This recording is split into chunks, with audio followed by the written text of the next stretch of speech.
Our next broadcast was the brainchild of Jack Webb and may very well be the most well-remembered and best radio police drama series of all time.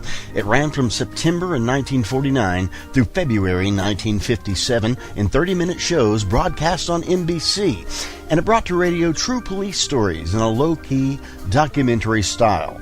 Ladies and gentlemen, we present to you Dragnet on Hojo Radio. Here is another in NBC's great parade of new shows.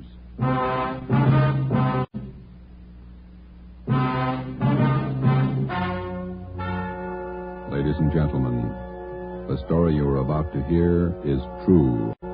Only the names have been changed to protect the innocent. NBC brings you Dragnet.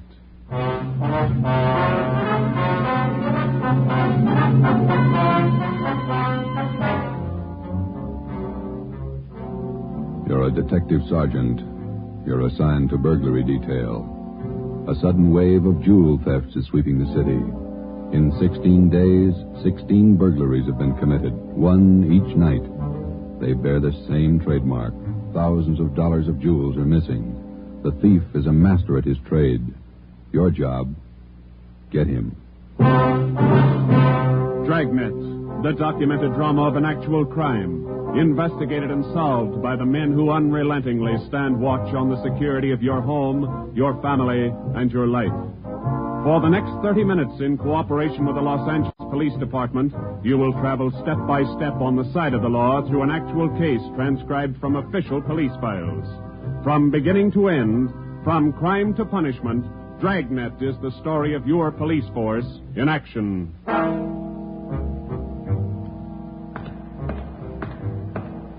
It was Tuesday, June 17th. It was warm in Los Angeles. We were working the day watch out of burglary. My partner's Ben Romero. The boss is Ed Backstrand, chief of detectives. My name's Friday. I was on the way into work that morning, and it was 7:53 a.m. when I got to room 45. Burglary detail. Hi, Joe. How are you, Walker? Gonna be a scorcher out today. Yeah, just like yesterday. Ben in yet? I think he's over in communications picking up the mail. Oh, thanks. You guys been busy? Yeah, kind of. Jewel thefts. Anything big? No big hauls, but he's consistent. 16 nights in a row. Same guy? Think so. Same M.O. Yeah, everybody's got troubles. Gotta check some records. See you later, Joe. Okay, Willie. Burglary Friday. Yeah. Okay, Mike, soon as Ben gets back. He's picking up the mail. Right, bye. Hi, Joe. Hiya, Ben. Hannon just called. Chief wants to see us. Take a look at these first. What do you got, overnight reports? Yeah, these two. Yeah. 2 of them. 3 diamond rings, 1 sapphire, 1 necklace, jade. Big haul. Look at the other one. Ladies' watch, diamond band, emerald bracelet, tourmaline brooch. What's tourmaline, Ben? I don't know. Must be valuable. It's gone. Let's see. Owner left house about 9 p.m., returned about 1:30 a.m., found property gone, scratches on the door. Probably using the cellophane method. Hasn't missed yet. 2 in 1 night. Now he's picking up his pace. Must have a bag full of loot somewhere, whoever it is. You get the description sheet from pawn shop detail? Yeah, got him right here. You take half of them. Let's see what luck we got this morning. Nothing so far. Me neither. Let's see. I'll get it, Joe. Burglar Romero. Hi, Ben. Chief still wants to talk to you, boys. He's got an appointment at 8:30. Wants to see you before you leave. Okay, Mike. Just checking some buy sheets. Be right in. Better make it fast. He's in a bad mood this morning. Okay, Mike. Thank you. Backstrand again? Yeah, he's in a bad mood. Come on. Wonder what's bothering him. Something's bad. He doesn't blow very often. Chief of Detective's Office, Hannon. Go ahead in, boys. He's waiting. Thank you, Mike. All right, ma'am. I'll connect you. Friday, Romero, sit down. Wait till I get the phone. Backstrand. Oh, yes, Mrs. Winthrop. Yes, ma'am. We're doing all we can. Yes, ma'am. Yes, ma'am. Yes, I'll do that. Yes, ma'am. Goodbye. Got trouble, Ed? Taxpayer, Mrs. Winthrop. You two ought to remember the name. We do, Skipper. 10 days ago, somebody lifted $2,000 worth of diamonds from her bedroom while she was at the symphony. Last night, she was hit again. A diamond watch, an emerald bracelet, and some kind of a brooch. Tourmaline. I don't care what kind it was. It's gone. What's the pitch? We just read a report a couple of minutes ago, Skipper. Could be a time with those other 16 jobs. 16 jobs in 16 days. You haven't got a lead on the thief yet? Nothing shows up. No prints, nothing. What about the pawn shops? Nobody's tried to soak any hot stuff as far as we know. We double-checked the detail. We got every hock shop in town on the alert. Whoever it is, they've got to try to pawn the stuff sometime. Unless they're going to give diamond rings for Christmas presents. They haven't tried the pawn shops yet, Skipper. We're sure of that. Look, 16 burglaries in 16 days. Jewels and watches. Good ones. That's got to stop. It's got to stop soon, you understand? We'll stay right on top of it, Ed. We're doing all we can. For 2 weeks, I've had half a dozen women calling me every day. Society women. Some of them figure they should get extra treatment. They're only DR numbers to us, Skipper. They all get the same attention. I'll try and explain that to some of them. They think you're in on the racket. Maybe you boys would like to take these calls some morning. No thanks, Ed. All right, then, let's get some action. Keep the pawn shop operators on their toes and get after every known fence in town. That's all. I've got an appointment. All right, Ed. Check you later. Holding a call for you, Ben. Oh, thank you. Hello. Oh, hi, Max. What? Well, hold it. Be right down. First break, Joe. What do you got? Necklace and a watch. Both of them on the stolen property list. Where? Henry's pawn shop. 5th and Main. 6 minutes later, at 8:25 a.m., Ben and I drove up in front of Henry's Square Deal Pawn Shop. Quick cash, no red tape, watches bought and sold. The proprietor was Max Murphy, an old friend of Ben's. Well, pal, of all days, it had to happen yesterday. Took the day off and went fishing up at Big Bear. I left my nephew in charge, Harry. A real knothead, that kid. How do you mean, Max? Joe, if I told him once, I told him 101. Whatever you do, whatever they come in with to Hawk, check it with the list. Check it with the stolen property list. What does he do? He forgot. He forgot. Oh, a real knothead, that boy. How old is he, Max? 32. A real knothead. I checked the slips from yesterday. Then I checked the stolen property list. There it is. Hot stuff. When did the stuff come in, Max, do you know? About 4 o'clock yesterday afternoon. Can we look at it? Oh, sure. Back here behind the counter. There it is. Did you check out the serial numbers on the watch yet, man? When I found out, yes. They matched to a T. All right, let's see. Yeah. Description on this necklace matches, too. Let's have a look at your buy book, huh, Max? Yes, sir, Joe. Here you are. There's a deal right there. Here? Yeah, that's him. That's how he gave his name. Walter Tracy, 132.5 Blackstone Court, Los Angeles. Let me check the book for the description, man. Oh, sure. Yeah, here. Mm-hmm. Okay, Max, thanks. We'll be checking with you later. Sure, Joe. Anytime. Sorry. All right, Max. See you later. You fellas take it easy. Right.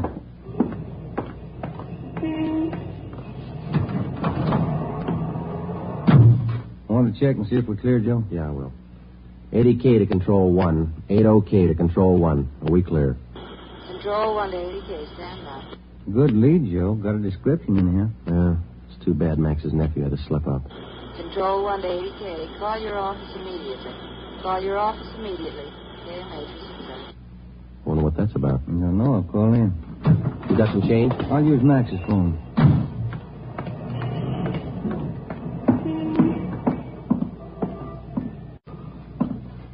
Use your phone a minute, Mac.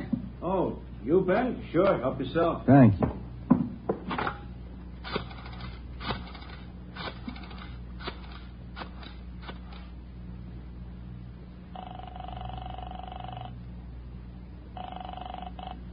City Hall. 2524. 2524. Burglary. Levine. This is Ben, George. You got something? Hot one. Universal Loan Shop, 6th and Barton Place. Guy just took in a couple of rings. He checked too late. What you mean? He checked the form after the guy left. It was signed Walter Tracy.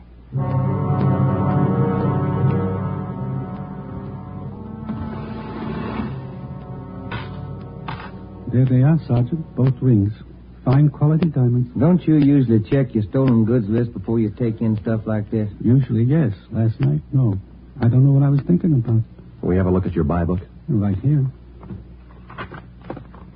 There it is. Walter Tracy. 699 Olive Street. 145 pounds, 5'9", dark hair, build, thin. We'll have to slap a hold on these rings. I know. I should have thought. Can you think of anything else that might help us to identify the man? Well, no. Had a light suit on. Nice cut. Very well dressed. Thank you. That's all for now.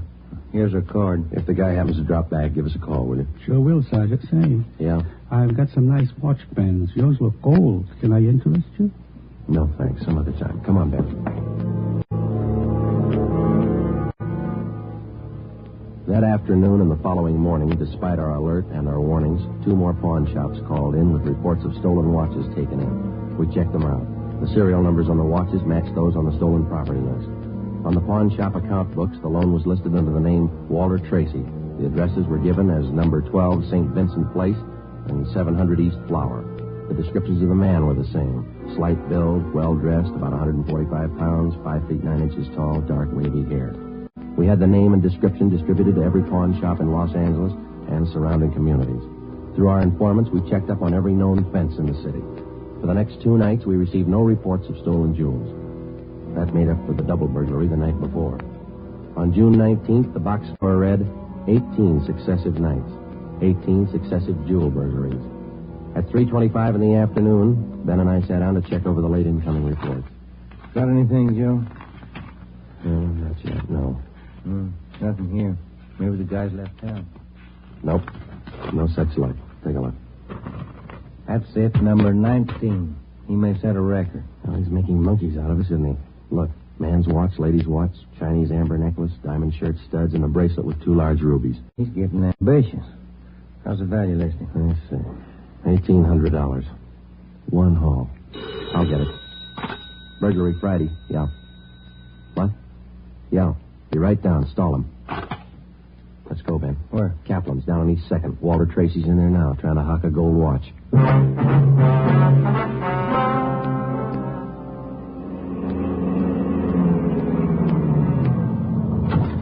Ben, cover the door. I'll get it look like I'm shopping around. Right, but watch your step. We don't know this guy. Yeah, stay close to the door, huh? I'm sorry, that's the best we can do on the watch. Look, Mac, this is gold. 21 jewels. Well, that's the best I can do. Drop dead. Well, it's the best I can do. Don't get sore. Yeah, sure. See you later. That's him, Sergeant. Walter Tracy. I stole him as long as I could. All right, I'll check back with you later. Did you spot the guy that just came out? Yeah, went up straight. Let's follow him. Hustle it. Spot him, Ben? Straight ahead, about 15 yards. He's crossing the street. Yeah. Let's get up a little closer. We're losing sure if the light changes. Come on, run for it. Watch the traffic light. Yeah. That was close. He might have spotted us. He's going faster. Come on, Joe, run. Yeah. Don't lose him. The crowd's not helping. Hey, wait a minute. I bet you're a cop. You're chasing somebody. All right, let go of my arm, mister. Let go. Well, you don't have to get tough. Lousy cops think they own the street. I'm going to write the mayor's office. Come on, Joe. He's running for it. Yeah, I see him. Watch the signal up ahead. Hurry, Joe. Almost up to him. Into the parking lot. Hey, you! Stop! Look out, Joe. A gun. Yeah, I see. All right. Get away. All right, smart guy. It's a nice job. Yeah. He's too fast for an honest man. Let's take him in. When we got back to headquarters, Walter Tracy was under technical arrest. We took him directly to the interrogation room. We searched him thoroughly.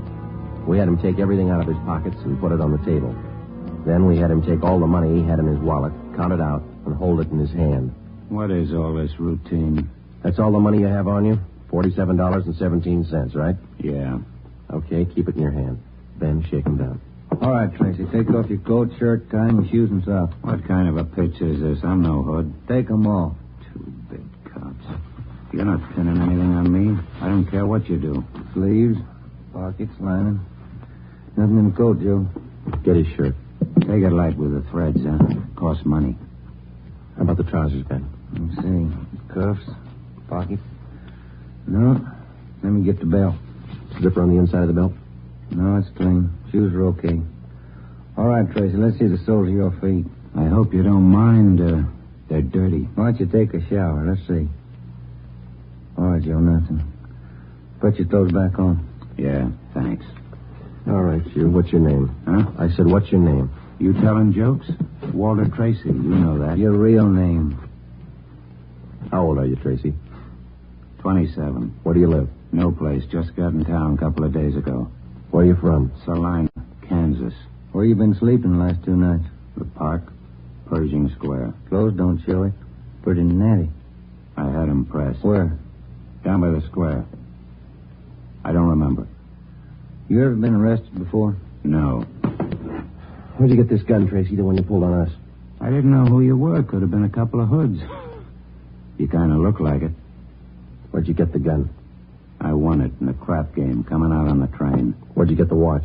Graduation present. You want to run a make on him, Joe? Gun and the watch? Yeah, I'll call him. Go on, check. You can't prove a thing. Pawn shop records, Gilmore. Gil, was Friday. Can you give me a make on a watch? Sure, Joe. Go ahead. Time Master, yellow gold, man's wristwatch. Okay. Case number 716F23. Right. Movement number B351708. Got it. Okay. Now give me a make on this gun, huh? 32 S&W automatic. Serial number 579461. Okay. Call me back? Right. What's your station number? 2572. I'll ring you, Joe. Thanks. Having fun? What'd you do with all those jewels you stole? When do I get out of here? I don't think you're going to get out. You got nothing on me. How tall are you, Tracy? Get your tape measure. 5'9". How much you weigh? 140. I'm 27. My name's Walter Tracy. I come from Salina. I've been in town 2 days, and I don't know what you guys are talking about. You sound smart. You don't act it. And you're flying blind, copper. What'd you do with those jewels you stole? I don't know what you're talking about. What color are your eyes? I don't know. I'm colorblind. What color would you say your hair is? You colorblind, too? You ever been arrested before? Straighten out. He asked me that. I'm asking you. No. You ever done any big time? No. All right, I don't care if you're level with us or not. We're going to make you on those prowl jobs, all 19 of them. Sure. You guys are smart. You got in Los Angeles 2 days ago, is that right? Yeah. You don't know anything about any jewel theft. That's what I said. And how come your name and your handwriting's on the account books in 4 pawn shops in Los Angeles? It's not mine. You can't prove it. We can, Tracy. Come clean. What'd you do with the stuff you stole from 1250 Moraga Drive, June 5th? I didn't steal any stuff. What'd you do with the rings and watches you took from 1400 Placerville Road, June 9th? I wasn't in town. What'd you do with the diamond dress pins you stole June 13th, 123 South Van Ness? Did I do that? You're not only kinky, you're a bad liar. You prove it. Porter, get you a sawbuck, your prints bounced, Tracy. Our handwriting man's going to work on those signatures of yours. You haven't got a chance. Now, come on. Where'd you hide the stuff? You can't prove a thing. Where'd you say you've been sleeping the last 2 nights? In the park, Pershing Square. You want a map? Clothes sure look nice. I said I had them pressed. But you can't remember where. No, I can't remember where. That a crime? Friday something. Joe, this is Gilmore. Here's the stuff you asked for. Let's have it, Joe. No make on the watch, no make on the gun. Okay, Joe. Thanks a lot. Yeah. You're in up your neck. You said that, didn't you? You're going to talk, Tracy. Kind of tired. All right, we'll let you sleep on it. Come on, Ben. Let's book him. All right. Now get your jobs, coppers. Sure. Come on. We took Walter Tracy to the county jail and had him booked on suspicion of burglary. He was still sullen. We knew we had the guilty man. Now we had to prove it. As it often happens, the victims never see the burglar. They only know he's been there. They can't identify him, but they can identify their property. Our job was to find the property. When we did, we'd have Walter Tracy. And the 19 victims would have their property returned. But Tracy wasn't talking. We knew he'd never talk unless he thought it might help him. We took the problem to Ed Backstrand. Smart punk, Skipper, but he's done time before. How do you know? Tried him out last night when we brought him in. He talks like it and he acts like it. But he won't cop out. Are you sure? He won't talk in 100 years. He knows he's got us in the spot. Well, one thing's sure. We're not going to send him up without finding the loot first. He's planted the stuff somewhere in this city. We've got to find it. Ben and I have got an idea, Ed. It's not going to be easy, but it might work. What is it? Tracy tried to soak some of the stolen property at 4 separate pawn shops in the downtown area. Yeah? At each one of those 4 pawn shops, he gave a local address. Now, we're sure he must have a room or an apartment someplace in town. All right. Where? That's where guesswork comes in, Skipper. Every one of those addresses he gave falls within a certain area. How big an area? You got that street diagram, Joe? Yeah. Here it is, Ed. From Figueroa here to San Pedro, and from Pico down to First Street. The area's about 12 blocks wide, 14 blocks long. That's a lot of territory. How are you going to cover it? On foot, we'll take Tracy with us. Plenty of legwork. You sure it's the answer? We've got to find the stuff, and it's the only way we can figure it. Hotels, apartments, rooming houses? There must be hundreds of places you can stay in that territory. It'll take a couple of weeks. Yeah, on foot it will. All right. It's tough, but it's your idea. Go to it. An hour after we left Chief Backstrand, we got Tracy out of his cell in the county jail and started our canvass of the appointed area. We took the usual precautions and handcuffed Tracy's wrists to our own. We started the search for his hideout at 1st Street and Figueroa. It was a warm day in Los Angeles. The temperature was 91. After the first 3 hours, I could tell Ben's feet were ready to give out, and so were mine. We couldn't even have the comfort of complaining. That had encouraged Tracy, and he was cocky enough already. He cursed and threatened every step of the way. My legs off. All right, quit pulling, will you? Come on, Tracy, up the stairs. Another one to check. Warm day, Joe. Yeah, a little. What do you mean, a little? Must be 110. Yes? What is it? You the manager? Yes. Could you tell me which apartment this man has in your house, ma'am? Who, him? Yes, ma'am, this one. Never saw him before. He don't live here. All right, ma'am, thank you. Yeah.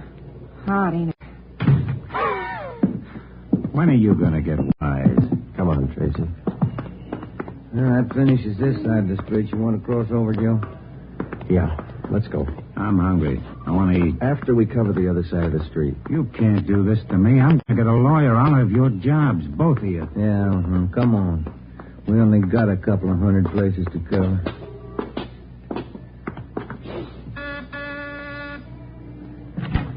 Hi, gents. What can I do for you? You the manager? I run the place, yeah. Which room does this man have in your place? Him? You made a mistake. He doesn't live here. All right, thanks. My feet are killing me. Wait till I get a lawyer. I'll burn both of you, dumb cops. What do you think you're doing anyway? All that day and the day after that and the day after that, Ben and I, with Tracy handcuffed to our wrists, canvassed the designated areas, from hotel to hotel, from rooming house to rooming house, and the apartments, too. Every day our feet ached a little more, our pace slowed down, Tracy got more irritable, and the weather got hotter. The second day it reached a high of 92, the third day 94, the fourth day 94. Police regulations say plainclothes officers must wear a coat and necktie on the street at all times. We wore our coats and neckties. The search continued into the fifth day. Our pace got even slower. Ben and I started to lose heart. After a while, we forgot our object was to recover the stolen jewels. All we wanted was to find Tracy's hideout. We knew we were right. We knew Tracy was our man. It was a point of pride. Whether your feet hurt or not, you don't give in to a thief. Yes? What do you want? You the landlady here? I am. Which apartment does this man have in the building? Well, none of them. He's not one of my tenants. Thank you, ma'am. Come on, Tracy. By the sixth day, all three of us had special pads in our shoes. Our feet ached worse than ever. Tracy let us know about his every 3 minutes. By late afternoon of the sixth day, we'd covered more than half of the designated area. The temperature was 95. You guys going to go on forever? I'm sweating like a horse. I'm getting tired of your moaning. That looks like the manager behind the desk. Yes, sir? You the manager? Yes, sir. What can I do for you? Can you tell us which room this man has in the hotel? Him? Mm-hmm. He doesn't live here. Hey, you fellas look awfully warm. Like to cool off in the lobby? We're air-conditioned. No, thanks. I'm hungry. When do we eat? You're always hungry. You got the biggest mouth on a cop I ever saw. Oh, all right. Yeah. I'm hungry. I want to eat. Now. Wait till I give this story to the papers. Mistreating innocent guys. They'll break you. All right. Come on, up the stairs. I'm going to get a lawyer tonight. I'll show you. Yes? Why, Mr. Baker, where have you been? We questioned the landlady, a Miss Elizabeth Hunter. She told us that Baker, alias Tracy, had rented an apartment from her about 2 months before. That's all the information she could give us. Tracy clammed up. He would admit nothing. We asked Miss Hunter to accompany us as a witness. We took the elevator up to Tracy's apartment on the 6th floor. Miss Hunter, Tracy, Ben, and I. Down this way. Here. Do you want me to open it? Please, Miss Hunter. There's a girl. Walter? What is it, Walter? I told you to get out of town if I didn't come back. I didn't want to leave. I didn't want to leave without you. I thought you slept in the park. Take a jump. Where's the stuff hidden? All right, Ben, handcuff him to a chair. The girl behind him. We'll find the stuff ourselves. All right, Tracy. All right, you're next. I haven't done anything either, so you can't prove it. Billy, shut up. That's better. No talking between you two. If there is, we'll separate you. All right, Ben, you take the living room here. I'll try the kitchen. And get a window open. It's hot in here. All right. Sergeant, you will be careful of the furniture. Yes, ma'am. I had no idea. You, Mr. Baker, of all people. Don't talk to him, please, ma'am. Oh, yes. Tin cup. Why don't you bail? Ben, look. It's only the beginning. He's got the stuff scattered 7 ways for Sunday. We're going to need help. In the milk bottle? Yeah, 2 rings, 3 loose diamonds, and this bottle of mayonnaise. We found some kind of a brooch in it. A couple of watches taped to the underside of the kitchen sink. All right, you. Convinced? Okay, Ben. Call Backstrand. There was a definite possibility that Walter Baker, alias Tracy, had stored some of his stolen loot outside his apartment. We stood little chance of ever recovering it unless we got him to break. Ben called Chief Backstrand, and in 10 minutes he arrived at the apartment with another man from burglary detail, George Levine.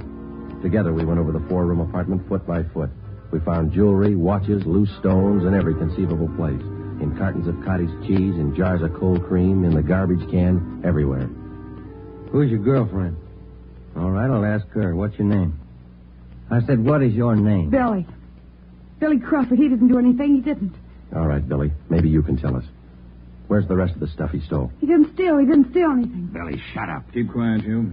Ed, wait a minute. What? Just a minute. I want to look over here. Papers. Taped to the underside of that top drawer. What is it, Friday? No, you can't. You can't. Look at these. All right, you found them. I'll talk. No, Walter, don't. Parole papers. He's an ex-con. Yeah, I'll cop out. Don't do it, Walter. Billy, shut up. Dumb dame. The rest of the stuff, where is it? On the roof. Inside the ventilator, the one near the front, you'll find a couple of paper bags. That's it. Levine? Got it, Chief. I'll check it. Your papers say you did time in Oregon. What for? Fell for robbery, did 5, I owe him 7. What about the girl? Walter, I'm going with you. Her? I don't know. You figure it. All right, Friday. Romero, take the girl to Lincoln Heights and book her. We'll take him. Right, Ed. Come on, Ben. No, Walter, I want to go with you. Oh, sorry, ma'am. This way out. All right, easy, lady. No, wait a minute. Just a minute. Walter? You're a dumb dame, Billy. So long. Walter. All right, come on, let's go. What's the matter? You feel all right? He lied. He said he loved me. He lied to me. Don't feel hurt, lady. He lied to everybody.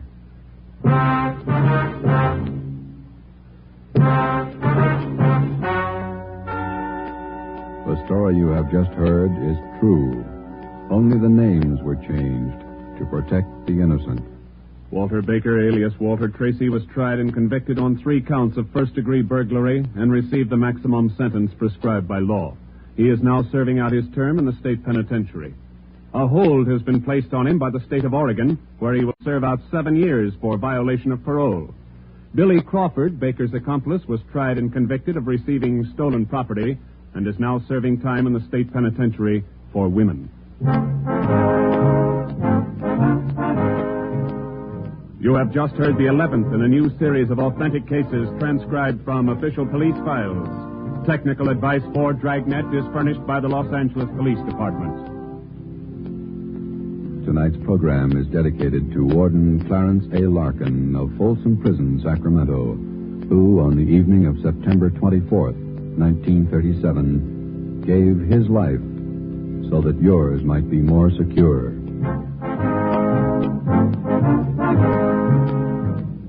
Dragnet came to you from Los Angeles.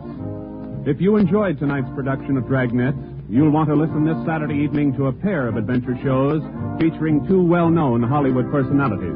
You'll enjoy Brian Donlevy, star of Dangerous Assignment. Also on Saturday's schedule is Richard Diamond, private detective, as played by the screen's romantic tough guy, Dick Powell. Listen to both of these exciting programs this Saturday over most of these same NBC stations. This is NBC, the national broadcasting company.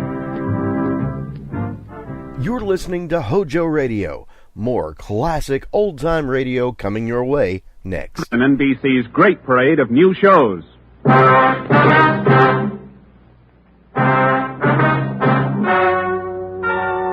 Ladies and gentlemen, the story you are about to hear is true. Only the names have been changed to protect the innocent.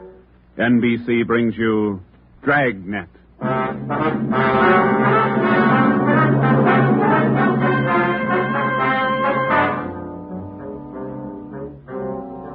You're a detective sergeant. You're assigned to robbery detail. An armed gang of blitz bandits has started to work in your city. Their pace is fast, 4 and 5 robberies each night. The criminals are not amateurs. They're well armed, dangerous. Your job, get them.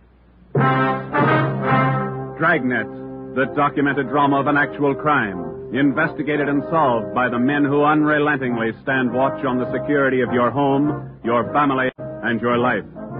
For the next 30 minutes, in cooperation with the Los Angeles Police Department, you will travel step by step on the side of the law through an actual case from official police files. From beginning to end, from crime to punishment, Dragnet is the story of your police force in action. It was Thursday, October 23rd. It was windy in Los Angeles. We were working a day watch out of robbery. My partner's Ben Romero. The boss is Ed Backstrand, chief of detectives. My name's Friday. I was on my way back from the statistician's office, and it was 11:42 a.m. when I got to room 27A. Robbery detail. How'd it work out, Joe? Any good prospects? Well, I don't know how good they are, but I got a handful. How many'd you get? Well, let me see. 15, 18, 22. Ethel down in the stats office ran them on the IBM for me. There they are. Let's see. It's a gang of 3 men working on foot. Blitz robberies. They only take cash. M.O. is tie-ups. Work from 8 to 10 at night. One of the gang's tall, the other 2 short. And these are the men the machine sorted out? Under that heading, yeah. If our information's wrong, then so's the machine. Got a good bunch of candidates here. Descriptions match up with what we got. They seem to. Check the names on that list, Ben. Some of the smartest thieves in the country. Yeah. Tommy Willis, Ray Grappa, Kemp Satelli, Manny Roberts, George Cross, Mario Koski. Reads like June graduation at San Quentin. Yeah. George Cross and Tommy Willis are in town. We know that. And Koski, he's around a couple of weeks ago. And what about the rest? It's a big field. Have to check them out, I guess. Might as well start at the beginning. Did you go through the overnight reports yet? Yeah. No restaurants, no liquor stores. That makes 5 days the gang's laid off. Well, they can afford to, can't they? 18 robberies in 24 days, that's a pretty good haul. This stop-and-go strategy of theirs, Joe, it's got me. Yeah. They work hard for a week in one area, and then they lay low. If they just keep going, we might have a better try at them. Hey, Joe. Yeah, Chandler. Fellow out here to see you, Joe. Name's Decker. Decker. Henry Decker? Didn't say. Want to see him? Yeah, send him in. Right. All right, Mr. Decker, this way. How are you, Joe? You're looking good. Oh, Hank Decker. How are you? I'm fine. Well, what are you waiting for? Applause? Come on in and shut the door. Hank, this is my partner, Ben Romero. Ben, Hank Decker. All right, Hank. How are you, Ben? Hank and I are in service together. Yeah, I just dropped in for a visit, Joe. Are you busy? No more than usual. Sit down. Oh, thanks. I remembered you telling me you were on the PD, so I figured I'd drop around and get an inside track. How do you mean? I just filed with civil service to take the exam next month. Figure I'd like to work at being a cop. He's shell-shocked, Joe. Great pep talk you boys hand out. You sure you want to be a cop? Oh, look, I'm 30 years old, Joe. I'm married, high school education, about a year at junior college. What's your wife think? She's not sold. Well, that's why I dropped in. How about coming out to the house for dinner tonight? You want me to sell her? Just talk to her. 7 okay? Yeah, 7's okay. I'm glad to have met you, Ben. Same here, Decker. See you again. Right. Bye, Joe. See you tonight, Hank. Well, what do you think, Ben? Ought to make a good cop. We had a list of 22 possible suspects. By 5 o'clock, Ben and I had checked out 2 of them who might possibly have had a hand in the blitz robberies of the 18 liquor stores and restaurants in the past 24 days. Number 1 man was Thomas Willis, Caucasian, age 29, 5 feet 11 inches, 175 pounds, dark hair, blue eyes. Number 2 man was Mario Koski, Caucasian, 5 feet 6 inches, 170 pounds, dark hair, dark eyes. large scar under his chin, running across his throat, up to and behind his left ear. According to our informants, and after questioning some of their associates, either Willis or Koski or both could have taken part in the Blitz holdups. We showed their mugs to the victims, but none of them could give us definite assurance that either Willis or Koski were in the holdup gang. At 7 that night, I went out to Hank Decker's house for supper. Met his wife, Linda, his 4-year-old twin boys. We talked about the Army, played with the kids for a while. Before we sat down to eat, we put the boys in bed. Hank was in the kitchen carving the roast. His wife closed the door to the kids' room, and we started downstairs for the kitchen. What do you think of our 2 atom bombs? They're fine kids, Miss Decker. Hank told me that you were worried about him wanting to join the force. I was 12 years old when my father was shot down. He was a policeman in Des Moines. He was only 37 when he died. I wouldn't know what to do if anything like that happened to Hank. What do you want me to say? But does Hank really want it? Can't you talk him out of it? You're his wife. Can you? No, I think it's his choice, Miss Decker. He's going to have to make up his own mind. I'm sorry. If it's what Hank wants, I guess I worry too much. A lot of women marry cops. They have, and they will, and they all worry. Hank will be all right. Will you guarantee it, Joe?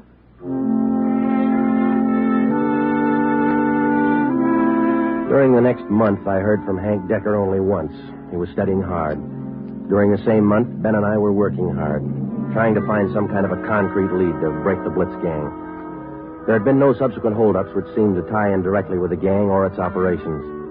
From the list of possible suspects which Ben and I made up, 18 names had been eliminated for one reason or another. Either they were in jail at the time of the robberies, out of the Los Angeles area, or out of the state. But 4 names remained: George Cross, Tommy Willis, Mario Koski, Julian Brock. During the latter part of the month, George Cross was booked on a minor charge, and we questioned him at that time. He showed no knowledge of the holdups. Nearly 2 months after the robberies were committed, Ben and I were still without a solution as to the whereabouts of the gang. Never known a Blitz gang like this way before, Joe. Once they get wound up, they usually go until they're caught. Yeah. Did you get out those telegram checks to the east yet? Last night before I went home. Sent out all 3. Willis, Koski, and Brock.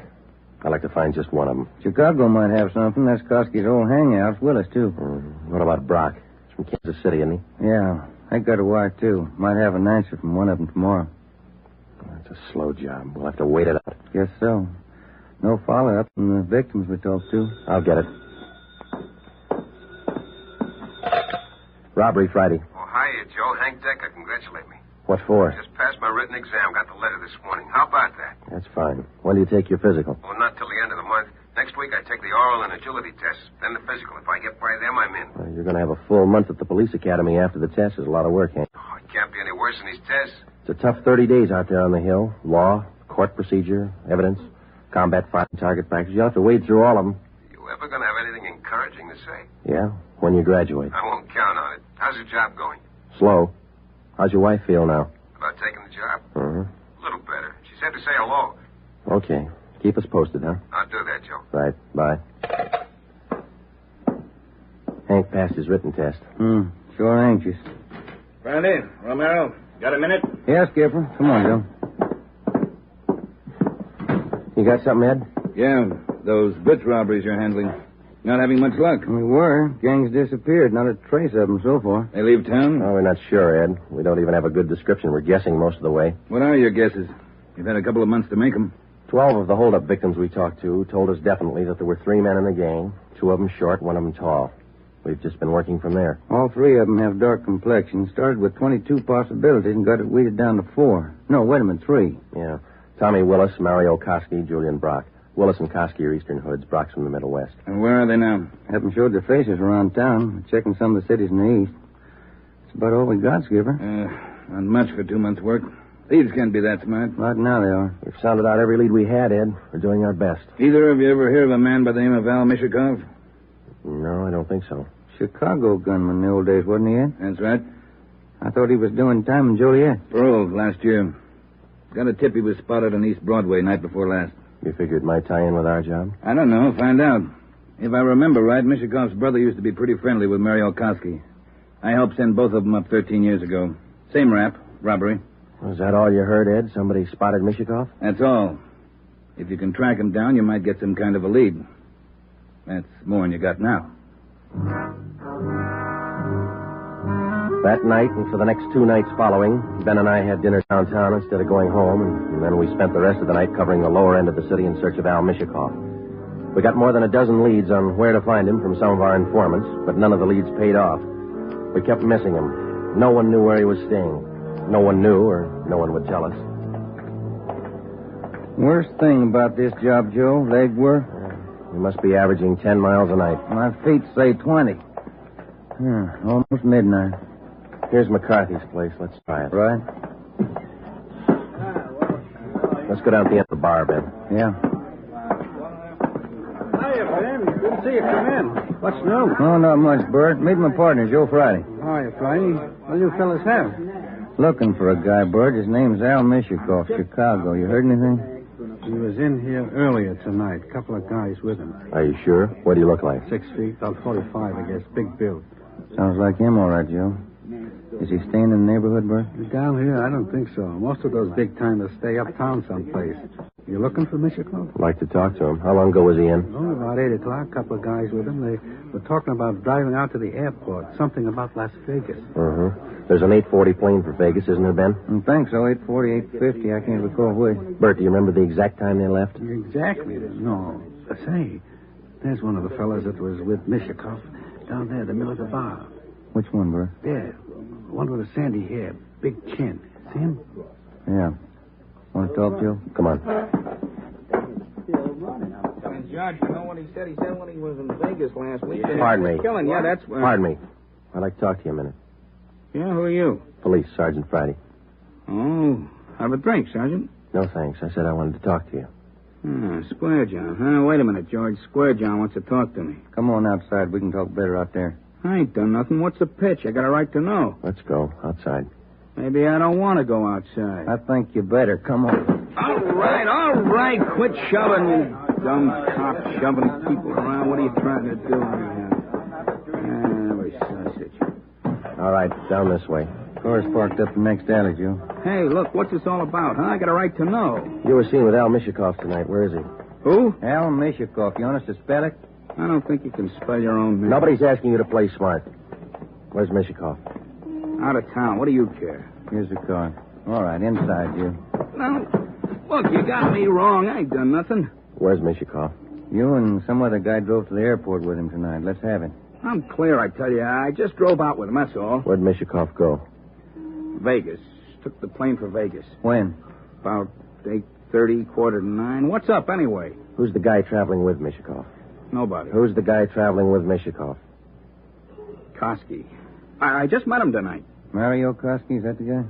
Yeah, I'm leveling. I ain't done nothing. Ben, get to a phone, call the office, contact Las Vegas police. Ask them to pick up Koski and Mishikov. When we got back to the office, we questioned the man we had picked up for almost 2 hours. His name was John Delmar, an ex-convict. He'd been paroled from Folsom Prison 2 months before after serving 3.5 years for burglary. He said Mishikov was looking for a man to work with him and Koski. He didn't specify the work. Delmar said he refused the offer, but they parted on friendly terms. He said Koski and Mishikov told him that they were going to Las Vegas for a few days, then return to Los Angeles.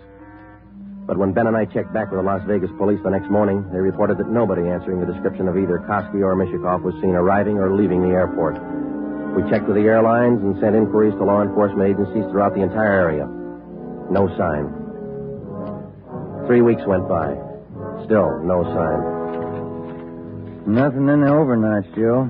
No, not a thing. Oh, yeah, same here. Reno, Sacramento, San Francisco. Nobody's seen them. They've got to come out sometime. We can wait. Yeah, we can wait. Gets on your nerves. Let's check with Backstrand. Maybe he's got a job for us in the meantime. You're getting as eager as your friend Hank Decker, Joe. Incidentally, how'd things turn out for him? He passed all his exams, putting in his month's training at the academy now. He should do all right. Hiya. Hi, Mike. Skipper busy? Not in his office. Won't be in till afternoon. What's the matter? He's got a lecture at the police academy this morning. Thanks, Mike. Come on, Ben. Ben and I drove out to the police academy near Elysian Park. We went out to check with Ed Backstrand on the Blitz robberies, not to listen to his lecture. When we walked into the classroom, he was just finishing up, so we sat in the back of the room and listened. It was a pretty good speech.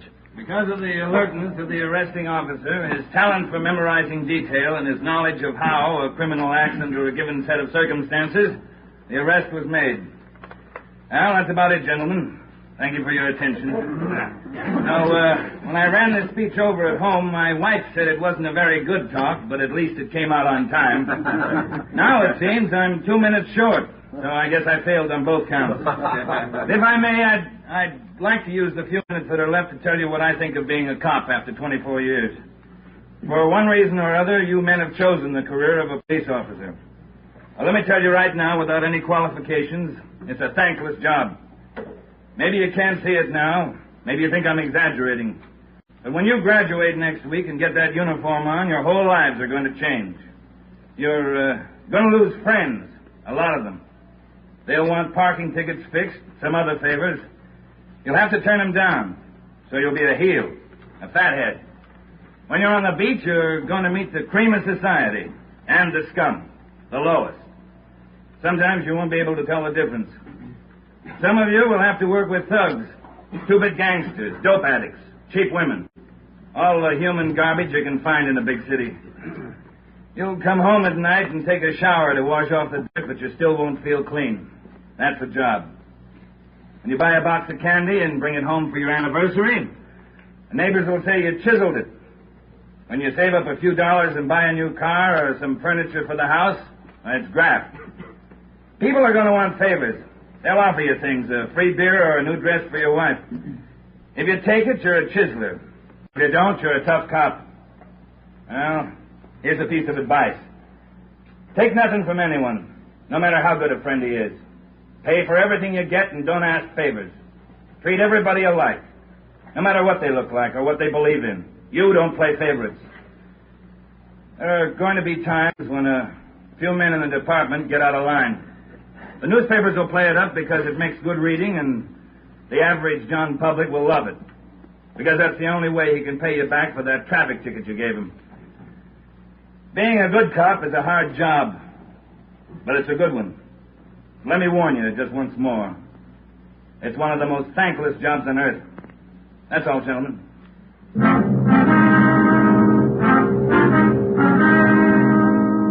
The following week, Hank Decker graduated from the police academy and hit the transfer list for a regular assignment. He drew a job of teaching combat firing and boxing at the academy.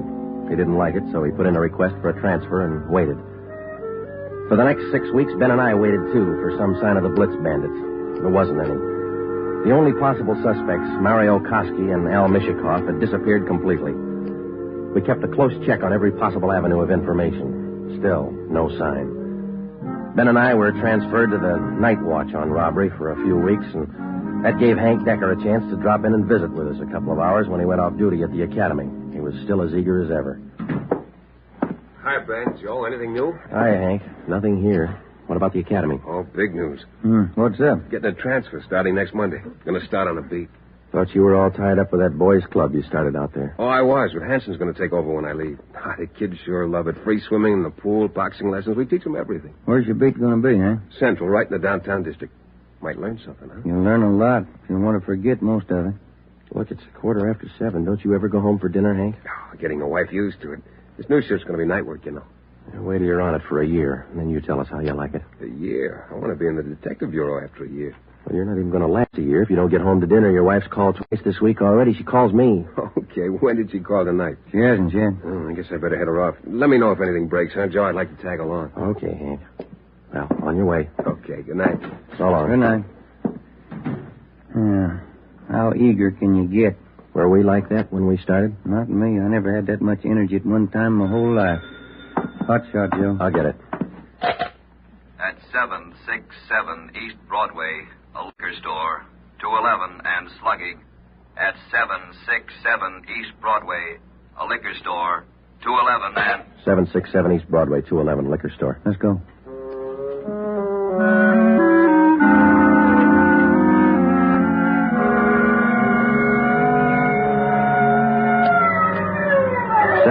East Broadway, King's Liquor Store. We pushed our way through the small crowd outside the door and into the shop. 2 patrolmen in uniform were already interviewing the proprietor.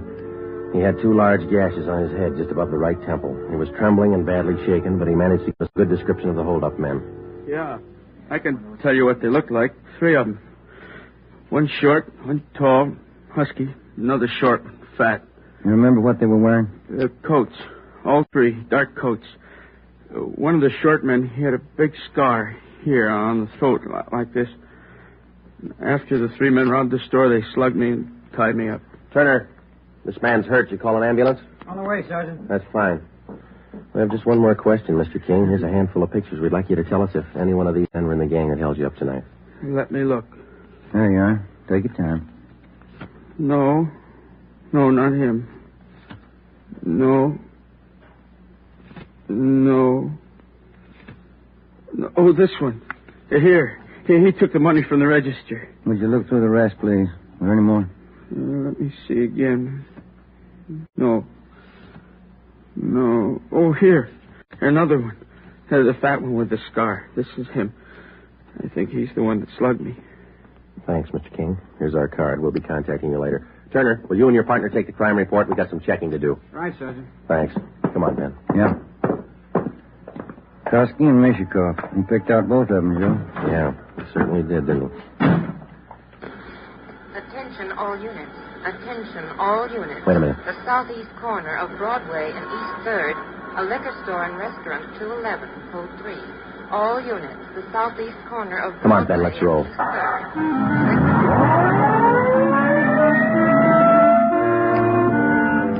When we got to the liquor store and restaurant at Broadway and East 3rd, Ben and I knew for certain that Koski and Mishikov were back in the city and working hard. Their M.O. matched down to almost the smallest detail.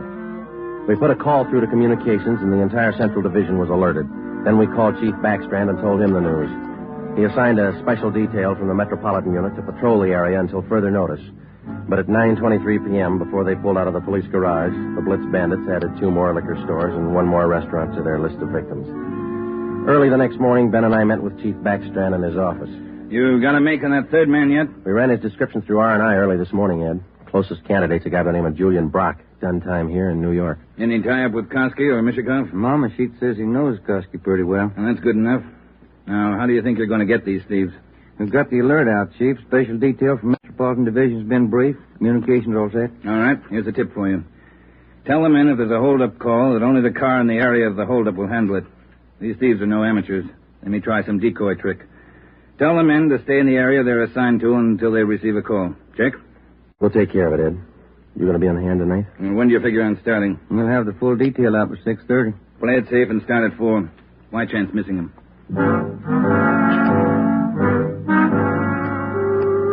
At 3:30 that afternoon, we left the police garage with a special detail from Metropolitan Division, and we started to cruise the central area. We weren't looking for any action the first few hours, and we didn't get any. The 5 o'clock traffic in the downtown area was heavy as usual. Hope that gang holds off till after 6. We couldn't get out of this traffic if our lives depended on it. Well, we'd probably do better on foot if it wasn't for radio contact. Control 4 to 80K. Control 4 to 80K, your location. Get it, will you, Joe? Yeah, wait till I get the mic. 80K to Control 4. 80K to Control 4. Our location on Spring Street between 2nd and 3rd. 80K, stand by. 80K, call your office code 2. Call your office code 2, KMA 367. 80K to Control 4, Roger, KMA 367. Yeah. Now what do I do for a parking space? You know, you're lucky. That guy up ahead there, he's pulling out. Good. That hasn't happened to me in 6 months. Okay, hold on, Ben. I'll be back in a minute. Yeah.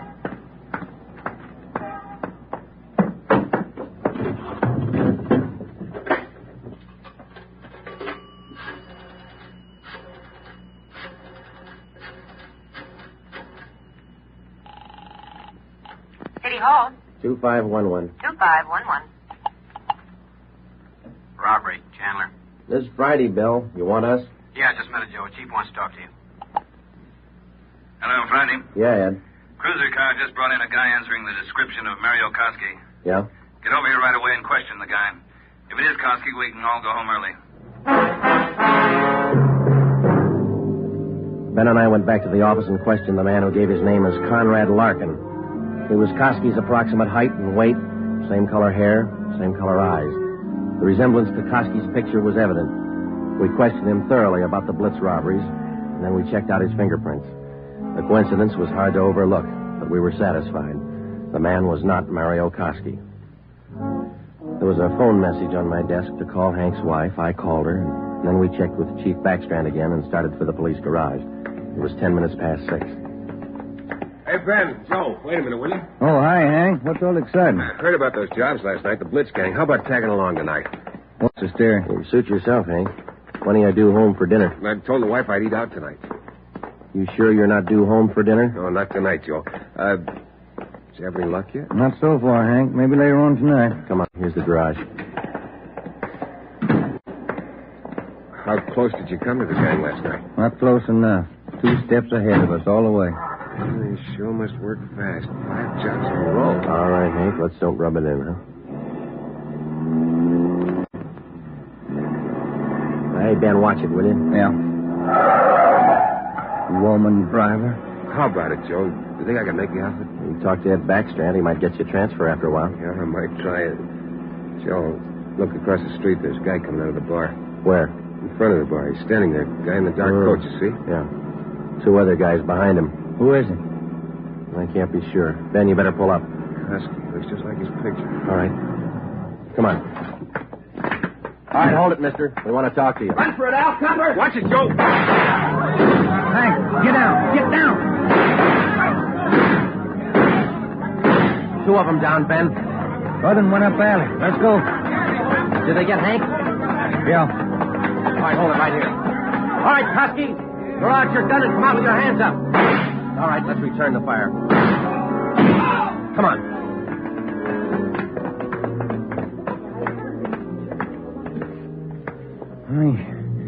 He had his chance. Yeah. Grab his gun. Let's get back to Hank. Did you get the guns from the other 2? Yeah, they're dead. Hank got them both. All right, one side, please. Officer, did you call an ambulance? Yeah, they're on their way. Come on, Ben. One side, please. Will you let us through? Hank, how you doing? That's a good job. Ben, will you get the crowd black? Give him some air. Would you just move back? Joe. All right, easy, Hank. They'll be here in a minute. Hank? Hank. How's it going, Joe? Gone? Yeah. Come on.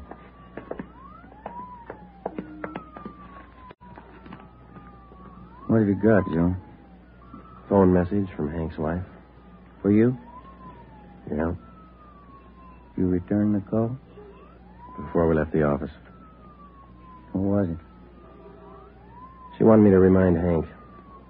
He was due home for dinner at 7 o'clock.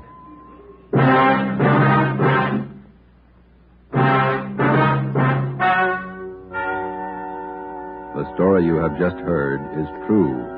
Only the names were changed to protect the innocent.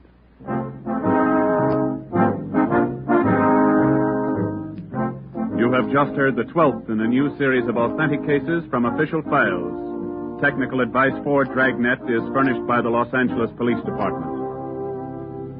Tonight's program is dedicated to Patrolman James Frank Goggin of the Cleveland Police Department, who, on the morning of January 13th, 1939, gave his life so that yours might be more secure. Dragnet came to you from Los Angeles. If you enjoyed tonight's production of Dragnet, you'll want to listen to Richard Diamond, private detective, as played by the screen's romantic tough guy, Dick Powell, heard Saturday on most of these NBC stations.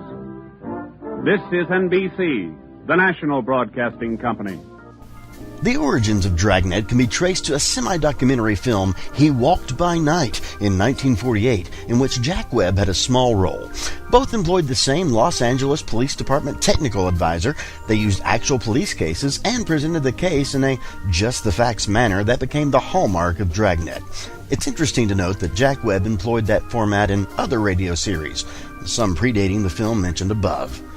And now, more Dragnet on Hojo Radio. Here is another in NBC's great parade of new shows.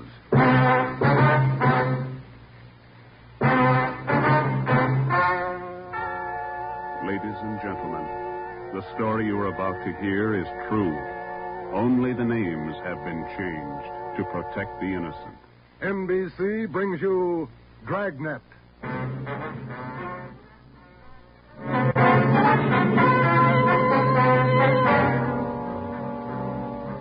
You're a detective sergeant. You're assigned to auto theft detail. In 3 months, more than 250 cars have been broken into. Property amounting well into thousands of dollars has been stolen. 2 youthful members of the gang have been apprehended. The all-important brains of the criminal ring, the leaders, are still at large. Your job, get them. Dragnet, the documented drama of an actual crime, investigated and solved by the men who unrelentingly stand watch on the security of your home, your family, and your life. For the next 30 minutes, in cooperation with the Los Angeles Police Department, you will travel step by step on the side of the law through an actual case from official police files. From beginning to end, from crime to punishment, Dragnet is the story of your police force in action. It was Monday, March 2nd. It was cold in Los Angeles. We were working the night shift out of auto theft. My partner's Ben Romero. The boss is Ed Backstrand, chief of detectives. My name's Friday. I was on the way back from the interrogation room, and it was 10:58 p.m. when I got to room 26, chief of detectives' office. Real tough kids, aren't they? Yeah, they won't admit a thing. Now, sit down. Thanks. When'd you pick him up? About 8:30 tonight in the parking lot behind the Star Theater out on Sunset. He was lifting the radio out of a 48 convertible. He's had lots of experience. The report says you picked up a 19-year-old girl with him. She was waiting for the guy in a parked car across the street from the theater. Car was full of loot. The first real break we've had on those auto burglaries in 3 months, and it's no good to us. Neither one of them will talk. They won't even admit they know each other. You run makes on them? Just did. We've been questioning the boy for an hour, getting nowhere. What's his name again? Freeman, Stanley Freeman. Oh, yeah. Age 20. Address? Butte, Montana. Down here for a vacation. He doesn't lie very well, Ed. He's never been to Butte, Montana in his life. Knows less about the town than I do. Well, get to him. Right, Ed.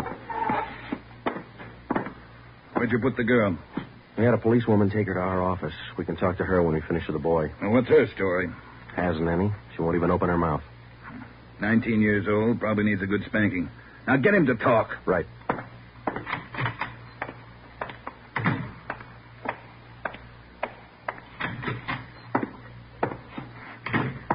Did you run a make, Joe? Yeah, he's clean. Get wise, huh, Flatfoot? Look, you're in a bad spot, son. That kind of talk isn't going to help. Says you. We caught you red-handed trying to steal a radio that didn't belong to you from a car it didn't belong to you. Is that right? That's enough to send you to San Quentin, boy. You better give us the story. Shut up. We got all the evidence we need for him. Maybe you don't realize how serious this is. We've had more than 250 car burglaries in this city in the past 3 months. Over $200,000 worth of property's been stolen. That's a lot of money. So what? So you're the number one suspect, young fella. Your method of operation in breaking into that car tonight is the same used in most of the other burglaries. That means you're not going to be tried just for this job tonight. What are you getting at, Flatfoot? Listen, son. In the state of California, breaking into a locked car is a felony. You can go to state penitentiary for that. And we're going to file a complaint of burglary with the district attorney in the morning. You say you're from Butte, Montana. All right, I don't believe you, but we'll make sure. Ben, go down to our office and call the news photographers. Stanley here is going to have his picture on the front page of every newspaper in Los Angeles tomorrow. Right, Joe? No. You can't. I won't let you. I got my rights. What's the matter, youngster? Everybody wants his picture in the paper. Yeah, well, I don't. I won't let him. We got your picture already for him, remember? They took it when they fingerprinted you. You can't use it. You can't. I'll get a lawyer. Reporters will be over in a couple of minutes. We have to give them your story and your picture, too. This one. You won't. You won't. Give it to me. All right. Give it to me. All right, Freeman, get your hands off him. Now, sit down. All right. Now let's have it straight. Don't let him use the picture. Don't let him. You can't. You can't. We got to have the truth, son. Now, look, you're 20 years old. You know right from wrong. You'll have to take your medicine. If you cooperate, we'll do all we can to help. I live out in the Wilshire district. All I wanted was a little extra money. We didn't take much. We didn't think it was so wrong. It was stealing, Freeman. You know that's wrong. Where do you live out there? Piper Avenue. 821 Piper. You won't give him my picture. You live there with your family? Yeah, my mother. Father's dead.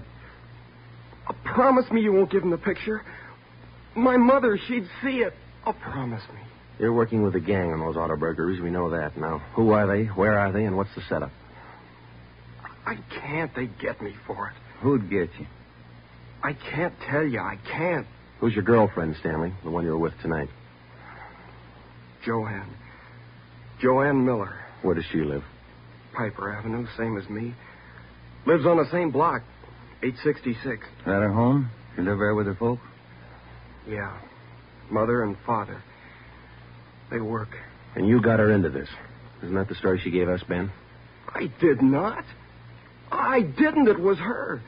She said a bunch of kids were doing it. It was quick money, something to do at night. She started it. All right, Romero. I'll go see the girl. You stay here with Freeman. All right, Joe.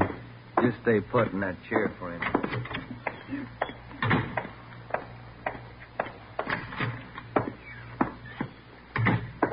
Hi, Marge.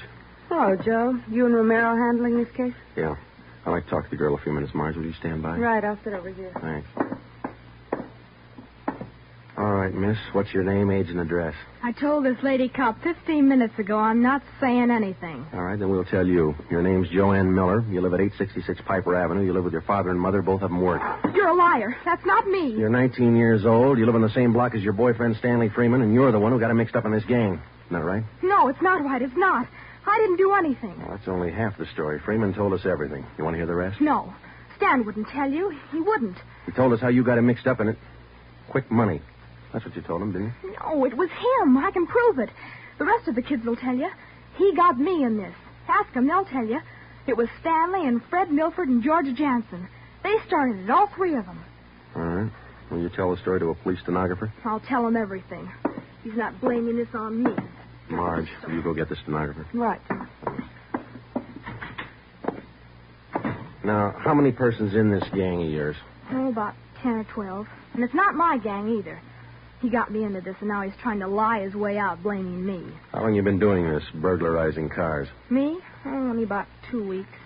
It was supposed to be fun, something to do at night. The rest of them been at it a couple of months. Who's the head of the gang? I told you, it's him, Stanley, and Fred Milford and Jansen, all three.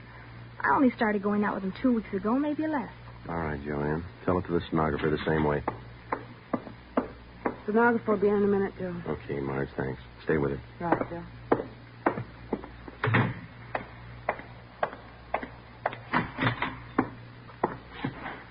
Just about a closed case, Ben. Girl gave us a full confession. She didn't. Oh, you're not tricking me again. She didn't. She told us you're one of the leaders of the gang, Stanley. Said you got her into all this. The other two are George Jansen and Fred Milford. About a dozen kids in the gang, all of them about your age. Isn't that right? She's lying, can't you tell? She's lying. She got me into the gang. Well, she did. She's Milford's girlfriend. Ask her. Oh, she can't lie out of that one. She got me into it. I can prove it. Who's the real leader of the gang? Milford. He started it. He organized the whole thing. He collects the stuff we get, and he delivers it. Jansen helps him do it. What do you mean he delivers the stuff? Where does he deliver it? Somewhere in Dogtown, I think. Down around South Main, near the railroad yards. Who's it delivered to? Oh, I don't know exactly. I heard Jansen mention the name once. Myra, he said. It's supposed to be a big secret. Myra, that's all I remember. Where does Jansen and Milford live? Well, Jansen rooms down on East Flower. 1042, I think. It's a rooming house. And Milford lives 2 blocks over from me on Quincy. 234 Quincy. He lives with his grandmother. Got that, Ben? Right. All right. Let's pick up Milford and Jansen. It was 10 minutes past 1 when Ben and I returned to headquarters with George Jansen and Fred Milford in our custody. In Jansen's room at 1042 East Flower Street, we found 2 fur coats, a box full of new car accessories, an S&W .38 revolver, and a .45 automatic. When we picked up Fred Milford at his home, we discovered 5 deluxe car radios hidden in the garage, plus a valuable assortment of cameras, cigarette lighters, and clothing. Both Jansen and Milford refused to talk, but when we got them to headquarters and showed them the signed statements of Stanley Freeman and the girl, Joanne Miller, they broke. Milford, where else did you and your gang operate besides the Wilshire district? No place, only out there, that's all. Same type of car burglaries have been committed all over the city. You telling us your gang didn't have a hand in them? It's the truth. Our territory was Wilshire district. We didn't go outside. You mean some other gang's responsible? I don't know. All I know is we didn't have any part of them. Is there another gang, Milford? Maybe, I don't know. You find out. It's none of my business. It is your business, Milford. You admit you and your gang committed 55 jobs in the past 3.5 months. That leaves about 200 jobs to be accounted for. That's right. You figure it out. We have figured it out. I think you and your gang of young thieves pulled every one of those 250 jobs. There isn't any other gang. That's the story the district attorney's going to get. You're crazy. There is. I know there is. Then give us the information and save yourself a lot of trouble. Well, we're not the only ones. That's all I know. Milford, do you know how many years you get for auto burglary? I told you, we're not the only ones. There must be a couple of others besides us. Vince Mahoney, he's got a gang. Where does Mahoney operate? West Hollywood and Beverly. Where's he live? I don't know. Honest, I only met him a couple of times. Where'd you meet him? I don't remember. Where'd you meet him, Milford? Delivery. I met him down at the delivery place a couple of nights. When you delivered the property you stole from cars, is that right? Yeah. Where was that? Down by the railroad yards. Where? Chavez Street. It's a little alley off East Main. Who'd you deliver the stuff to? I told you, her name's Myra. That's all I know. We meet her and some guy on Tuesday nights. We give them the stuff and they pay us off. Mahoney delivers the same night I do. Do you meet her every Tuesday night? Yeah. You're going to meet her this Tuesday, tomorrow night? I don't know. I guess so. Same place? Yeah. Are you the only one she deals with? Sometimes Joanne. Near Joanne. I know what you're thinking. You want to use me to trap Myra. Well, what's it worth?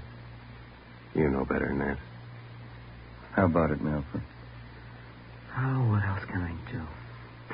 Give me another cigarette.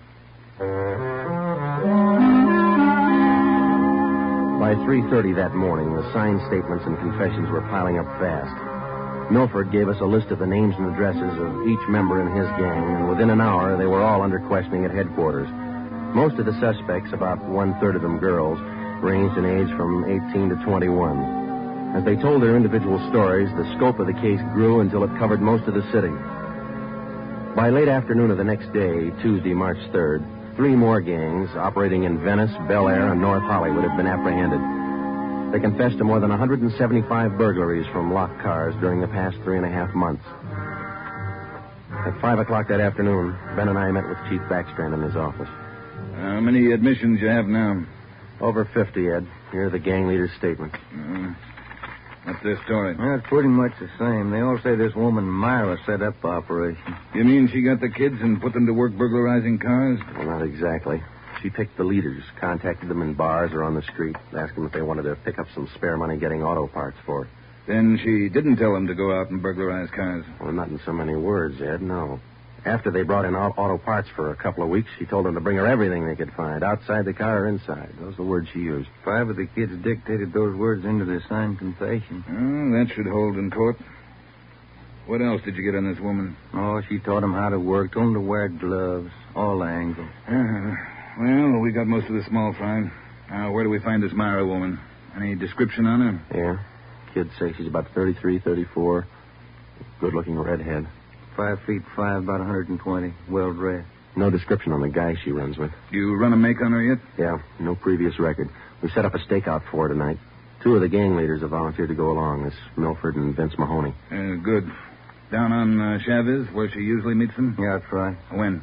11:15. That's the regular time for the meet, according to the kid. All right, I'll be at home. Call me. I don't want to miss out on this one. When Ben and I left Ed Backstrand's office, we went home for dinner and a few hours' sleep. At 9:30 p.m., we were back at the office. We met the men in the special detail, which Backstrand had assigned for the stakeout that night. We briefed them on their duties, and then we got Fred Milford and Vince Mahoney out of their cells. To avoid any possible suspicion of the presence of a trap, we had Milford's permission to use his car in the stakeout. The car which he had said he had driven to the delivery meetings with the woman Myra at least a dozen times before. We arrived at the stakeout area, Chavez Alley in East Main, at 9:58. The meeting was scheduled for 11:15. The moon was out, but the sky was overcast, and there was a cold wind blowing from the east. Hey, what time you got, Sergeant? About 10. Why, Milford? Getting nervous? No, I'm just wondering. How you cops gonna rig this thing? In just a couple of minutes, we're going to plant you two in Milford's car parked up there in the alley. Now, you stay there until Myra shows up. We'll do the rest. Yeah, I know, but what'll we say? Suppose she asks for some stuff. We ain't got any. You won't need any. You won't have much time for talking. Hey, suppose she wises up. Maybe she'll pull a gun. Maybe. Does she carry one? No, never saw her with one. Don't worry, Milford. We'll make sure you're not in danger.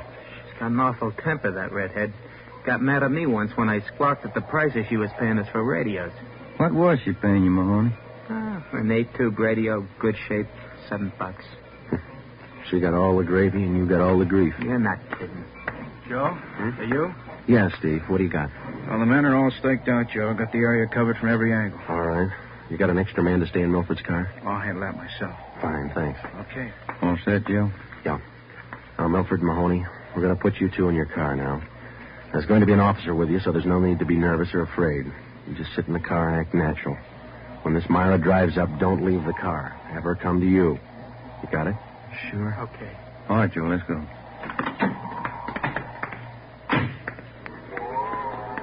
Sure is cold out. I don't even have a heater in my car. You stole enough of them. Okay, Steve, here they are. All right, boys. Milford, get in first behind the wheel. Okay. Mahoney in the middle. Now I'll sit in the back. We'll be parked in that garage across the street, Steve. Got a perfect view of the alley. Okay, Ben. Check with your lady. Right. Mean night, Joe. Yeah. Come on.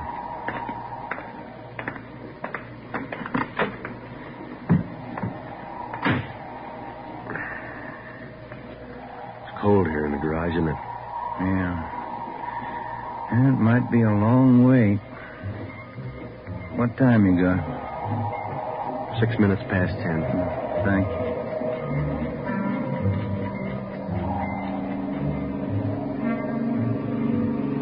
Hey, Joe. What is it? It's nothing. Thought that passing car was turning in the alley. Relax. It's early. Lonely place. Dark. Gets on your nerves.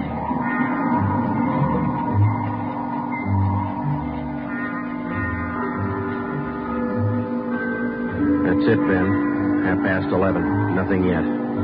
Somebody might have tipped her off. Yeah, that's what I was afraid of. Well, let's wait it out anyway. Joe, that blue coupe. Yeah, just turned in the alley. Let's go. Come on, run, Ben. Behind you. All right. Wait, you. Quit your fighting. What'd you get, Steve? Here he is. Just drove up in the coupe. Got out and called Milford Mahoney by their first names. He's in on it. What about the girl? No sign. Kid was the only one in the car. All right. Tell them in the stakeout's off for tonight. Have him report back in. We'll take the kid with us. Okay. All right, young fellow, this way. What do you cops think you're doing? I ain't done nothing. Look, sport, we heard that from 54 different kids yesterday. We're tired of that line. Come on. When we got back to the office, we took the boy to the interrogation room and questioned him. He gave his name as Matthew Leiter, age 21. He wouldn't break until Vince Mahoney definitely identified him as a member of his car burglary gang and the special favorite of the red-headed woman they called Myra. Then Leiter copped out and told Ben and I that he had talked with Myra as late as 10 o'clock tonight. He told us that she had heard that the police had picked up some of the gang members, and she asked Leiter to drive down to the Chavez Alley meeting place. He was supposed to tell Milford and Mahoney that the weekly delivery date was off until further notice. We questioned Matthew Leiter for an hour and a half. You told us a little while ago that you talked with this woman, Myra, late tonight. Yeah. Where'd you talk to her? Her home? Her home? Don't be stupid. Nobody knows where she lives. I met her at a bar. Which bar? Julius, out of Santa Monica. How did she contact you? Called me at home. She's not such a bad dame. She treats you right. Sure, that's why you're in jail. Did you ever call her on the phone? I don't know her number. None of the kids do. She's smart. She taught me all I know about the racket. You'll have a rough time getting her. Maybe, but we'll get her.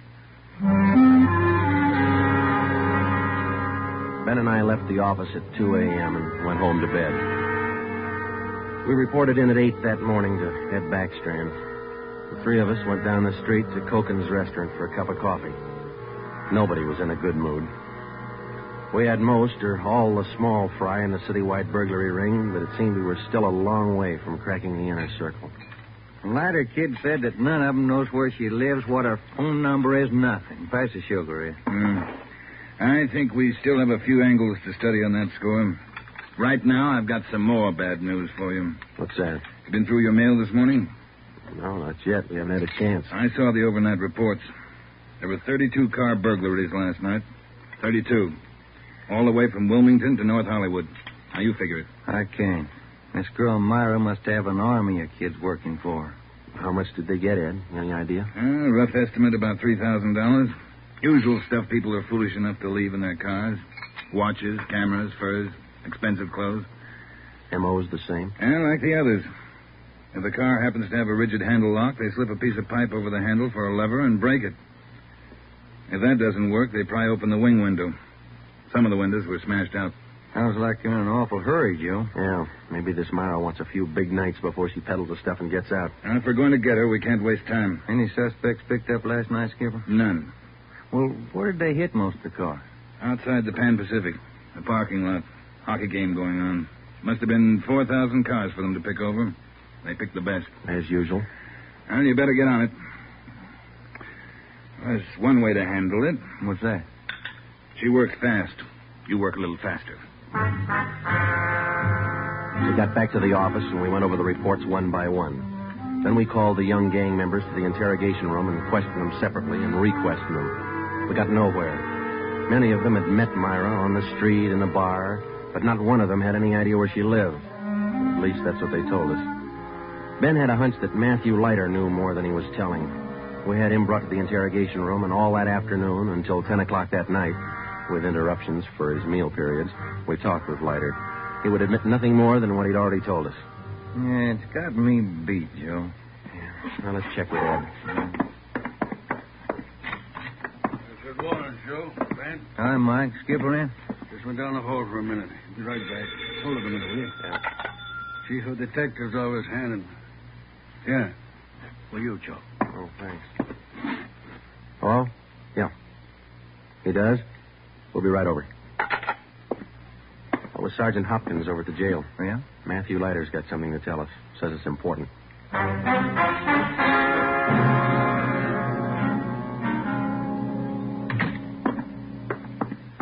Have a chair here, Leiter.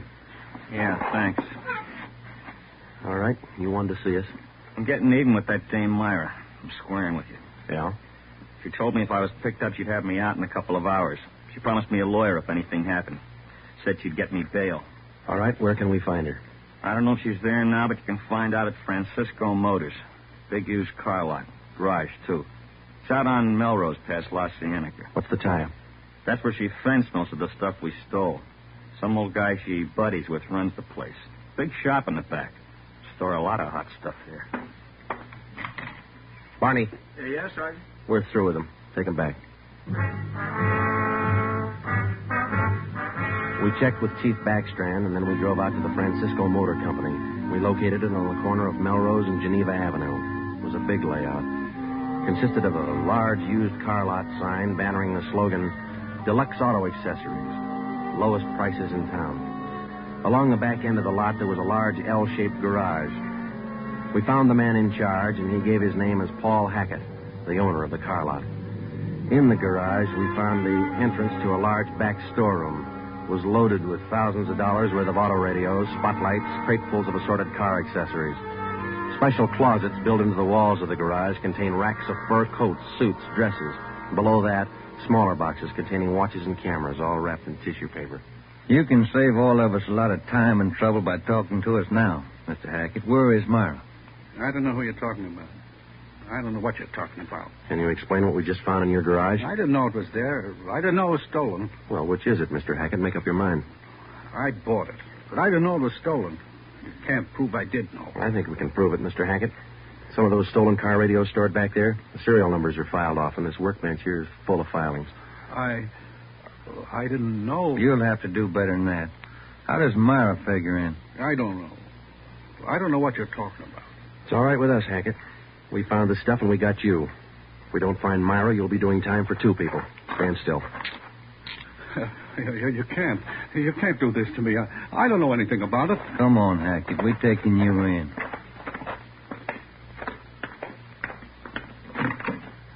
All right, get in the car.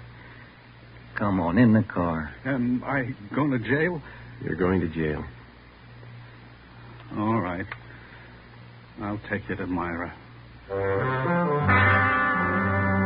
Hackett told us that Myra lived at 1345 Munich Drive in Beverly Hills. He said that he was Myra's husband. He told us that he'd been in a legitimate garage business for 10 years before he married Myra. She talked him into the racket. He identified 1345 Munich Drive as their home. When we got there, we found stores of stolen property similar to those found in the garage. Myra was not there. Hackett had no idea where she might be. We sat down in the living room and waited.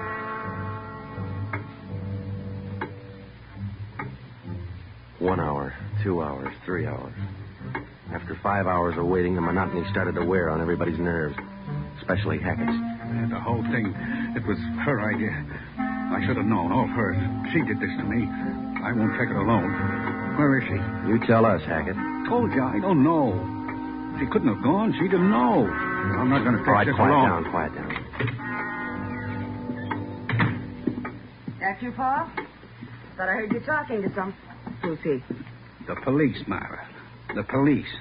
Your smart kids told them the whole story. What are you talking about, my smart kids? What are these cops doing here in the that's enough. Oh, get your dirty hands off me. Get away. Kids are right, Joe. She got it. Get away. Yeah. Who do you think you're... Yeah, that ought to hold you for a while. All right, come on, you two. Let's go. All right, copper. You win. Stupid husbands. How many times did I tell you? Don't trust those kids. Don't store the stuff in the garage. Don't open it for anybody. Get a lawyer. No, you knew better. Dumb jerk. The idea of having those cops camping in the living room waiting for me. Why didn't you warn me? I'm going to divorce you. That's what I'm going to do. I'll stick you for plenty. Jerk. All right, inside you two.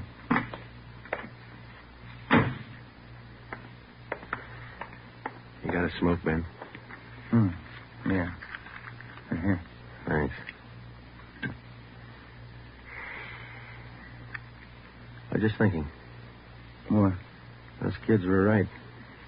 She's a pretty nice-looking woman. Yeah. Nice face. Beautiful figure. Mm-hmm. Sure talks a lot, though, doesn't she? Yeah. Hey, Joe, remind me to take home some flowers to my wife tonight, will you? The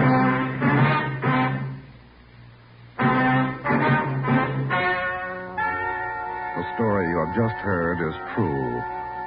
Only the names were changed to protect the innocent. Paul and Myra Hackett were tried and convicted on 7 separate counts of receiving stolen property. They are now serving out their sentences in the state penitentiary. Realizing that most of the young persons involved in the case were influenced by the strong personality of Paul and Myra Hackett, a separate investigation was made into the backgrounds and home life of the young offenders. In most cases, they were found to be basically good, and they were placed on probation and returned to their homes.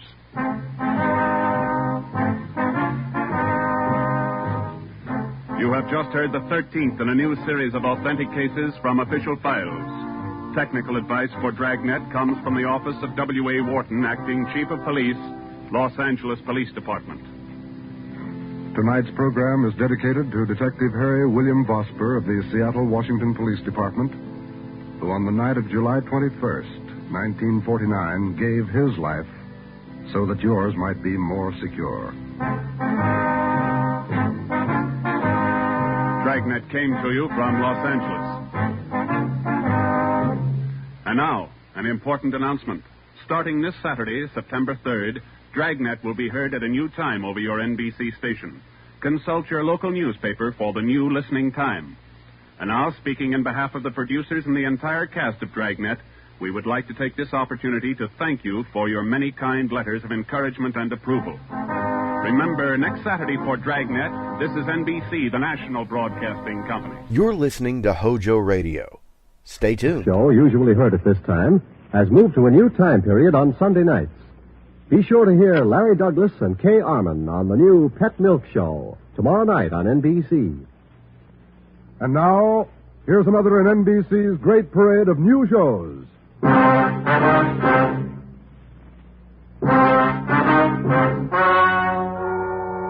Gentlemen, the story you are about to hear is true.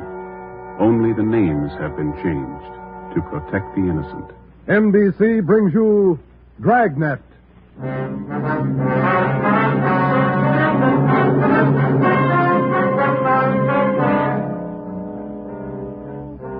You're a detective sergeant.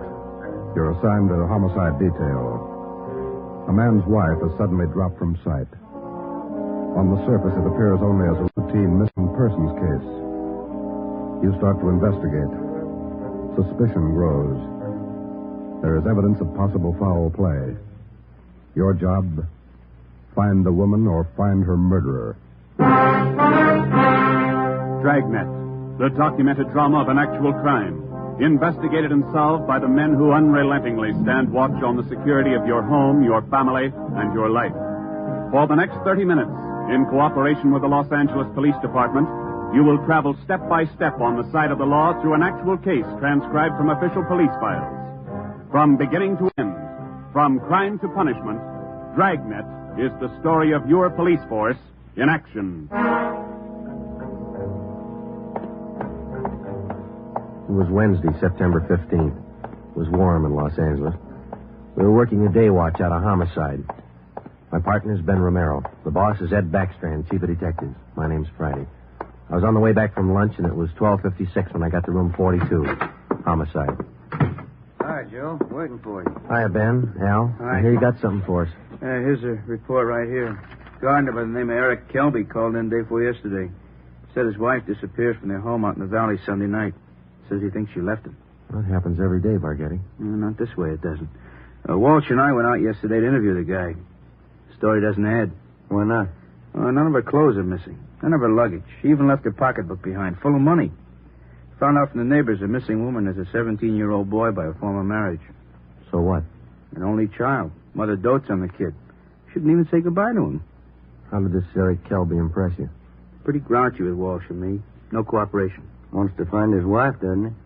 I don't know if he does or not. It's no help, I'll tell you that. Can I see that report a minute now? Here you are. Agnes Trumbull Kelby, age 39. Kelby's her second husband. The first one died a little after the boy was born. Mm-hmm. Disappeared Sunday night from her home, 546 Velasco Road, between 7 and 8 o'clock. When did Kelby call in? Monday afternoon. Said he thought his wife might be spending the night with her sister. When he found out she wasn't, he called us. Did you meet the boy while you were out there, Borghetti? Yeah, that's another thing. Kid came riding in on a bike while we were talking to one of the neighbors. Trying to talk to him, but the old man came out hustling him inside the house. Then he starts eating us out. What'd he say? Told us it was our job to find his wife, not to go prying into his stepson's affairs. Well, that's a new slant. How about her friends and relatives around here, Al? Any besides her sister?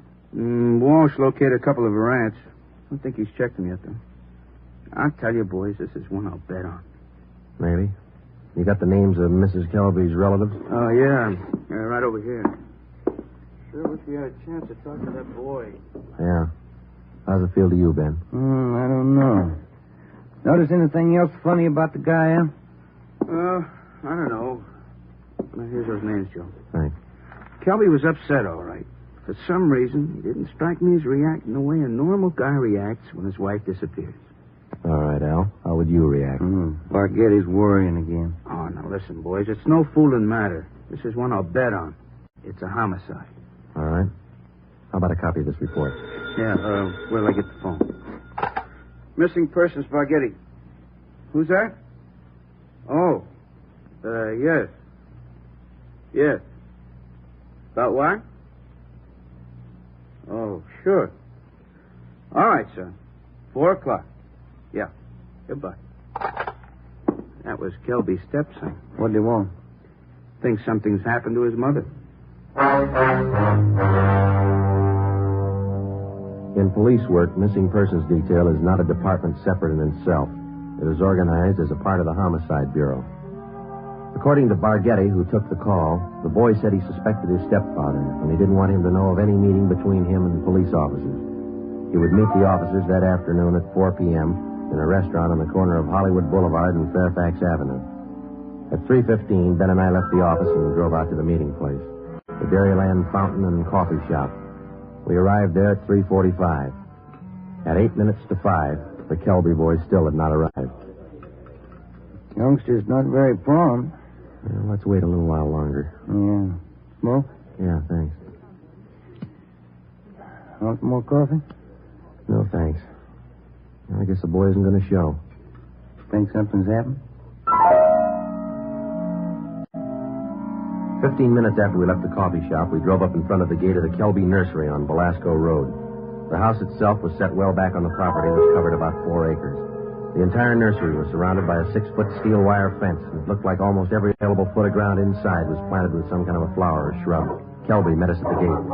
Yes? What do you men want? Police officers. Are you Mr. Kelby? Yes, what do you want? Well, if you'll shut those dogs up for a minute, we'd like to ask you a few questions. I'm busy now. Can't you come back tomorrow? Pretty important, Mr. Kelby. I think we better talk right now. All right, if you have to.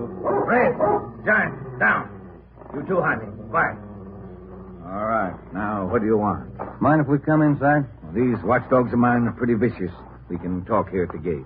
All right, Mr. Kelby. This is Sergeant Romero. My name's Friday. We've been assigned to look into your wife's disappearance. Oh. Did you find anything yet? Nothing definite. Maybe you can help us.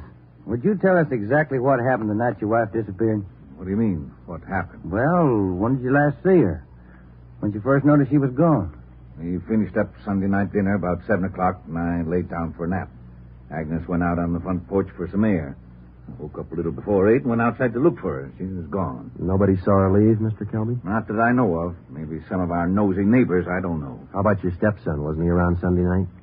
Bruce? No, went out to a show with some other kids. When did he get back from the show? About 10, I think. Why? Where's your stepson now? Who are you looking for, my wife or my stepson? Both, Mr. Kelby. Where's your stepson? Gone. I took him over to my sister's in Alhambra. Been feeling bad since his mother disappeared. Figured the change would do him good. Where did you take him over to your sister's, Kelby? This afternoon. What's that got to do with it? We'd like to talk to Bruce. No, I can't allow it. The boy's too upset. I can't allow it. I'm afraid you're going to have to allow it. Listen, mister, you can get off this property right now. No cops giving me sass. Nobody's giving you sass, Kelby. We want to talk to your stepson, that's all. He might give us a clue as to the whereabouts of your wife. And I say you can't see the boy. What's more, you cops couldn't find thorns in a rose patch. I'll get somebody else to look for Agnes. It's my business anyway, nobody else's. It's our business, too, if anything's happened to her. What are you talking about? You better get your coat, Mr. Kelby. We're taking you in for questioning. You come through that gate, and I'm going to let these dogs go accidentally. I'd hate to shoot the dogs.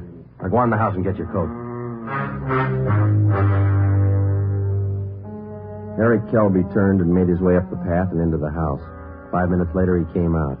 Without a word to either of us, he came down the path, closed the gate behind him, and got into our car. On the way back to headquarters, he chatted pleasantly about the weather, the nursery business, and his dogs. When we pulled up in front of the city hall, we met the reason for his sudden change in temperament. His lawyer was waiting for us at the door. We took Kelby to one of the interrogation rooms. His lawyer tagged along. We tried to question him, but the lawyer objected to 2 out of every 3 questions we asked. It was hopeless, and we knew it. So did the lawyer. We released Kelby, but we did get the name and address of his sister where the stepson Bruce was staying. After they left, Ben and I got back in the car and drove out to Alhambra to check on the boy. Barghetti had this in pegged right, Joe. It's a real sleeper. Yeah. I'd like to know how the stepson missed that date with us this afternoon. Well, if the kid called us from the house, his stepfather could have overheard him. It's possible. Sister's house ought to be along this block, shouldn't it? Yeah, let's see. 1408, 1406. Right is, Joe. A great cottage, 1402. Right. Well, it's a nice-looking little place, isn't it? Well kept. Yeah, it's a nice neighborhood. Wonder how the lot prices run out here.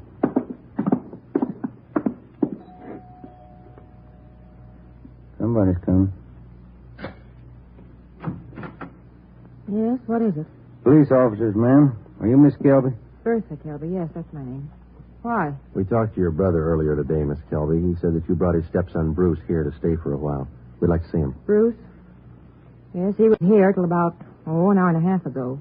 I went to the store, and when I came back, he was gone. Have you any idea where he might be, Miss Kilby? Well, I telephoned my brother Eric's place just before you came to the door. He's not there. I don't know where he might be. I'm worried about him. He seems so upset. It's business about his mother's disappearance, you know. Do you mind if we came in and looked around, Miss Kelby? Well, no, not at all. We went in and looked the house over from one end to the other. There wasn't a trace of the boy. We drove back to Kelby's nursery and satisfied ourselves the boy wasn't there. Then we came back to Alhambra and we kept an eye on Miss Bertha Kelby's home until midnight. No one came or went. At 5 minutes past midnight, the lights went off in the living room, and a few minutes later, in the back of the house. The next morning, when Ben and I checked in for work as usual at 8 o'clock, we met with Captain of Homicide, Frank Kearney. What makes you two so positive there has been any foul play in this Kelby thing? Well, that's just it, Cap. We're not positive. It's a whole setup. It smells bad. For instance? That lawyer. If a man's innocent, he doesn't need a lawyer to sit with him in the interrogation room and tell him not to answer questions. Number two, that kid's telephone call. Maybe he doesn't get along with his stepfather. It happens, you know. Maybe he's trying to get back at him for something or other. Maybe. Then why is Kelby hiding him out? You sure he's hiding him out? No other way to take it, Cap. The Kelby woman walked away from her home Sunday night. Nobody saw her. She took nothing with her. No clothes, no luggage, no money. You checked with the family doctor? Yesterday. He told us Mrs. Kelby was in perfect health. We double-checked the Wanderer's file and the Repeater's file and missing persons. Couldn't find her name in either one. How about her relatives in town? Haven't had a chance to talk to him yet, Cap. We'll check him this morning. Well, one thing's certain. The woman couldn't have gone very far. We checked the sheriff's office, the jails, the hospitals.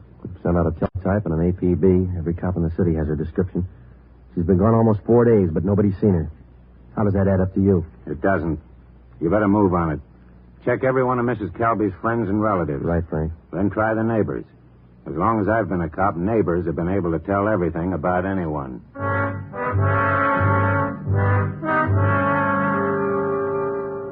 All that day, Ben and I made the rounds. First stop was the Western National Bank, where Mrs. Kelby maintained her account. Her savings statement showed a total balance of $31,564.17. Her separate checking account had a balance of $842.71. At the Farmers Mutual, we found the record of an insurance policy issued to Agnes Trumbull Kelby. It was a 20-pay life policy covering the insured in the amount of $30,000. The beneficiary was listed as the insured son, Bruce Trumbull Kelby, if living upon the receipt of such due proof. If not, the insured's husband, Eric J. Kelby. By the time we finished checking her financial status, the odds were piling up fast. From only casual reports, we knew that Eric Kelby was a frugal man. If he was greedy as well, if he wanted and needed money badly enough to kill, then he had all the motives necessary to murder his wife. Maybe his stepson, too. Ben and I started to make rounds of Mrs. Kelby's friends and relatives. Our first stop was at the apartment of Agnes Kelby's sister, a talkative maiden lady in her early 60s. Agnes just isn't that kind. Oh, I'm worried sick about this. I really am. And Bruce, the poor lad, he must be heartsick. And Eric, what does Eric say about all this? He says he thinks his wife left him. Left him? Why, that's ridiculous. How strange. Can you think of any good reason why your sister would leave Mr. Kelby? Why, no. They had tiffs, of course, small ones. But, of course, there was that argument about Bruce. The two of them always seem to be arguing about Bruce. How do you mean, ma'am? Oh, well, raising the boy and all, you know. Last time I talked to them, they were tipping about whether or not Bruce should be paid for working in the nursery for Eric. And the strangest thing, Eric seemed to be so upset about it all. Imagine. All on account of paying the boy a few dollars for good, honest work in that silly nursery. Well, you know, I'm the outspoken kind, and I just told Eric. Eric, I said, don't be an old meanie. Pay the boy. That was the extent of the information which Mrs. Kelby's sister had to offer. Next, we called on an aunt, Mrs. James D. Trumbull, 83 years old. She could hardly understand our questions, let alone answer them. She hadn't seen her niece, Agnes, in a year. After that, we paid a visit to one of Mrs. Kelby's friends, a Mrs. Lillian Humboldt. Well, I'm sorry, Sergeant, but I can't think of any good reason why she would leave him. Unless that silly business about Bruce got out of hand. You know, maybe Eric is just a little jealous of the boy. Next, we called on Daisy McLeod, who worked as a daymaid for Mrs. Kelby. Officer, what Mr. and Mrs. Kelby thought, what they said, what they did, it's none of my business. I come in the morning, I do my work, I do it well. I'm not the nosy type, and I don't pry. I take half an hour for lunch, and when I'm through, I take my pay, and I don't expect tips, and I take the bus home. I'm not the peeking through the keyhole kind, sneaking around corners listening. But what I couldn't tell you about that man. Exactly what do you mean, Miss McLeod? Oh, he's a hard man, you know. They're always arguing about the boy. Bruce this, Bruce that. He's a nice boy, I think.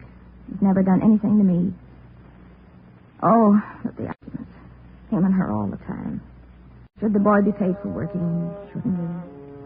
Why?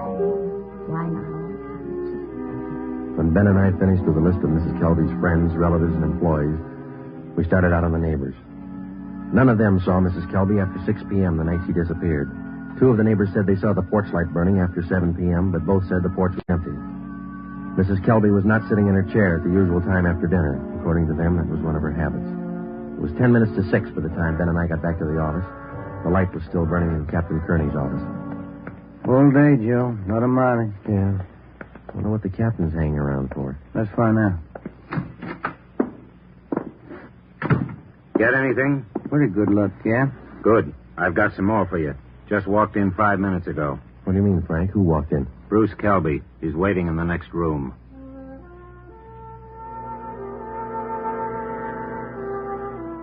We went in the next room and met Bruce Kelby. He was small for a 17-year-old, dark-haired, and a little on the sickly side. He told us that he couldn't keep the date he made with us on the phone because his stepfather apparently did overhear the conversation and drove him directly to his sister's home in Alhambra. We asked him why he was so sure that his stepfather was responsible for his mother's sudden disappearance. For one thing, all 3 of us usually go to the early show on Sunday night. Eric, Mom, and me. But last Sunday, Eric said he wasn't feeling good, and he wanted Mom to stay home and take care of him. Then he told me to go on ahead to the show, so I did. What time did you get home, son?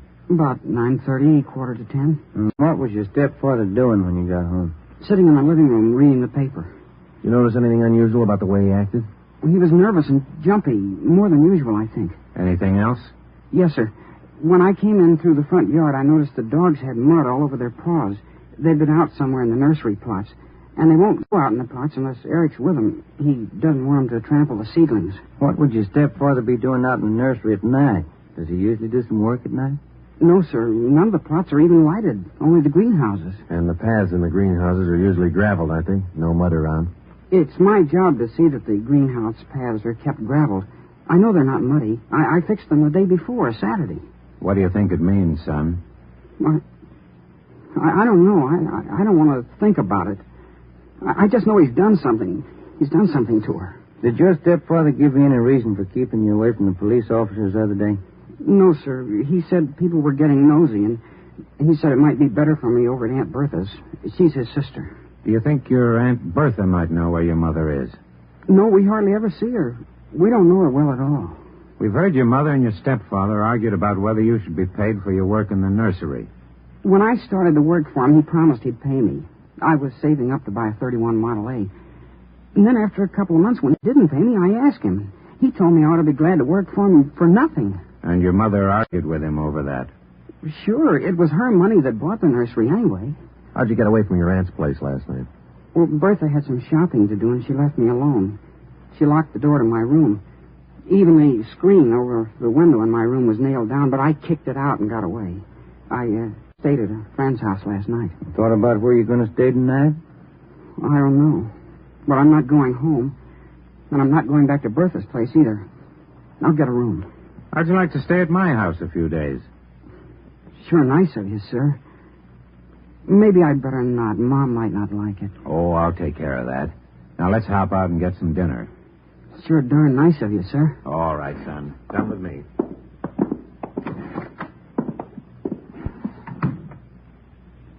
What do you think, Joe? He could be lying. Yeah.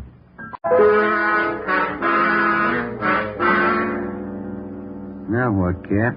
Shall we bring Kelby in again? No, not yet. He's found out by now from his sister that the boy's gone. He probably figures the police station is the first place he'd come. Wouldn't do much good pulling him in now, Ben. We couldn't even question him. 10 to 1 his lawyer would be waiting for us when we got back. That's the problem. How do we get to this Kelby without his lawyer finding out? Well, what about the early morning, Cap? Say tomorrow, about 5 or 6 a.m. Think you'd be looking for us then? Yeah, that might do it. We can just get by that pack of hounds he owns without waking the whole neighborhood. Might work. If we could just question him alone. I got an idea it wouldn't take much to make him cop out. All right, give it a try. Get out there in the early morning and bring him in for questioning as quietly as possible. I'll be in at 6 a.m. If you want me before then, call me at home. All right, Frank. Kelby's got a smart lawyer. It's going to be plenty hard to convict him without a body and corroborating evidence. He's got 4 acres out there, Cap. You can hide a lot of bodies in 4 acres. Well, that's what I mean. This case isn't ending. It's just beginning. The next morning, Ben and I met at the office about a few minutes past 4 a.m. We had a cup of coffee and a donut at an all-night restaurant, and then we started for the Kelby place out on Belasco Road. We took 4 pounds of fresh horse meat with us to keep the dogs quiet if they raised a fuss. It was 28 minutes past 4 when Ben pulled the car to a stop a few hundred feet from the gate to the Kelby nursery.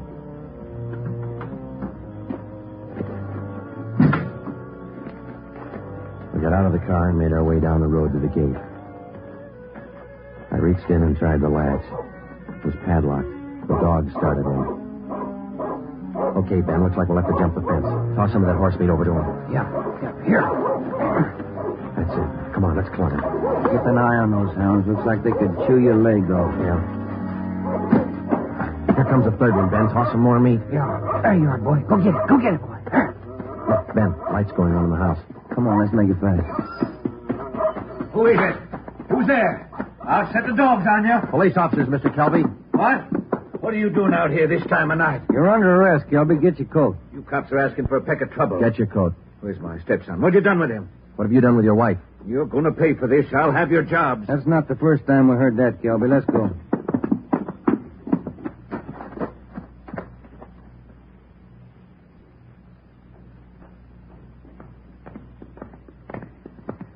Lights burning in the captain's office. Yeah. All right, Kelby, in here. You pay for this, mark my word. Ben, take him in the office here and stay with him. I'll see if Frank's in yet. Right, Joe. Come on, Kelby, inside.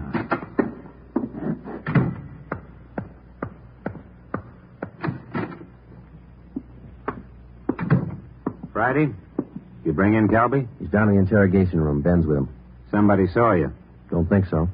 They must have. Kelby's lawyer's sitting in the next room.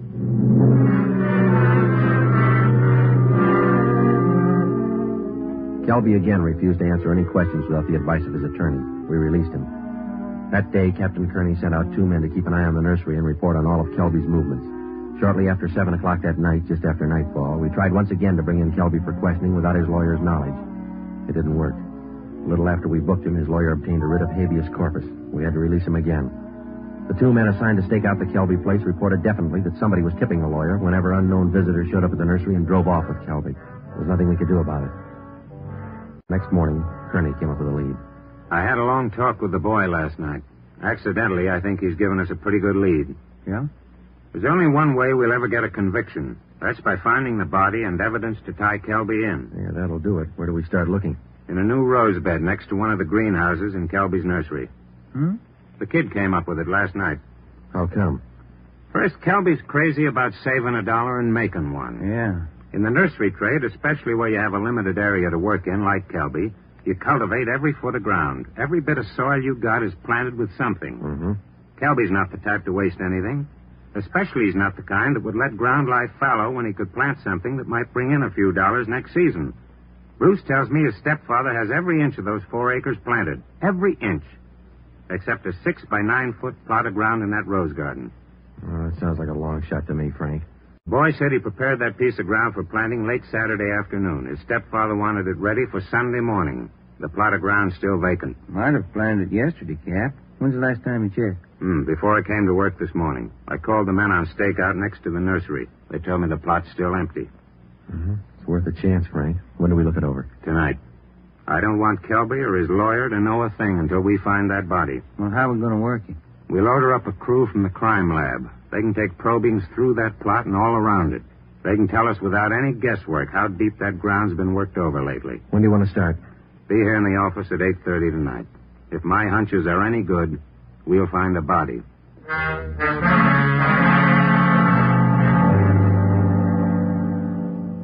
It was 10 minutes past 9 that night when we got to the Kelby place. Lieutenant Lee Jones and his assistants, Kearney, Ben, and 2 other men from homicide. The men on stakeout told us that Kelby had left about 20 minutes before in a dark blue coupe.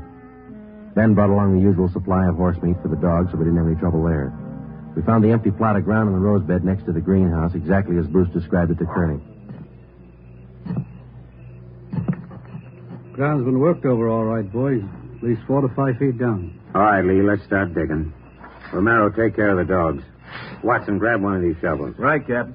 Hey, Gilbert said these dogs were vicious, didn't he? Yeah, why? Look at these hounds. They're no more vicious than a lively coal. Look. Higgins, get that light over here, will you? Thanks. What is it, Lee? Let me see. Teeth. Set of false teeth. Been in the ground long? Don't think so, judging from the shape they're in. How far down would you say you are, Lee? A couple of feet. Ground's real soft. Lee, come here a minute. What is it? Body. Here's the shoulder. All right, you men over here with Watson. Get the dirt off the face. Romero, you got a picture of the Kelby woman? Yeah, Captain. Let's see. Oh, here it is. Thanks. Get the light down here. French paid off, Frank. That's her.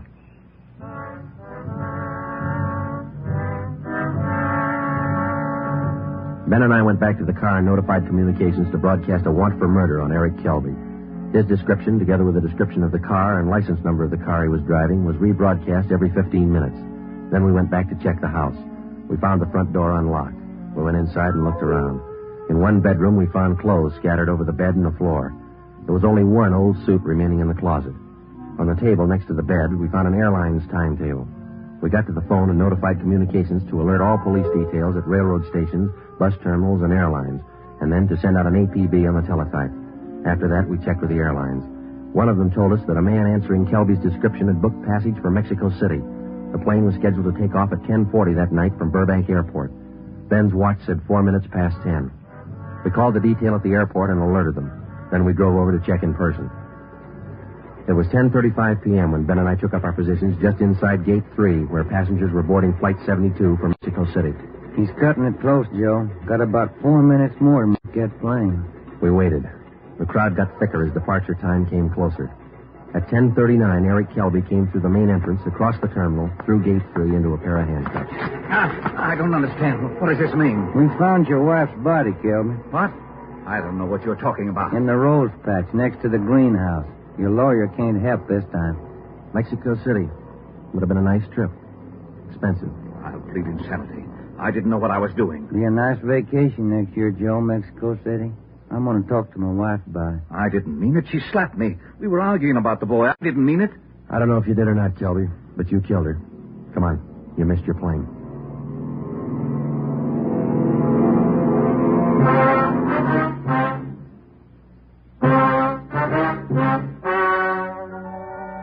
The story you have just heard is true. Only the names were changed to protect the innocent. Eric Kelby was tried and convicted of murder in the first degree. He is now awaiting execution in the lethal gas chamber at the state penitentiary.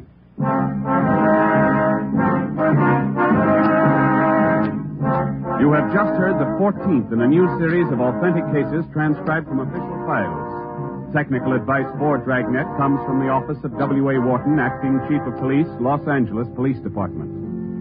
Tonight's program is dedicated to William J. Weston, Jr. of the Washington, D.C. Police Department, who on the evening of March 4th, 1945, gave his life so that yours might be more secure.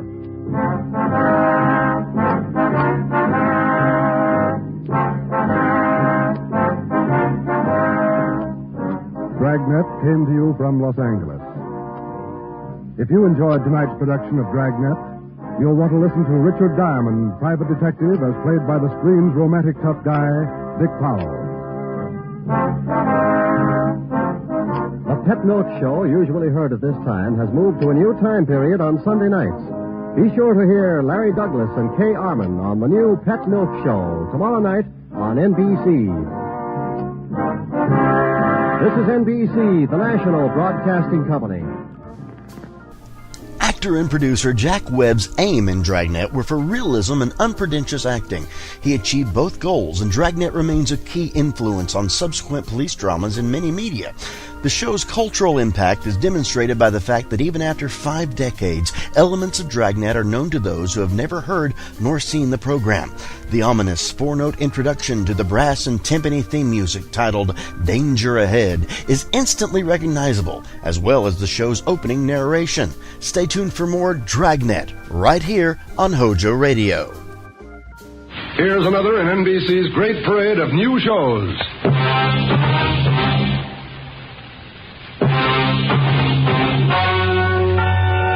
Ladies and gentlemen, the story you are about to hear is true. Only the names have been changed to protect the innocent. NBC brings you Dragnet.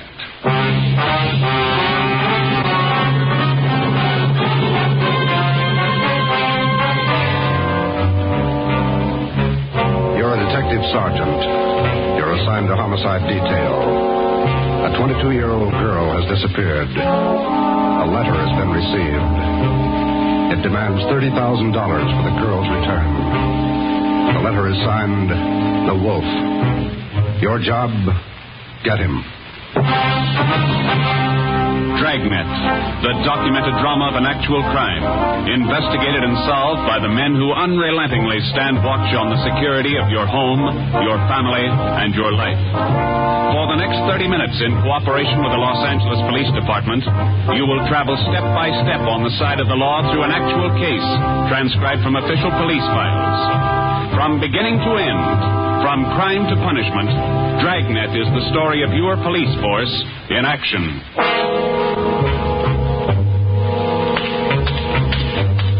It was Tuesday, October 18th. It was cloudy in Los Angeles. We were working the night watch out of homicide. My partner's Ben Romero. The boss is Ed Backstrand, chief of detectives. My name's Friday. I was on the way back from the stats office, and it was 3:26 a.m. when I got to room 42. Homicide. Got those mugs you asked for, Joe. Here they are. Thanks, Harris. Backstrand leave yet? In a minute. I'm going out with him.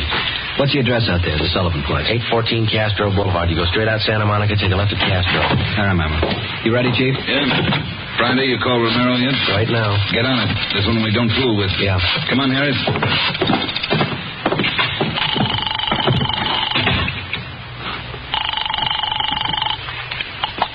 Hello. Sorry to wake you, Ben. This is Joe. How you feeling? Oh, hi, Joe. What time is it? 3:30 a.m. How do you feel? Oh, a lot better. Be back to work tomorrow. You'll be ready in 20 minutes? I'll pick you up. 20 minutes. Okay, what's up? You remember Martin Sullivan, vice president of the Third National Bank? Sullivan? Yeah, what about him? He's got a 22-year-old daughter, or he had one. She's gone.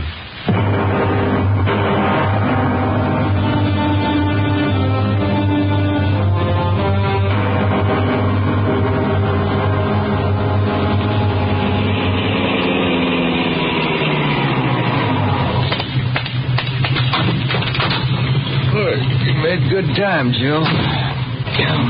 Where are we heading? Sullivan home out on Castro Boulevard. Ed's out there now with Harris. Any leads to work on? No, nothing so far. The girl disappeared a little before 1 o'clock yesterday afternoon. At 11 last night, he got a letter. They want $30,000. Sullivan hasn't got that kind of money. Yeah, I know it. Poor guy's almost out of his mind. Fill me in. How did it happen? Well, the guy took the girl out of business school. He had her called out of class. Told her father was sick, said he was a friend of the family's. Well, how about the teachers? What was their story? Said the girl didn't want to go with the man at first, but he finally talked her into it. Kept telling her father was dying. That's about as low as they come? Yeah. Did he use a car? Witnesses said it was a blue sedan. They didn't get the license number or the make. Did they remember what the guy looked like?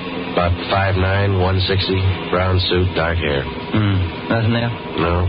Here's a copy of the letter. The usual. Read it. Yeah.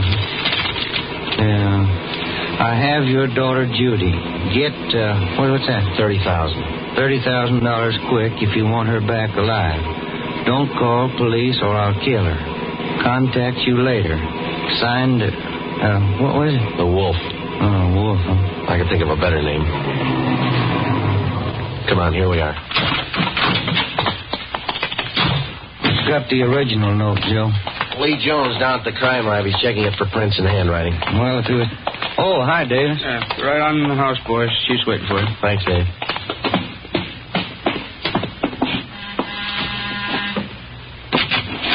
Hi, Joe. Ben, in the living room. Thank you. That's the way I see it, Mr. Sullivan. Now, you understand exactly what you have to do? Yes, sir. I'll do as you say. All right.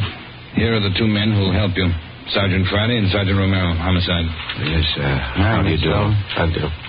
Mr. Backstrand, are you sure about all this? He might get frightened. He might do something to Judy. Believe me, Mr. Sullivan, it's the only way. I know how you must feel, but We can't do anything else.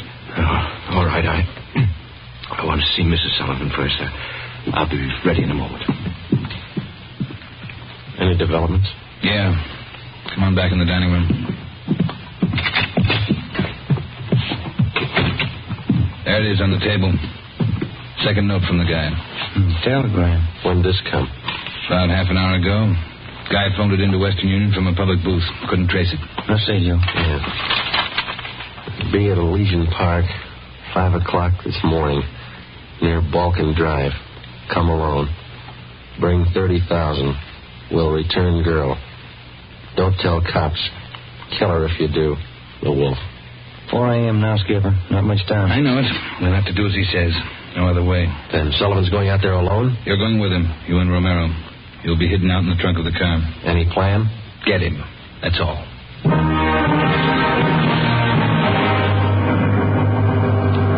Ben and I went out the back door and into the Sullivan garage. We jammed ourselves into the trunk compartment, and Harris closed the door on us. The latch was fixed so that the door could be pushed open from the inside. A few minutes later, Mr. Sullivan came out, got in the car, and we drove off. At 3 minutes to 5, we pulled up at the meeting place in Elysian Park. We waited. Nothing happened. At 5 minutes past 5, it started to thunder. That's all we need now. Thunderstorm. Stuff in here in this trunk, isn't it? Oh, yeah.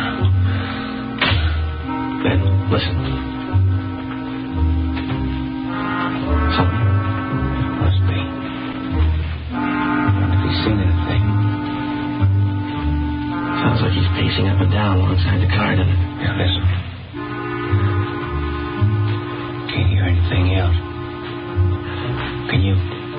No, we better stay under cover. Yeah. The rain's starting in. Wonder what happened to the wolf. Cold feet, maybe. Let's wait it out.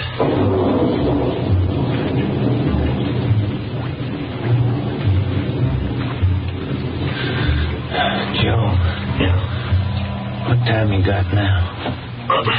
Move over a little, me. Am I watching? Yeah. A little past 5:30. Sergeant. Mr. Sullivan? Yes. Do you think he's coming? He's late. It's getting daylight. We better wait it out, Mr. Sullivan. Now, look, don't come back here again. If he's watching, you might tip him off. Oh, all right. All right. Poor guy. You? Yeah, I hear it. He's coming up the road toward us. Stop it. Yeah. Swing over to our car. You ready? Right.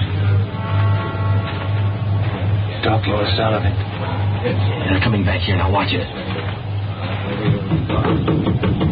Friday, Romero? That's you, Ed? Yeah, the meeting's off. Come on out. All right. Got a cramp in my leg. I'm cramped all over. Mr. Sullivan, drive back home. We'll contact you there. All right, Chief. Ben, Joe, come on over to the car. What's the story, Ed? Guy had no intention of following through with this meeting tonight. Well, how come? He told us. Phoned at 5 o'clock. Tried to trace the call. He wouldn't stay on the line long enough. What do you have to say? He wanted more money. Bragged about how smart he was. How we'd never get him.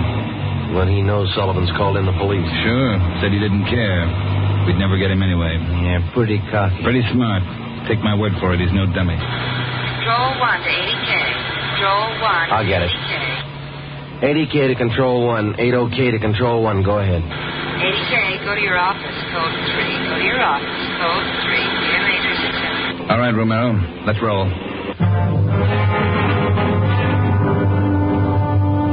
More than 12 hours had passed since word of Judy Sullivan's disappearance had been phoned in a homicide. During that time, an all-points bulletin containing the descriptions of the suspect, his car, and the girl had been sent out on the teletype to law enforcement agencies throughout the area. The same descriptions were broadcast over the police radio every hour. The Sullivan home had been placed under strict surveillance, and Mr. Sullivan instructed not to contact the suspect without knowledge of the police. He'd raised almost $10,000 in cash to buy him off. The serial number on each one of the bills had been copied by a police stenographer and then rechecked by a homicide officer. So far, the wolf, as he called himself, had made 3 separate contacts, but he'd covered his tracks well. We knew that he was somewhere in the city, 500 square miles of it, and we knew we had to find him fast. It was 18 minutes past 6 when we got back to homicide. Hi, Chief. Fellas, you got something for us, Mac? Here, this letter. Special delivery. Came in about 25 minutes ago. Can I see that, Mike? Yeah, that's him. According to the postmark, he must have mailed it right after he grabbed the girl. Yeah, listen to this. Stay away from Sullivan. If the kid's found dead, it's your fault. Stay away, the wolf. All right, Mike. Get it over to the crime lab and have Lee check it for prints. Right, Chief. Will you find any prints on the second note, Mike? 2. Running through R&I now. Friday, Romero, get down there and see if they got a make. I'll call out to Sullivan's and check with Harris. Right, Ed. Let's go, Ben. Who's watching the Sullivan house beside Harris? Carpenter and Davis. Baxter's afraid the girl's father will try to make a deal with the guy. Has he tried it yet? No, he hasn't yet. You couldn't blame him if he did. Word's sick. Oh, yeah. Here we are. Hi, fellas. Just coming down to see you. Got something, Larry? Those 2 prints Lee Jones lifted off that letter got a make on them from the single print file. That's good, Larry. Let's see, huh? There it is. Pull the whole package on him. Donald Alfred Kiefer. Looks like a real bad one, doesn't he? Donald Alfred Kiefer, male, Caucasian, age 29, 5 feet 8 inches, 170 pounds, brown eyes, dark brown hair. He had 1 previous arrest for forgery in Los Angeles 10 months before. Kiefer's occupation at the time of his arrest was listed as bank clerk at the Third National Bank. Ben went back into the files and pulled the crime report. Then we called Ed Backstrand. There's the answer, Skipper. At the time Kiefer pulled that forgery job at the bank, Mr. Sullivan was one of the vice presidents. Go on. Sullivan was the one who preferred charges against Kiefer and saw that he was prosecuted. Where's this Kiefer now? Let me see. He was placed on probation, and on May 16th this year, he returned to his home in Omaha, Nebraska. That's 1380 Mackinac Avenue. All right, Romero. Get Omaha on the phone and have them check out Kiefer. Right, Skipper. Friday, take Kiefer's package and this note down to Don Myers. Have him check the handwriting. And get over to the crime lab and see what Jones lifted off that last letter we got. All right, Ed. The faster we work, the faster we'll put this guy behind bars. Now move.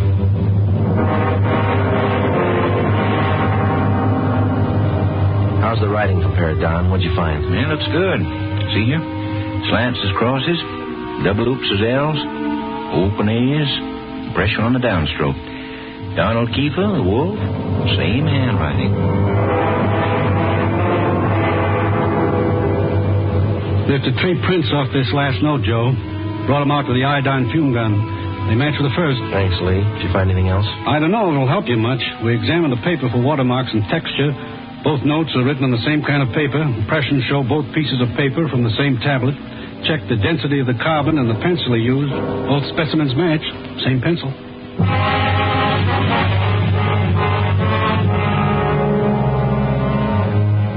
By mid-afternoon, Donald Kiefer's description had been broadcast throughout the area. Bulletins were dispatched to all departments, and an APB was teletyped to the entire state. Men were stationed at every post office in the city to watch for notes that might come through the mail. The bus depots, railroad terminals, the airports, and all the main roads leading out of the city were under strict surveillance. The entire Los Angeles area was broken down into single square-mile districts, and a house-to-house canvass was started. A squad of men were assigned to cover each square mile. Outlying towns and cities were requested to do the same. By 5 o'clock that afternoon, the greatest dragnet operation in the history of the city was underway. We were sure Donald Kiefer was somewhere inside.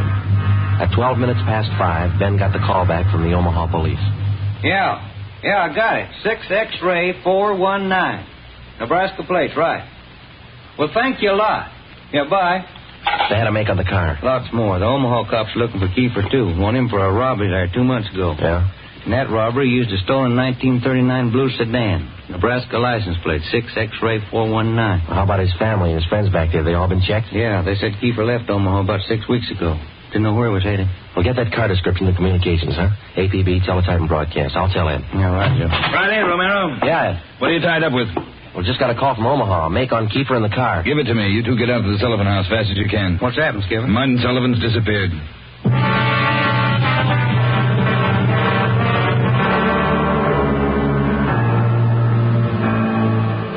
All right, Harris, how'd it happen?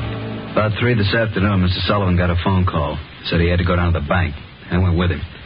He had me wait in the reception room, and he went in his office. After waiting 10 minutes, I got suspicious and went in. He was gone. That's it.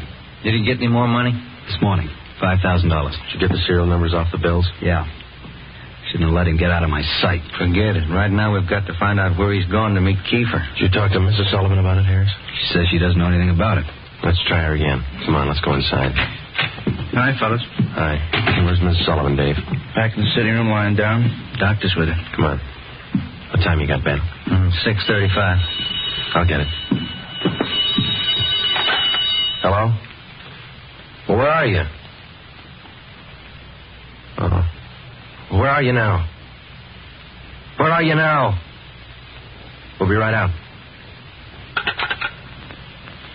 That was Martin Sullivan. He met with Kiefer on Laurel Canyon. Did he get his daughter back? Yeah. Wrapped in newspapers.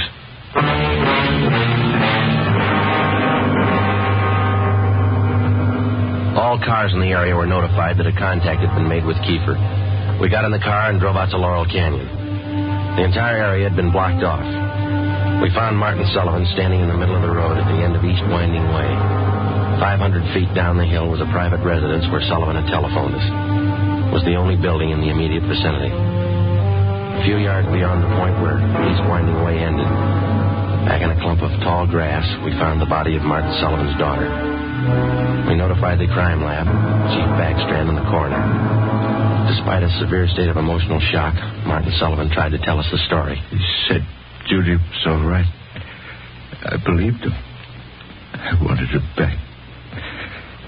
Judy. I tricked the officer, the one watching me. He said, come along, no police. Did you see his car, Mr. Sullivan? I wanted her back. I wanted Judy back. I did as he said. I drove here at 6 o'clock and I waited. I put the money in the front seat like he said. Did he get the money, Mr. Sullivan? And I got out, left parking lights on. I stood up there by the end of the road, waiting. Mr. Sullivan? And he drove up. He took the money. Then he came up to me. He had a gun. I wanted Judy back. He had a gun. Did you see his car? He said she was up there, beyond the road, tied to a tree. I wanted her back. Mr. Sullivan, did you see his car? I went to look for Judy. He drove away. Oh, she wasn't there. By the tree. Couldn't find her. On the way back, I saw the bundle on the way back.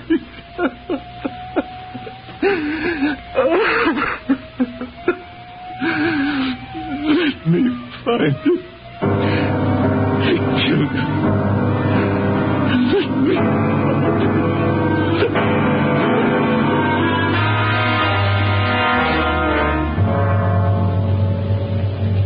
Before he went into a state of complete collapse, we showed Martin Sullivan a picture of Donald Alfred Kiefer. He definitely identified him. The information was immediately relayed back to Central Division, rebroadcast to the entire police radio system. A teletype was dispatched to sheriff's offices, and communications were sent to police stations throughout the country. The house-to-house search throughout the entire city intensified. The dragnet in which we hoped to trap Donald Kiefer was drawing slowly inward. It was 12 midnight. Next Street, Sullivan girl murder. Next Street, read all about it. Citizens join search for killer. Friday, did the papers get a list of the numbers on that ransom money? Yeah, got them in the final night edition. 2.5 pages of serial numbers. Gave it a big spread. Look at these pictures of Kiefer here, all over the front page. The more the better, Romero. I hope this town never forgets that face. Good reminder. You don't make deals with killers. Hi, fellas. Come on over. Find anything yet, Lee? Just checking over these towels here. Found them wrapped around the girl's body, inside the papers. Funny thing about those papers. What's that, Lee? They're all yesterday's. Every story about the girl's disappearance has been clipped out. Maybe the guy's making up a scrapbook. How about the towels, Jones? Any laundry marks? Not a one so far, Ed. Every one of them was clipped off. Pretty smart. The morgue post the body in? Been doing it now. Yeah, nasty one. Yeah. Did you get any footprints or tire marks out where they found the body? Lots of them, all cast. Bossy and Taylor are checking them now. One thing. What is it, Jones? I don't know. Under the seam here. This towel. Wait a minute. Joe, that pair of slippers there. Yeah, here you are. Thanks. Just back under the seam. There. That's one tag he missed. Any markings, Lee? Yeah. Greenway Apartments, Los Angeles.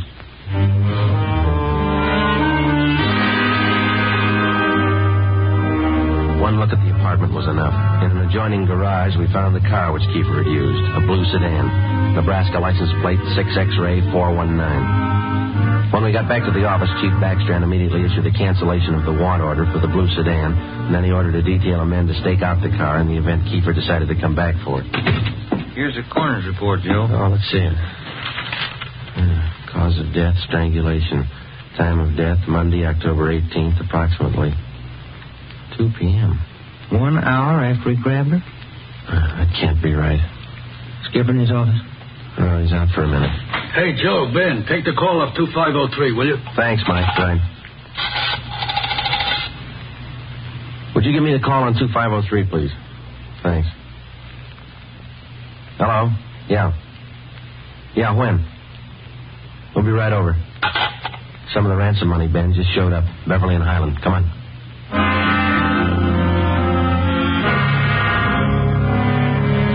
The man's name was Ralph Donahue.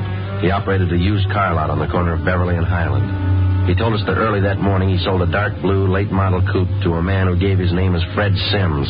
The man paid for the car in cash. Donahue told us that he checked the serial numbers on the bills after the man had driven away. Serial numbers check out, Joe, every one of them. If I only thought to look, officer, and you know I generally do. I'm the suspicious kind anyway, but, this morning I must have been asleep. You got the full description on the car, Ben? Yeah, Joe. All right, let's get it on the air right away. I saw his mug in the paper while I was waiting for you. Too late. Sorry. Yeah, thanks.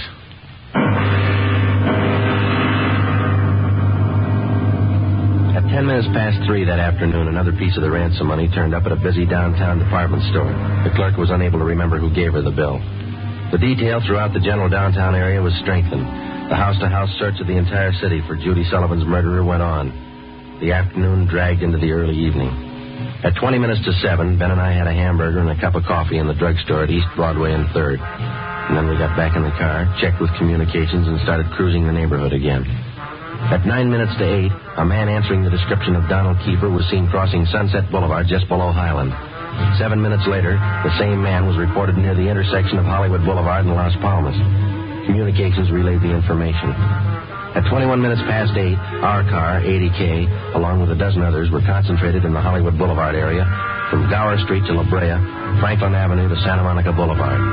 At 24 minutes past 8, another piece of the ransom money was passed at a cigar store on the corner of Hollywood Boulevard and Hawthorne Street. The number of men and radio cars in the area was redoubled. Plainclothes officers were stationed at every intersection to keep an eye on pedestrian traffic. At 18 minutes to 9, the dark blue coupe which Kiefer had bought that morning was spotted parked in an alley just below Hollywood Boulevard and Cahuenga. We called Ed Backstrand. City Hall. 2503. 2503. Chief of Detectives Office, Hannah. This is Friday, Mike. The chief there? Yeah, wait a minute. Just going out the door. That is for you.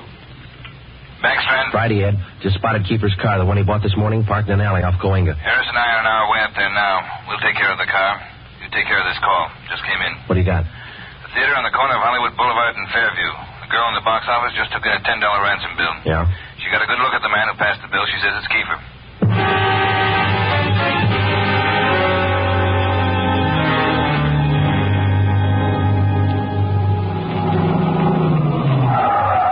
All right, Ben, come on. Yeah. You got the list of serial numbers? Right here. Let's check at the window. Yes, sir. How many, please? Police officers. Sergeant Romero, Sergeant Friday. Oh, yes, sir. Mr. Rabin, the police are here. Would you step around to the side door, Sergeant? Yes, ma'am. Margie, relieve Francis for a minute. Francis, come here. Bring that $10 bill with you. Sharp girl, officer, that Francis. Sharp. Here it is, Mr. Rabin. All right, Sergeant. There you are. $10 bill and the list of serial numbers. Check out all right, Ben? That's it, Joe. Good work, man. You reported the man came in about a half hour ago. You sure it was Kiefer? Yes, sir. I have his picture in the box office just behind the change machine. I recognized him right away. And as far as you know, he hasn't left the theater. That's right, sir. All right, Mr. Rayburn, I'm sorry. I'm afraid we'll have to interrupt the show. Anything you say, Sergeant. Anything. Ben, you keep an eye on the front exit. I'll call communications. All right, Joe.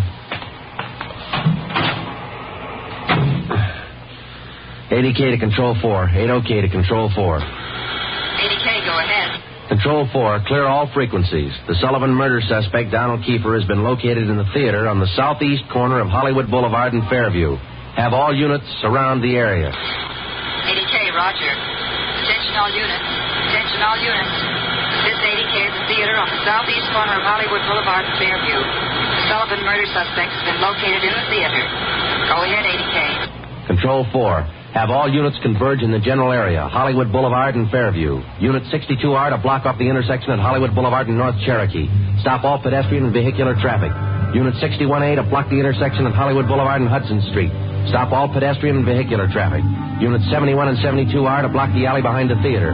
Unit 66 and 67R to assist at main entrance to the theater. Within a few minutes, the 1/2 mile area around the theater was completely blockaded. Every exit and entrance to the theater was covered. At 9:23, we met Harris and Ed Backstrand in the theater manager's office. Backstrand outlined our plan of operation. At 9:28, a detail of 14 men walked down the side aisles on the main floor of the theater and took up their posts on either side of the orchestra pit. The picture was stopped and every light in the theater was turned on. Ed Backstrand, Harris, Ben, and I went down the aisle and up onto the stage.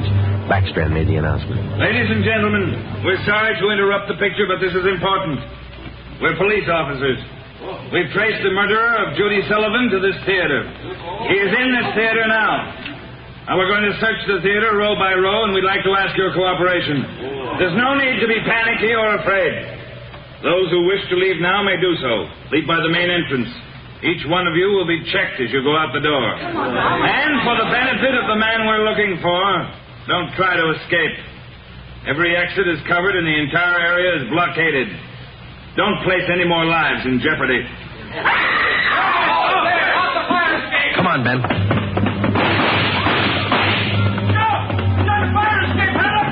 Backstage, Joe. We can make it from there. All right, let's go. Come on, hustle it, Ben. Yeah. The next building. You'll probably try to jump for it. All right, watch it. I think this door leads out to the roof.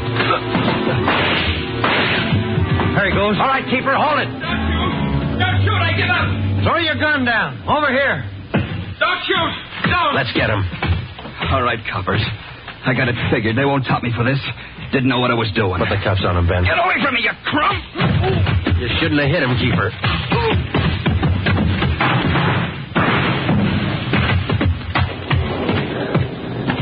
All right, Ben. Try the cuffs now. Yeah. Come on, let's get him in out of the rain. What's the hurry? Why spoil a good rain?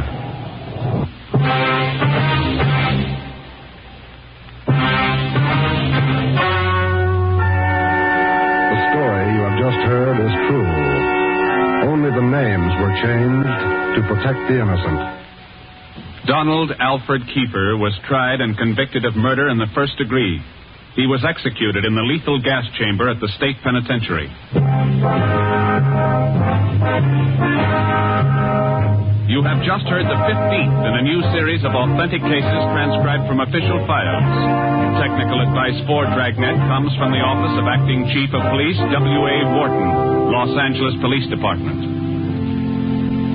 Tonight's program is dedicated to Deputy United States Marshal John B. Glenn of Boise, Idaho, who on the morning of July 31st, 1940, gave his life so that yours might be more secure.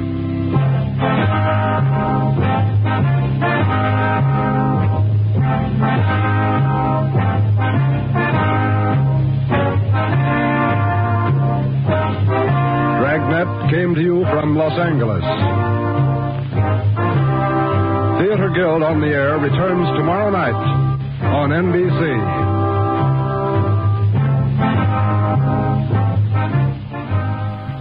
You're listening to Hojo Radio. More classic old-time radio coming your way next. Other in NBC's great parade of new shows.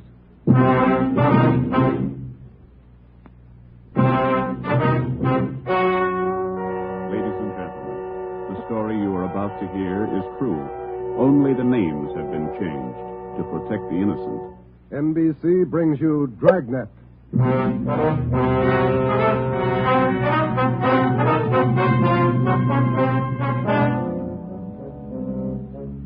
You're a detective sergeant.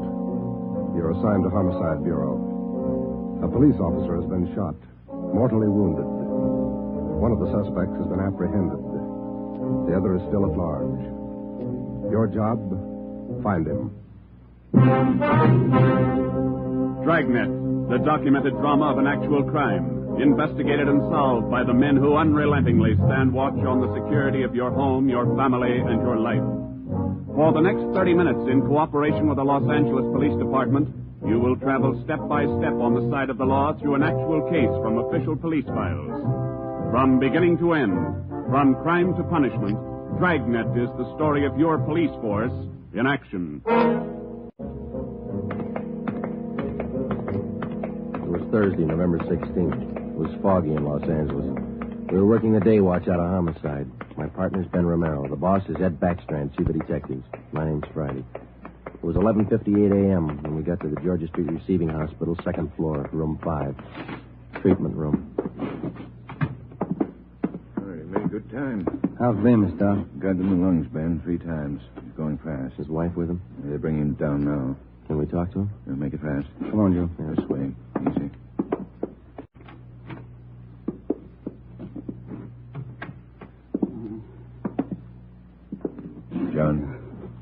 John, it's Friday and Romero. I want to talk to you a minute. Doc, it burns. My chest. Burning up. Nurse? Yes, Doctor? The hypodermic. Yes, Doctor. Easy. All right, fellas. Don't take too long. John, it's Joe Friday. Can you tell us how it happened? Joe. How'd it happen, boy? Can you tell me? Can't figure it, Joe. Why'd he do it? We gotta find out. Now, how'd it happen? I don't know. I was directing traffic. East Broadway and First Street. Gray coupe. Pulled up for the stop. Gray coupe. How many men in the car? How many, John? 2. Gray coupe. Pulled up for the stop. In the pedestrian lane. Went over. Gonna ask him to back up. Back up out of lane. Just gonna ask him. Yeah, John, and then what? Driver. Dark hair. Eyes. Dark. Went over. Gonna ask him. Back up. Pointed a gun. No reason. Pointed a gun at me. All right, easy, John. Take it easy. No reason, Joe. No reason he fired. Hurry it up, Joe. Yeah. No. What about the other man in the car? Did you see him? Can you describe him? Joe, did you get him? Gray coupe. Driver. Guy with him. We've got the driver, John. He's upstairs. The other one got away. We gotta find him. You gotta help us. My wife. Somebody send for Dora. She's on her way. She'll be here in a minute. Now, can you tell us, the other man in the car, what did he look like? Gray coupe. What did he look like? Don't press him, Joe. Gray coupe. The driver. Pointed a gun. Dark hair. Yeah, I know the other man, John. We got the driver. What did the other man look like? Send for Dora. Come on, Ben. Thanks, Doc. Okay. Going fast. Yeah. John got any kids? 2. Always pick up family, man. This thing's got a phony ring to it, Ben. You don't just pull a gun and shoot a man. Not if you're sane, you don't. Here's the stairs. The guy we got is as sane as they come. And how do we explain it? All I know is that hood shot John Bemis, and I want to know why. Might be a lead in that car he was driving. Maybe. Come on, here we are. Phone message for you, Friday. Came in a few moments ago. Thanks, Davis. From R&I. They got a make? Take a look. No make or warrants on James Vickers, Gray. Let's talk to him. Come on.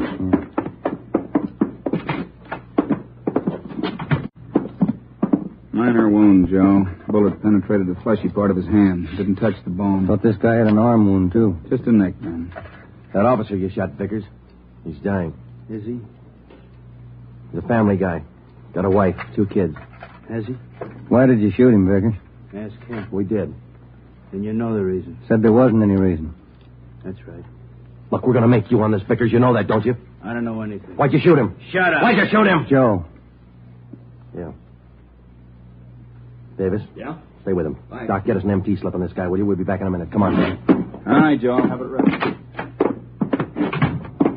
Too big, punk. Easy, Joe. Oh, easy nothing. I've seen too many good cops like Bemis cut down by punks like that Vickers. Getting mad won't help. Come on, down the stairs. Like to see Bemis? Why?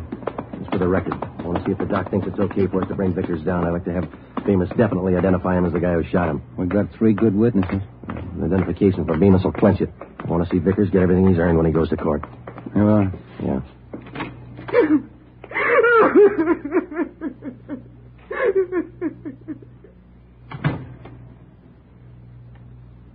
He went fast, Joe.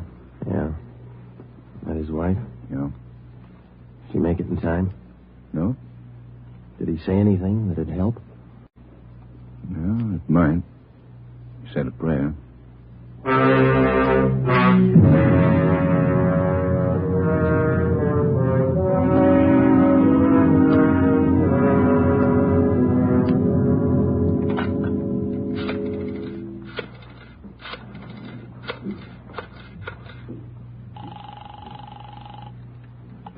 City Hall. 2625. 2625. Auto records, Crowley. Joe Friday, Vince. What about a make on that car used in the Bemis shooting this morning? Yeah, Joe, been trying to get a hold of you. Where are you now? Georgia Street, 2nd floor. What about the make? Car was reported stolen yesterday afternoon. Registered to Harold Simpers, 716 Everett Street. Report said the car was taken from a parking lot at Grand and Wabash. Okay, Vince, thanks. What about the guns they found in the car? Lee Jones still has them over at the crime lab. He's running them through. No word yet? No. You make out the impound report on the car, Joe? Yeah, recovery report, too. They're still dusting for prints. MT slip ready, Doc? Yeah, right here, Ben. Medical card, history, MT slip. You ready, Vickers? Yeah. All right, put out your wrist. Put the cuffs on him, Ben. Watch his hands. You saving me for the highlights? All right, let's go. I'm not going to jail. You're in jail now. Looks like a hospital. Bars on the windows, aren't they? All right, come on. Give me a smoke. Here. Okay. Light. What do I get if I open up? No deal. Might talk, make it attractive. Who was the other guy in the car? Hitchhiker. I always give rides. Then why'd he run when we chased you? Maybe he was scared. You're part of a gang. Maybe. Who was the other guy? What's it worth? Oh, come on, Vickers. You're wasting our time. Where are we going? All right.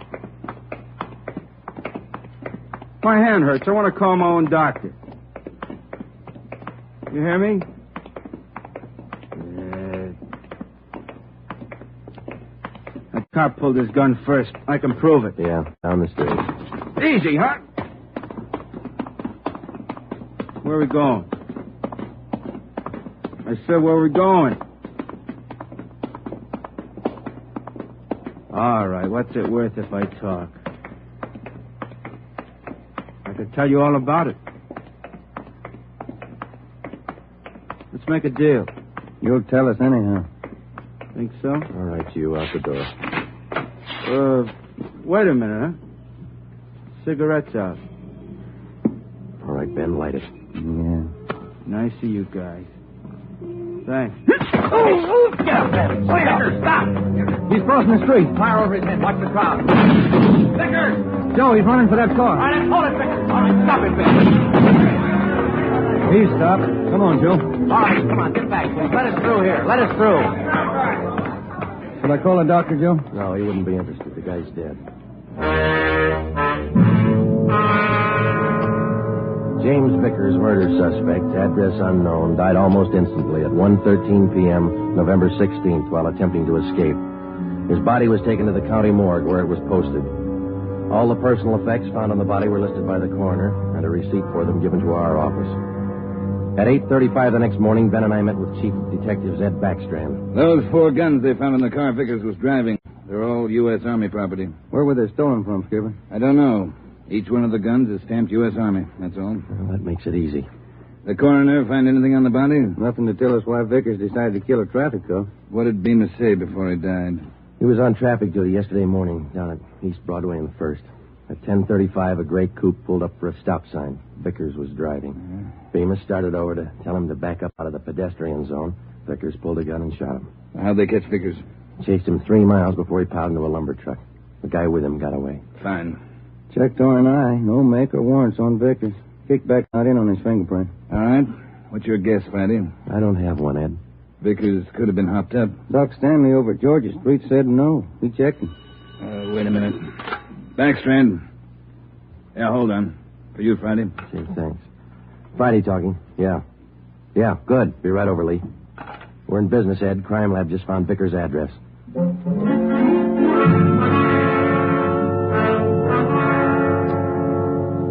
There it is, Joe. Thanks, Lee. Let's see, huh? Silver Dollar Hotel. Received a Mr. James Vickers, $6.50, room 345. Where'd you find it, Lee? Under the front seat, in with the tools. Anything else? Not a thing. How about prints? 2. Kind of smudged. Hope we can run a make with them. No prints on those 4 guns, Lee? Smeared. Not enough to classify. Yeah, this is it, Ben. That's all we got. Come on, let's see if we can make it pay off.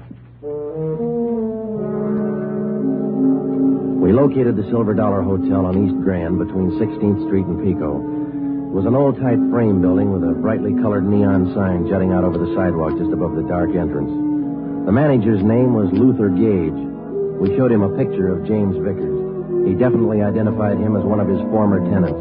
He told us that Vickers had stayed at the hotel 1 week in room 345 and that he had checked out 2 days ago. Was Vickers staying here alone, Mr. Gay? Yes, alone. Quiet man. Did he have any visitors? Maybe. Wouldn't know. Paid his bills. Spent most of his time away from the hotel. Good tenant. Did Vickers have any friends here in the hotel? Maybe.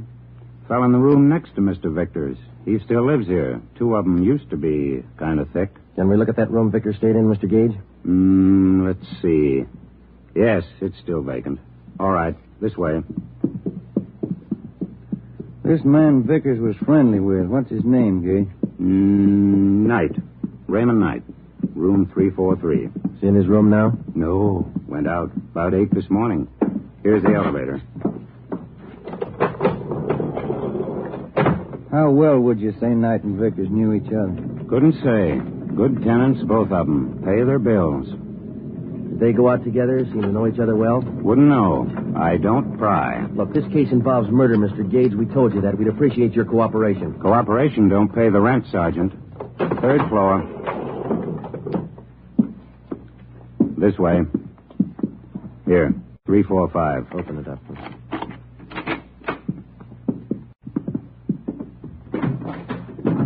Nothing.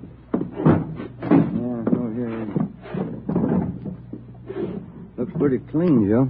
All my rooms are clean. You didn't mean it that way, Mr. Gage. I wonder if you'd show us Knight's room now. That's next door, isn't it?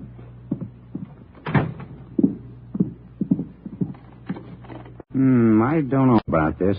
Poking into other people's rooms. Not regular. Neither's murder. Come on, let's go. Does Mr. Knight have this room to himself? Sure ask questions, don't you? No, Knight has a friend staying with him. About 2 weeks now. Not in much. Is he in now? Don't think so. Ben, watch it! Oh, drop that, you! Bad shot, Mr. Gage. Look out!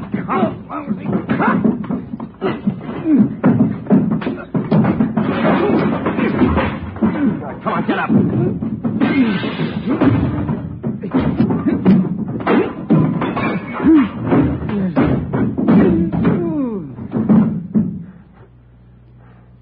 Ben?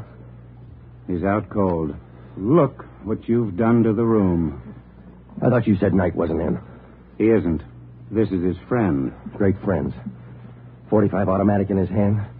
38 snub nose in the bureau. Another 45. Look in his bag. I don't pry. He pays his bills. Good tenant.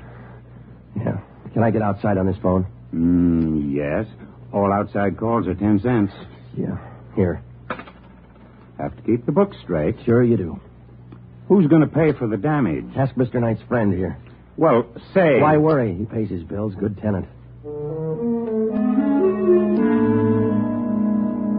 I called Ed Backstrand, and he sent out a special detail to take out the hotel and bring in Raymond Knight if and when he returned. Ben and I drove to the Georgia Street Receiving Hospital, where Doc Stanley patched up the cut on Ben's scalp and treated Raymond Knight's friend for simple cuts and bruises.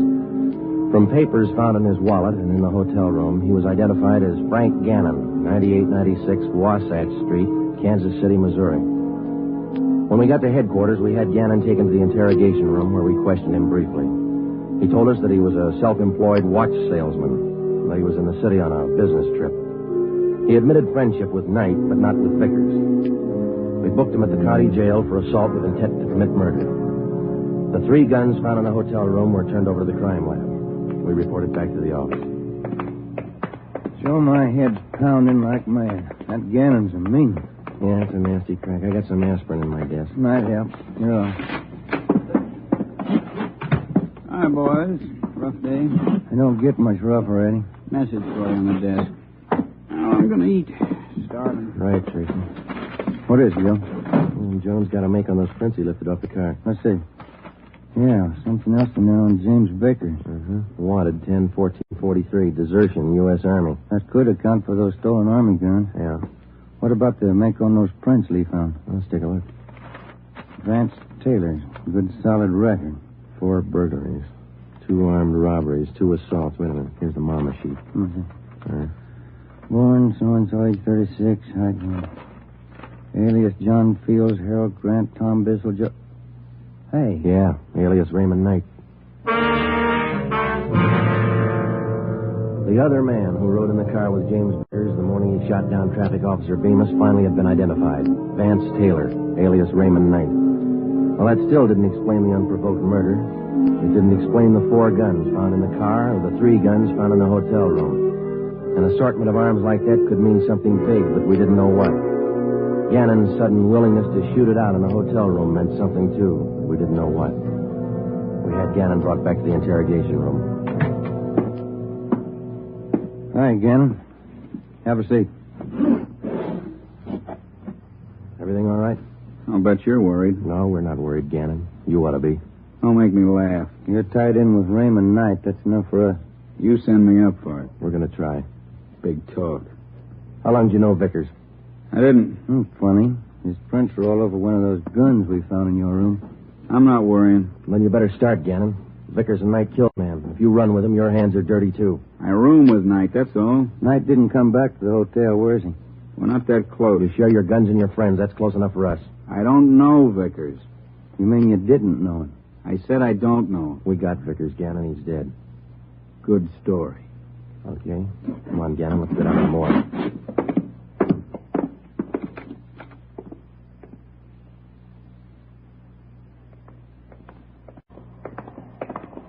Down this way, Joe. Cold today, isn't it? Yeah, it's damp. Bad sinus weather. No. What is all this? Never seen a corpse before? No, I'm not in this. Take me back. I don't want to look. You can close your eyes. Take me back. I don't want to look. Here we are, fellas. Slam 45. This way, Gannon. I get sick. I don't want to look. Throw back the sheet, Fred. Take a good look, Gannon. No, he's Knight's friend. I'm not in it. Who is in it? I don't know. Take me out. I'm sick. All right, Fred. Thanks. Okay, boys.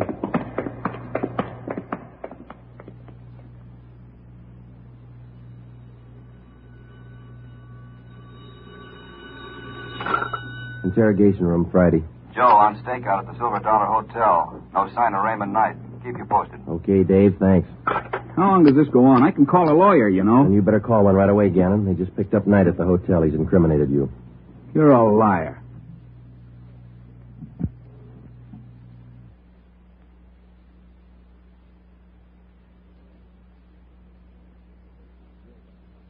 Sure.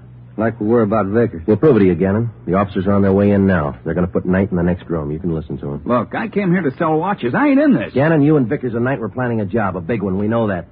If you want to wait till you get on the witness stand to tell your story, it's all right with us. Well, didn't take too long to break this one. Smoke some? Yeah. Thanks. Gannon? Smoke? What are you going to do? Nothing. Just kill a little time. They bring in Knight. You haven't got Knight. I haven't unwrapped him yet, Joe. You want to check me out? Okay, open him up. Give him a good shuffle, huh? You're going to have some time on your hands, Gannon. Want to learn a new card game? No. Suit yourself. It's a good game for two. Better with three. Sure a lot of cards. Yeah. You got 2 decks there. Well, first off, this game is quite a bit like gin rummy. Yeah? There are 8 of every suit. 4 jokers. Jokers count 50 points. Mm-hmm. Red 3s count 100 points each. If you get a black 3, you can freeze the deck. Oh, I see. I shouldn't say deck. In this game, they call it the pack. The pack? What's a pack? Well, it's the discard pile, same as in gin. You get a red 3, you can freeze it. No, it's a black 3. Well, what happens when you freeze it? Nobody can pick it up. Oh, I see. All right. Let's deal out a dummy hand here. Fine game, Gannon. Sure you won't change your mind? We don't want to play, Joe.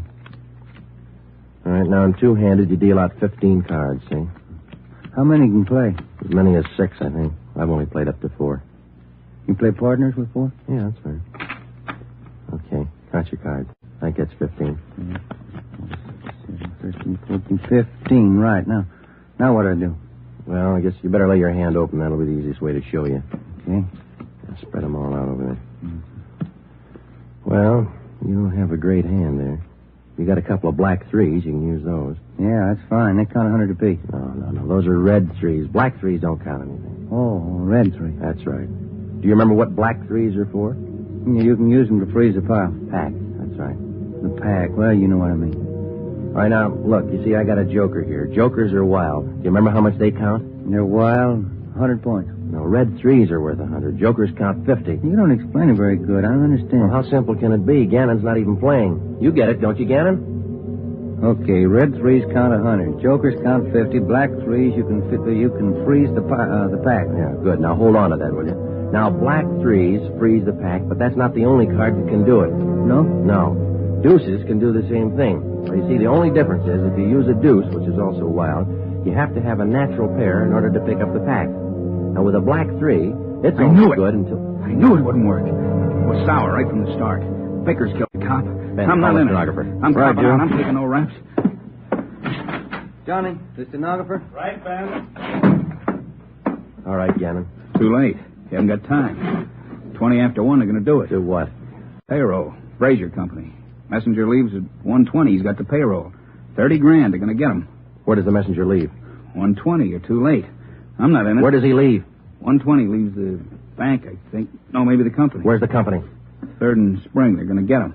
Where's the bank the messenger goes to? Up the block, 2nd National, 3rd and Hill. Where are they going to get the messenger? By the alley, Clay Street. I'm not in Ben, it. check it. Get out of communications. Have him put out a call to block up the area. Give him the details. All right. Johnny. Yeah, Joe. Stay with this guy. Okay. Davis. Let's go. Brazier Manufacturing. Olympia.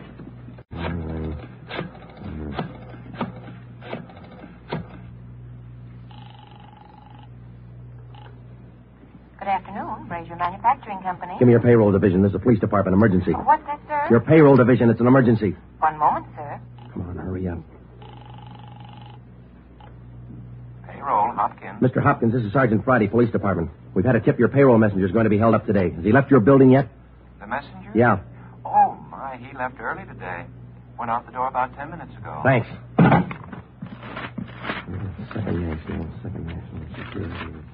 Second National. Friday, what's all the excitement? You break that guy? Wait in a minute, Ed. No time. Good afternoon, 2nd National. Give me the manager on duty, please. Emergency. One moment, please. One moment. Come on. I'm sorry, sir. The line is busy. Would you care to wait? Give me the chief teller. Thank you. Chief Teller, Waters. This is Sergeant Friday, police department. Emergency call. Has the payroll messenger from the Brazier Company left the bank yet? Well, I wouldn't know, Sergeant. Just a moment. I'll have your call switched. Yeah. Operator. Beatrice, would you give this call to Miss Chalmers? It's important. Thank you, Mr. Waters. Miss Chalmers, good afternoon. Miss Chalmers. What's the matter, Friday? You sick? Yeah, I'm sick. Miss Chalmers, good afternoon. Miss Chalmers, this is Sergeant Friday, police department. Has the payroll messenger from the Brazier Company left the bank yet? From Brazier? Why, yes, not more than 2 or 3 minutes ago. And he had the payroll with him? Of course. Thanks. Got a tip on a payroll sticker, babe. You coming? Yeah, let's go.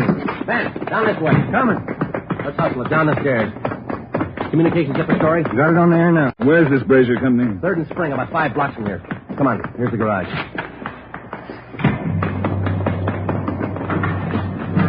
All right, come on, hit it. Let's make time. Get the radio on. Just warming up. All units. Attention all units. On 3rd Street, corner of Clay Alley, 211. A back messenger. Suspects are headed west on Clay Alley. Suspects are armed. Code 3. 11R, take the call. Cars are closing in fast. 4th Street up ahead, Ben. Might meet them at this end of Clay Alley. Hold on.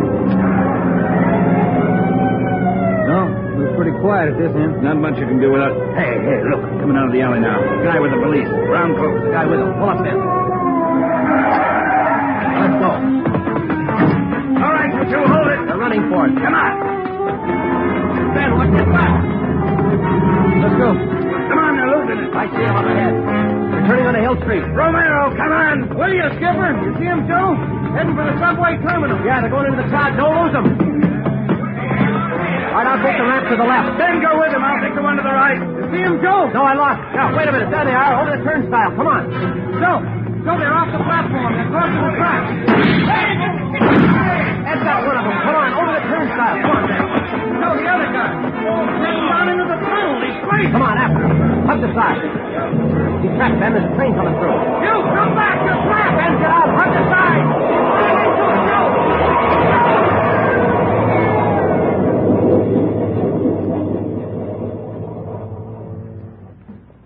You all right, Joe? Yeah. Are you? Mm-hmm. You want to check? No, I don't think it's any use. Yeah. Well, let's go. Wonder why he tried so hard, Joe. I don't know, Ben. Some people are like that. You can blow the whistle all you want. They never know when to stop.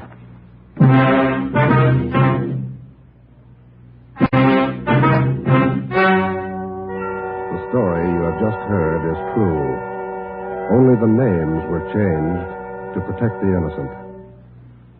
Frank Gannon, the only surviving member of the hold-up gang, was tried and convicted of the crime of assault with intent to commit murder. He is now serving out his sentence at the state penitentiary.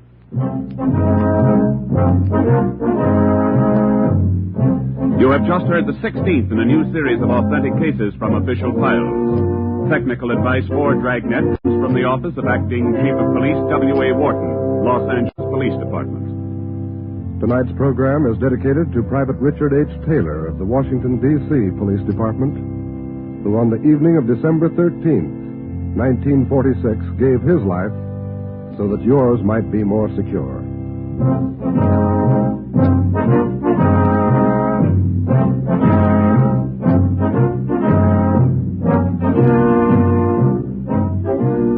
Dragnet came to you from Los Angeles.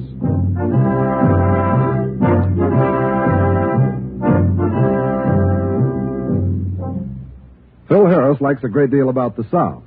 We like a great deal about Phil Harris. For instance, we like his beautiful blonde wife, Alice Faye.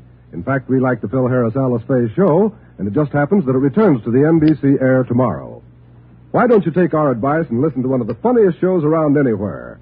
That's the Phil Harris-Alice Faye show tomorrow on most of these same NBC stations.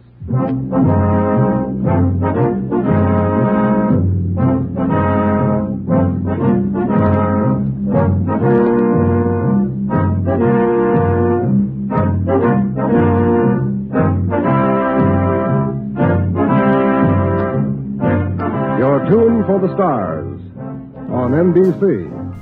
The original Dragnet, starring Jack Webb as Sergeant Joe Friday, ran on radio from June 3rd, 1949 to February 26th, 1957, and on television from December 16th, 1951 to August 23rd, 1959, and then from January 12th, 1967 to April 16th, 1970. All those versions ran, of course, on NBC. There were 2 Dragnet feature films, a straight adaptation starring Jack Webb in 1954, and, of course, a favorite of mine, a comedy spoof in 1987.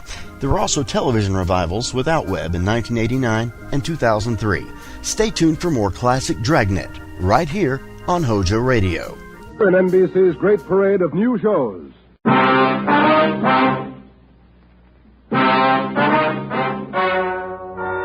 Ladies and gentlemen, the story you are about to hear is true. Only the names have been changed to protect the innocent. NBC brings you Dragnet.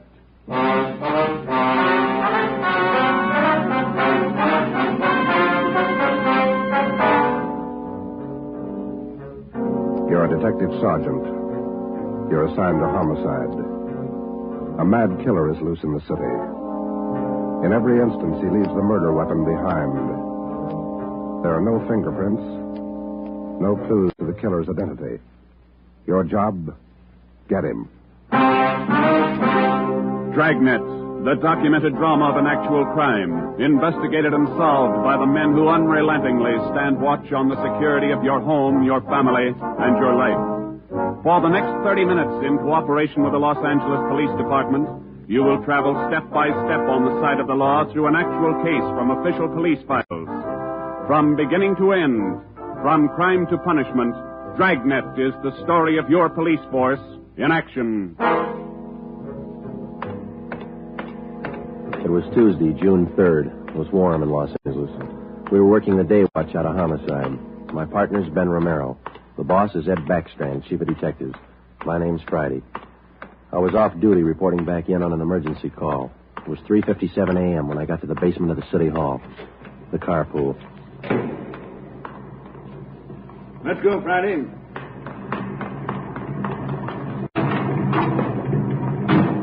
Sorry to call you back in. Couldn't be helped. All right, Ben. Okay, Skipper.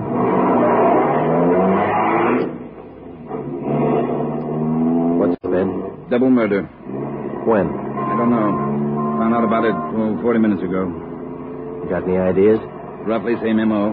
Was that 6413 Norwich, Skipper? No, 6430. What do you mean, the same M.O.? The same guy. Brick that killer. How many does this make? Counting tonight, 4. We got anything at all? Smudged fingerprint we can't even classify. Sounds like a smart operator. We gotta get him. We have to shake down the city from one end to the other. Big job, Skipper. Big killer.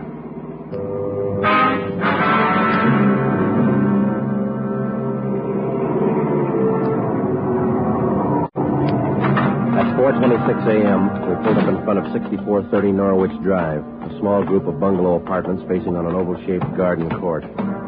2 uniformed officers were stationed at the door to the apartment. Hi, Chief. Hiya, fellas. We went inside. Wellberg from Homicide was waiting for us. This way. In here. Well, there they are. Yeah. Mother, daughter. Joe, on the floor beside the bed. Yeah, a red brick.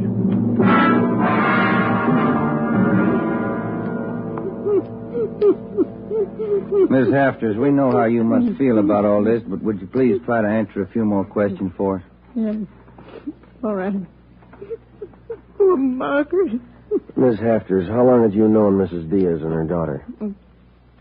9 years. This November they moved next door. I remember it so well. We got along right from the start. And as far as you know, the only close friends the mother and daughter had live right here in the apartment court? Yes. Margaret was a pretty girl, but she was no chaser, no boyfriend. Very close to her mother. The two of them very close. Did they keep any amount of valuables in the apartment? Money, jewelry, things like that? Oh, no. Mrs. Diaz and Margaret didn't have much, you know. Very modest income. They both worked. And you can think of no good reason. Oh, no. Oh, poor Margaret, poor Mrs. Diaz, lying in there. Shock. Terrible shock. Wellberg. Yes, Sergeant. Would you show Ms. Hafters back to her apartment? Sure, Sergeant. Thank you, Miss Hafters. We appreciate it. Yes, thank you. Poor Margaret. Poor Margaret. Well, Joe? Let's check with Ed. He's back in the bedroom. You get anything from the neighbors? The usual, Ed. No jealous boyfriends, ex-husbands, nothing like that. Boys find any evidence yet, Skipper? I'm still working on it. You got any theories? Well, we know the killings were all done by the same guy. Mm-hmm. Cuts the same pattern out of the window screen. Cuts the same pattern with a glass cutter out of the window. Reaches in and flips the lock. All right, where's that leave us? And before he gets inside, he makes sure there are only women in the house. That means he probably watches the house for a few days. Yeah. Once he gets inside, he wants only one thing, to kill. He's never taken any valuables. As far as we can tell, he's never searched for any. What kind of a man works like that?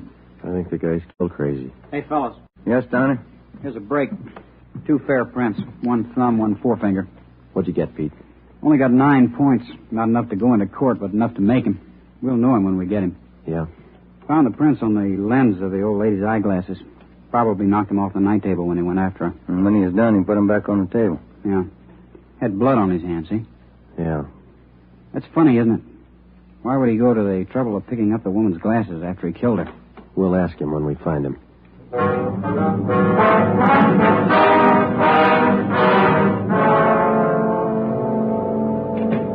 right, Ben. Joe, I have something for you. We can use it, Lee. Hold it just a minute. Yeah. Crime Lab, Jones. Yeah. Yeah, all right. I'll tell him. Right, Ed. Backstrand. If you're through checking the victim's clothes by 8 o'clock, you can knock off for sleep until noon. What if we're not through? Take it up with the chaplain. Here's what I wanted to show you. Over here. A couple of casts. Bare footprint. That's right. Those from the Diaz place? Found them outside the dining room window in the flower bed. Take a look. Mm-hmm. Good cast. Size 9. 10. Missing toe there, huh? Left foot, first toe. That's lucky. Well, the guy took his shoes off before he went in that house. That's the way it looks. You leave any other prints, Lee? 3 with the shoes on. Here they are. Here. Yeah. How would you say the guy is built, Lee? Oh, from the impression, pretty heavy man. There's no full length of stride, or I might give you an idea of his height. How about the bricks, Lee? Here they are, all 3 of them. Used this one in the first murder, this one in the second, this one last night. Leaves them around like calling cards, and there's no way to check them. You'll never get a fingerprint off a common red brick like this, Ben. Surface is too rough. Well, we got an idea of his weight. We know that the first toe's missing from his left foot. That's something. The one we had yesterday. We can check that missing toe in the amputation file, Joe. Yeah. Well, we better get back. Pete ought to have those prints ready, too. Thanks a lot, Lee. Okay, fellas. Say, they post the bodies yet? Yeah, they're doing it now. Same as the first 2. The brain? Concussion, hemorrhage. They didn't have a chance. Hold it a minute. Crime Lab, Jones. Sure, just a minute. Either one of you fellas. I'll get it, Joe. Okay. Yeah, Romero. Yeah. Good, we'll be right over. They got a make on those 2 fingerprints.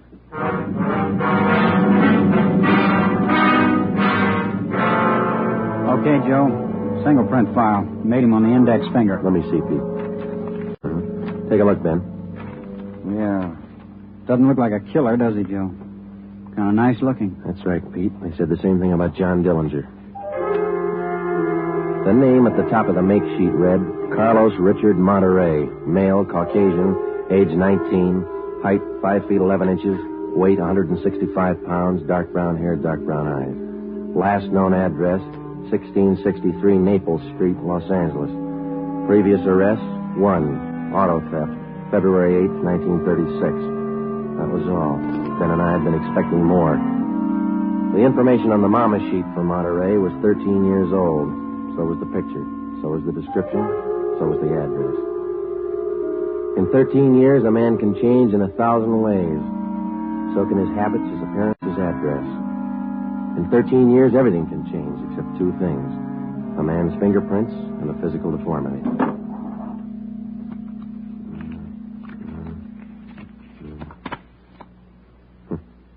Missing toe on left foot. Carlos Richard Monterey.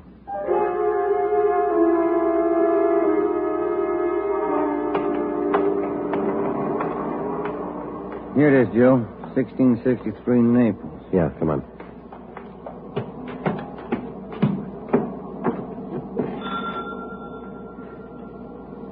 Somebody's coming. Mm-hmm. Yes?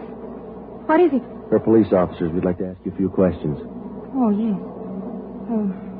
Would you like to come in? Thank you, ma'am. Yes? Would you mind telling us your name? Monterrey. Isabel Monterrey. What is it you want? You're married? Yes. My husband is Francisco Monterrey. Would you explain why you are here? We thought you might be able to help us. We're looking for a man named Carlos Monterrey. I don't understand you. We're looking for a man. We'd like to talk to him. Do you know where he is? Yes. Carlos is dead 7 years ago. He's dead, my husband told me. And does your husband know Carlos, or did he know him? He was his brother. What about your husband's parents, Miss Monterrey? Where are they? They're both dead. Sometime now. Have you ever met Carlos? No, never. I have only heard of him. What have you heard of him, Miss Monterrey? Do not ask me. This is important, very important. Francisco wouldn't like it if I told you. It's important, Miss Monterrey, believe us. Carlos, he's sick. His mind. For 8 years, Francisco has not seen him, not heard from him. He thinks he's dead. But he only thinks so, Miss Monterrey. No one has told him his brother's dead. He just thinks so. What else is there to think? Where's your husband now? At his work, his store. Mara Street near Main. Grocery. Monterrey Cartwright Grocery.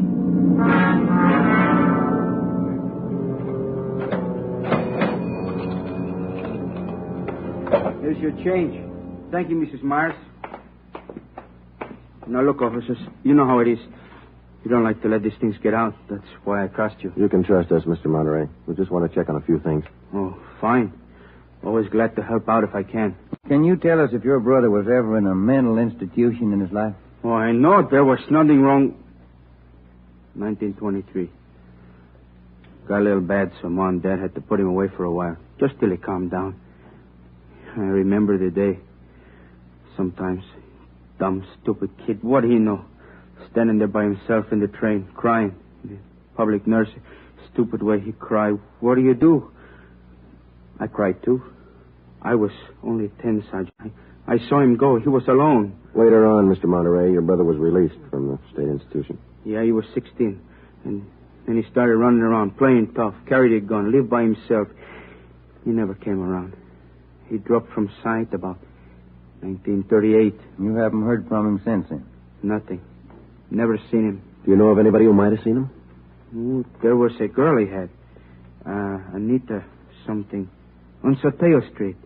Anita Martin, yeah, that's it. Soteo Street. Maybe she's seen him. Ask her. Maybe she's seen him. Carlos Monterrey? Not in a year. Last March he was in. When I was working at the Peacock, down on South Main. He came in, we talked for a while. That was all. And you haven't seen Carlos for the past 2 months or so? I tell you, no. Has he written to you? Has he phoned you? Once, 3 weeks ago, he phoned. Here. He left a message with my girlfriend. But he didn't call back again. Now, that's it. That's all I know. Thank you, Miss Martin. Here's our card. If he does call, well, you'll let us know. Yeah, I'll let you know. You like Carlos, is that it, Anita? Like him? No, I didn't like him. He was funny. But he was nice. You know, I pitied him. Why did you pity him, Miss Martin? Well, he was a good fellow who was strange. He could smile, you know. He had a nice smile, but you could tell he was never laughing. There was something in his mind. Something... Oh, I don't know.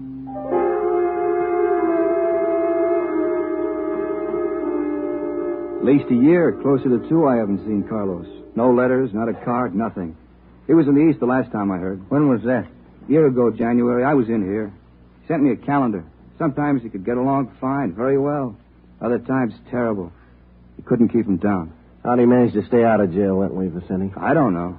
Sometimes he should have been in jail 5 times over. And you say you don't know of anybody who might have a recent picture of Carlos, a snapshot? No. No one I can think of. Okay, Vincenti, here's our card. If you do think of somebody, let us know, will you? It'll help. Sure, glad to. If I hear of anybody. What kind of a day is it outside? Hot? Hot.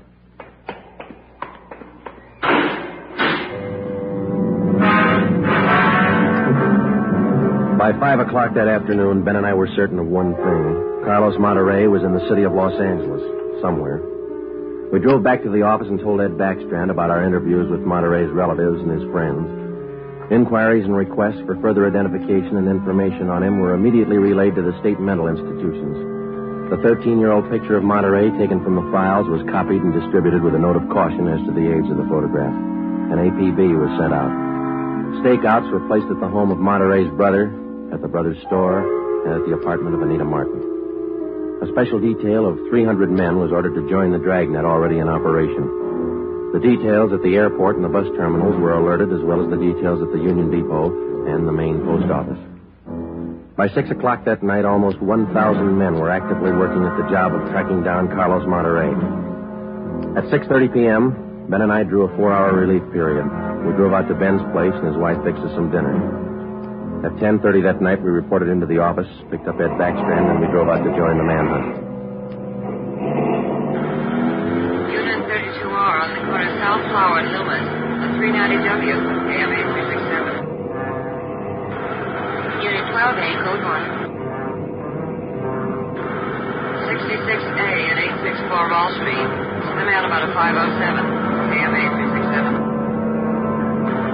Unit 42, 5430 East Grand, apartment 10, 311, KMA 367. We cruised with the Dragnet operation until 5 o'clock that morning. Ben and I took turns driving.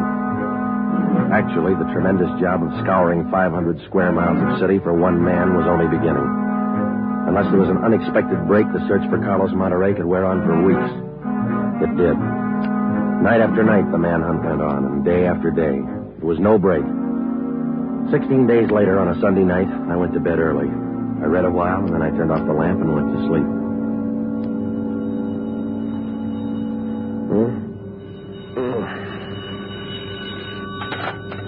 Hello?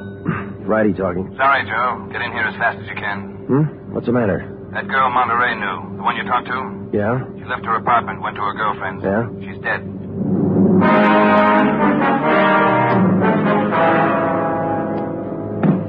There it is. Ordinary red brick. Found it by the body. How long she been dead, Skipper? She was seen alive about an hour and a half ago. Got 3 bare footprints, good length of stride. Found them down in the lot beside the house. What do they look like? Same guy. First toe missing from the left foot. The same weight impression. Should be about 5'11". That checks out with what you got, doesn't it? All right, so it's the same guy. What about those shoes we found, Lee? Yeah, they correspond. They were impregnated with foreign matter. What'd you find? Particles of lettuce leaf, dry onion skin, traces of red cabbage. Maybe a vegetable counter. Maybe. What about the city wholesale market down on Front Street? What about any market in Los Angeles? No, Lee, that wholesale market is big enough to hide anybody. Hundreds of transients work in there. Some of them even sleep there. For a guy like Monterey, it'd be perfect. That's a fair guess. Check it when it opens. They open at 2 a.m. 2:30 now. All right, get back to the office and pick up as many extra men as you need. Get down there right away. Okay, Ed. Now, you know he's a rough one, so watch it. On Monday, June 23rd, at 2 minutes past 3 a.m., we pulled up at the city wholesale produce market. With the exception of 54 police officers in plain clothes who mingled with the buyers and sellers, business went along as usual. The market itself covered almost 3 square blocks in the lower part of the downtown area. It was divided off into hundreds of individual stalls by flimsy wooden partitions. To make the search even tougher, the place was crowded. For the first 45 minutes, we had the men circulate at random through the crowd on the chance that one of them might spot Carlos Monterey from the 13-year-old picture. It didn't happen. After that, we started the systematic canvass. We talked to the customers, we talked to the managers of the different booths, we gave them Monterey's description, we showed them his picture. Nobody recognized him. We checked the employment records one by one. Not a sign. Sorry, Sergeant. I'd like to help. I've never seen the guy. Okay, Mr. Snyder, thank you. We sure pick the sweet jobs, don't we? Oh, yeah, we could spend a year at this. Sergeant Friday. Yeah, Kaminsky. Did you find something? Guy at the booth over there against the far wall. Thinks he might have hired Monterey a couple of days ago. Come on, Ben. Where? Over there, Sergeant. You showing Monterey's picture? Yeah, he thinks it might be him. Mr. Fresnetti, this is Sergeant Romero, Sergeant Friday. Yes, I told your boy, Sergeant. This fellow Carlos, I hired him to help last Thursday. Big rush for me now, so I hired him. You sure he's the man? In the picture? I think so. A little older, maybe. Oh, but I know faces. He's the man. You looking for him? You say you hired this man last Thursday? That's right. It's a big rush for me now in the morning. I hired him Thursday. He worked Thursday, Friday, Saturday. But he don't show up this morning, so I got no use. Too many men to pick from. He don't show up, I let him go. What kind of work did he do for you? Same as he did for Schiller down there. Heavy work. Moving the stores, cleaning up. What kind of produce does Schiller handle, Mr. Francenetti? Fancy, very fancy vegetables. Choice. New potatoes, expensive red onions. Schiller sells to the big hotels. Does Schiller handle brown onions, Mr. Francenetti? Oh, only the best. Big dealer at the Schiller. Sells it to the big hotels. How long has this Carlos been working around the market? Oh, I don't know. Is it just like the rest? First he worked for me, then Largo Massini, then a Schiller. Hey, why are you looking so hard for him? He stole something? He murdered somebody. Him? Mamma mia, murder. Do you have any idea where Carlos lives? Me? No. And if he comes back here, I tell him to get out.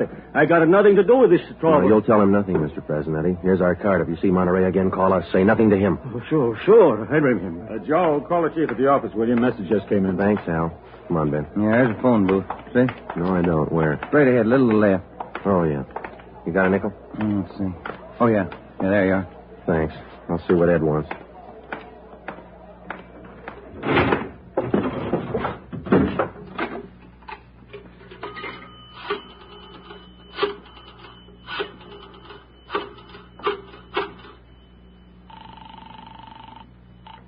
City Hall. 2511. 2511. Chief of Detectives Office, Hannon. Hi, Mike. Ed there? Ed, take it on extension 2, will you? Backstrand talking. Friday, Ed. Move fast on this one, Joe. What's up? Main post office. Carlos Monterey picked up a letter there less than 5 minutes ago.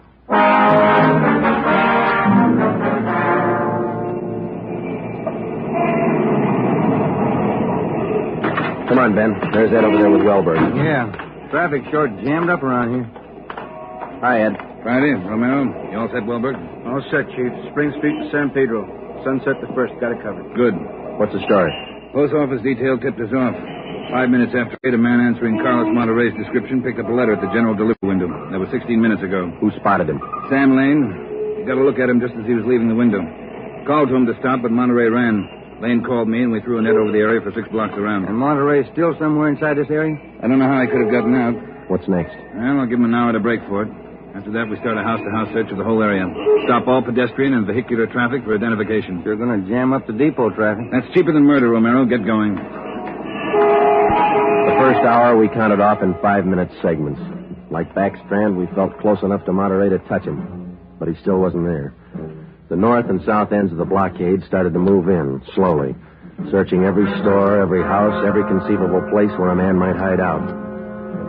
In the meantime, Ben and I worked the Spring Street side of the blockade, watching the faces of the pedestrians as they came through, one by one, examining all vehicles and their drivers. The morning wore on, the sun came out, and it started to get warm. By 11 o'clock that morning, Monterey still had not been found. The temperature was 93 in Los Angeles. It was still climbing. The search went on. At 10 minutes past 2 p.m., Backstrand made the round. How's it look, Skipper? Not good. Going slow. How much longer you figure? I don't know. It'll go to after dark, that's sure. District down here is like a rat's nest. Yeah. Nothing? Nothing. But he's someplace inside this blockade. He's got to be. Any chance of getting relief for the men in our squad? Some of them been working straight through since yesterday. I'll see. Check with me around 5 this afternoon. Thank you, Skipper. Keep a sharp lookout. One slip. That's all it takes. The search went on. At 3 o'clock that afternoon, the temperature was 95. We sweltered and we waited. At 3:45, Backstrand sent a squad of men into the Union Depot to search it from top to bottom. There was one false alarm when one of the men thought he saw Monterey slipping out a side door into a taxi. He turned out to be a train conductor. At 25 minutes past 4, Backstrand passed along the order to our detail to start moving in, house by house. It was a tedious job, and it went slow. The men were tired. At 5:30, the relief squad showed up. Ben and I stayed on. After another 2 hours of house-to-house searching, the trap was narrowed down to a 3-square-block area, a single block wide and 3 blocks long. It started to get dark. Backstrand ordered out batteries of floodlights. By 8 p.m., the cordon closed in around the last 2 square blocks. Lines are all set, Skipper. Ready to move. Good. What do you think? Well, we'll know pretty soon, one way or the other. Frank, keep that traffic moving. All right, you two, get going. See you later, Skipper. Joe, let's take a look in here. Okay. Sure is an old building. Yeah. Where'd Kamansky go? Oh, no, he's here a minute ago. Oh, wait. There's his flashlight. Down at the end of the corridor there. He's signaling. Yeah, come on. Kamansky? Yeah. Down below, Sergeant, in the basement. Come on. Monterey? He's been there, I think. Here, this way. Where? Over here. Now, watch your step. The light's bad. Here he is. Says he's a janitor. Oh, my head. He's been slugged. All right, come on. How'd it happen? Can you tell us? Yeah, man, a big man hit me. I came down to empty the baskets. He hit me and ran. Ran over to the new building. The new building? Is that the one next door? Yeah, just a few minutes ago. Nobody's come out of this building for the past half hour. Every door in the place is guarded. No, not the doors. He went through the tunnel. I saw him. Over there's the tunnel. I'll take a look, Joe. Yeah, the tunnel. Connects the two basements. Same company, old building, new building. The tunnel connects the basement. Joe, come on. Yeah. Kamansky, get out the back strand. Tell him what's happened. Right, Sergeant. And call an ambulance. Right. All right, Ben. Through the tunnel. Watch where you're going. The light's bad. Yeah, it is. Is that a door up ahead there? Yeah, I think so. Yeah. Let's go. Good. There's a stairway. Come on.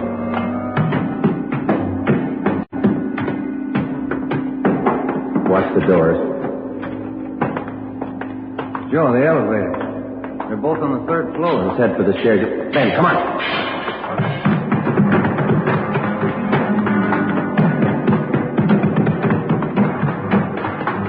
One more floor. Yeah, right. Come on, hurry. Yeah. Look, top of the stairs. There he goes. All right, hold it, you. Stuck in the elevator. Joey's going down. Well, we'll never make it on the stairs. Joe, look. The other elevator. The control lever's bent. Let's try it anyway. All right, kick the control lever. Kick it, Ben. Very good. All right, Ben, knock the lever back. Come on, quick. Yep. What's the matter? Joe, it's jammed. We're going past. All right, let's kick it. Here. No, that does it. Can you reach the door control? Wait just a minute. I'll see. Yeah. Okay. Well, he's still in the building. Both elevators are here now. Yeah. Down the hall, Ben. The office on the left, I think. Yeah. Okay, here we are. All right, keep clear of the door. All right, Monterey, put on that gun and come on out. I'll kill you! I'll kill all of you! All of you!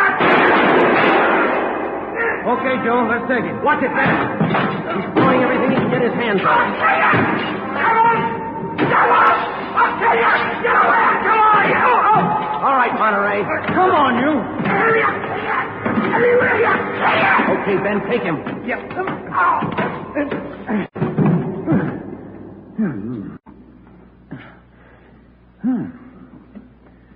Nice looking guy. Clean cut. Yeah. Doesn't figure, does it? What's that? My wife would say he doesn't look like a killer, does he? What's a killer supposed to look like? The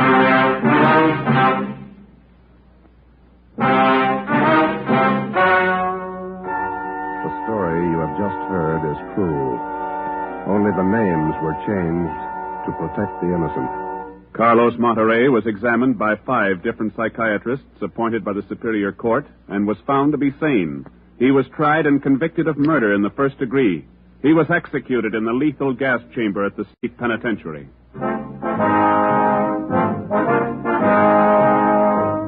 You have just heard the 17th in a new series of authentic cases from official files. Technical advice for Dragnet comes from the office of W.A. Wharton, Acting Chief of Police, Los Angeles Police Department. Tonight's program is dedicated to motorcycle patrolman John Kramer of the El Paso, Texas Sheriff's Department, who on the afternoon of April 26, 1940, gave his life so that yours might be more secure.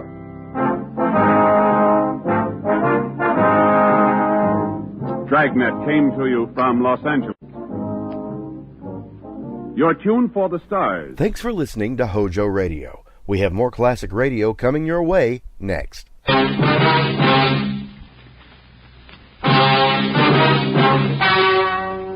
Ladies and gentlemen, the story you are about to hear is true. Only the names have been changed to protect the innocent. NBC brings you Dragnet.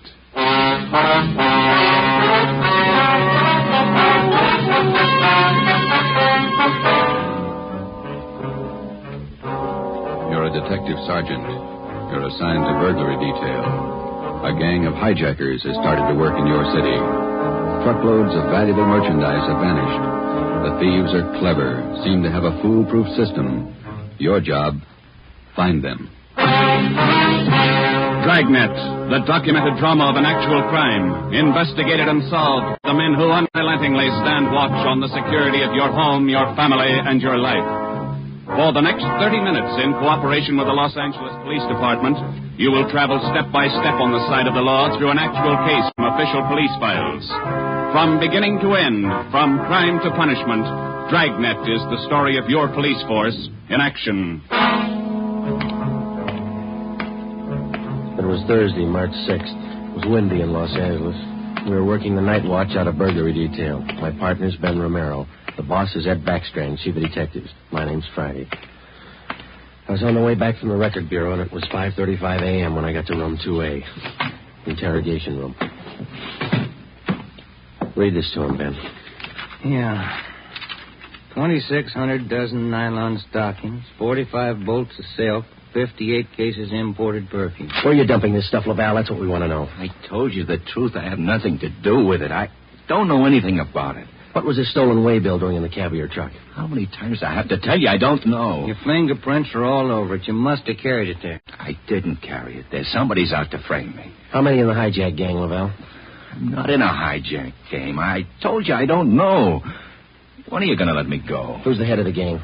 I don't know any head of the gang. I want to get out of here. You're covering for somebody. I'm not covering for anybody. You take the rap for all this, you're going to have a beard down to your knees by the time you get out. I'm not taking any rap. Then let's have it.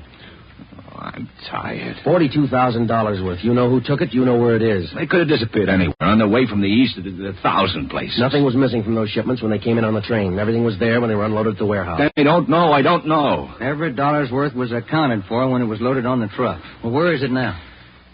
I'm tired. We've been here all night. Let me read it for you again. 2,600 dozen nylon stockings, 45 bolts of silk, 58 cases imported perfume. And you're trying to tell us somebody hijacked all that from the trucks without you knowing it? The trucks were loaded at the warehouse. We went out to eat. We came back, got in the trucks, delivered the stuff, and that's all I know. And while you were out eating, the receipts for the load disappeared, too.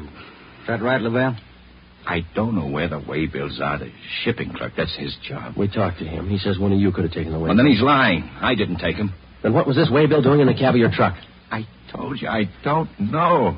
Somebody's trying to frame me. Why? I don't know. Somebody, I don't know why. Then you better come up with an answer, mister. Look, I'm tired. We've been here since 6 o'clock last night. We're all tired. Who are you covering for? What are you trying to build? I need that coffee left, Ben. It's cold. It's all right. You want some, Lavelle? No.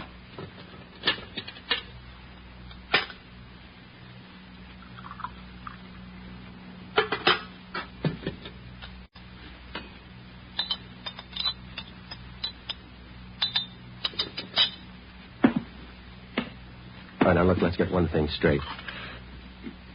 We've been here all night. We can be here all day, tomorrow, the day after that, and the day after that. Yeah. We got enough to make you on this. You know that, and we're going to stay with you to tell us the truth, everything. I've told you all I'm going to tell you. If we stay here for 6 months, you got it all. This your home phone, Hillside 8321. That's right, 8321. What time's your wife get up, Lavelle? What do you mean? Ben, get an outside line. Yeah. You're not going to call my home. That's Hillside 8321, Ben. Outside, please. Don't do that. Don't. Not my wife. Please. All right. Ask the questions again. This time I'll give you the answers. Thomas Lavelle was 38 years old. He was a well-respected man in his community. Sometimes it's like that. You can question a man for hours, and he'll never give you any information.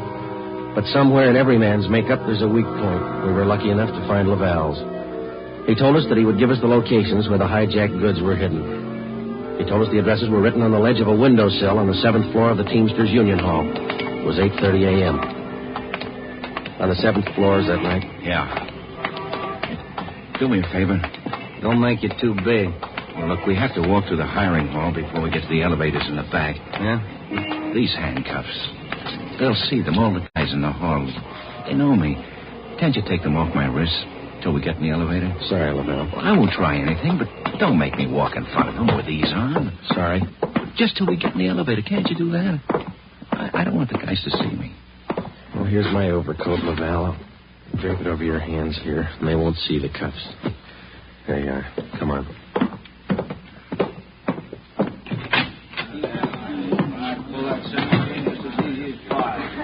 Hi, Tom. How are you? Hi.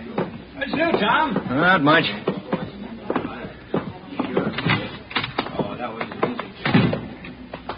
Let's take the elevator. Yeah.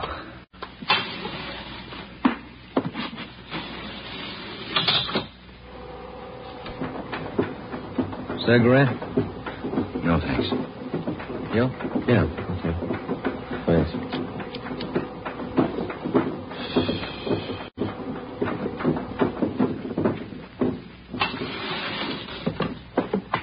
It's down this way.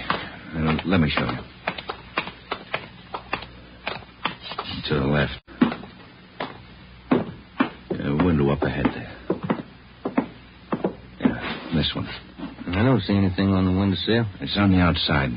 Open the window and let me check. Yeah. Let me see you. Ben, grab him. He's trying to jump. Hey, get back here. Get back. I told you, you hear? Go! Get him, Joe. I can't hold him. He's pointing me out. Hold on, Ben. Grab me. Joe! He's slipping. Try, Joe. Hold on. He's kicking loose. I can't hold him. Hold him, Joe. Ben!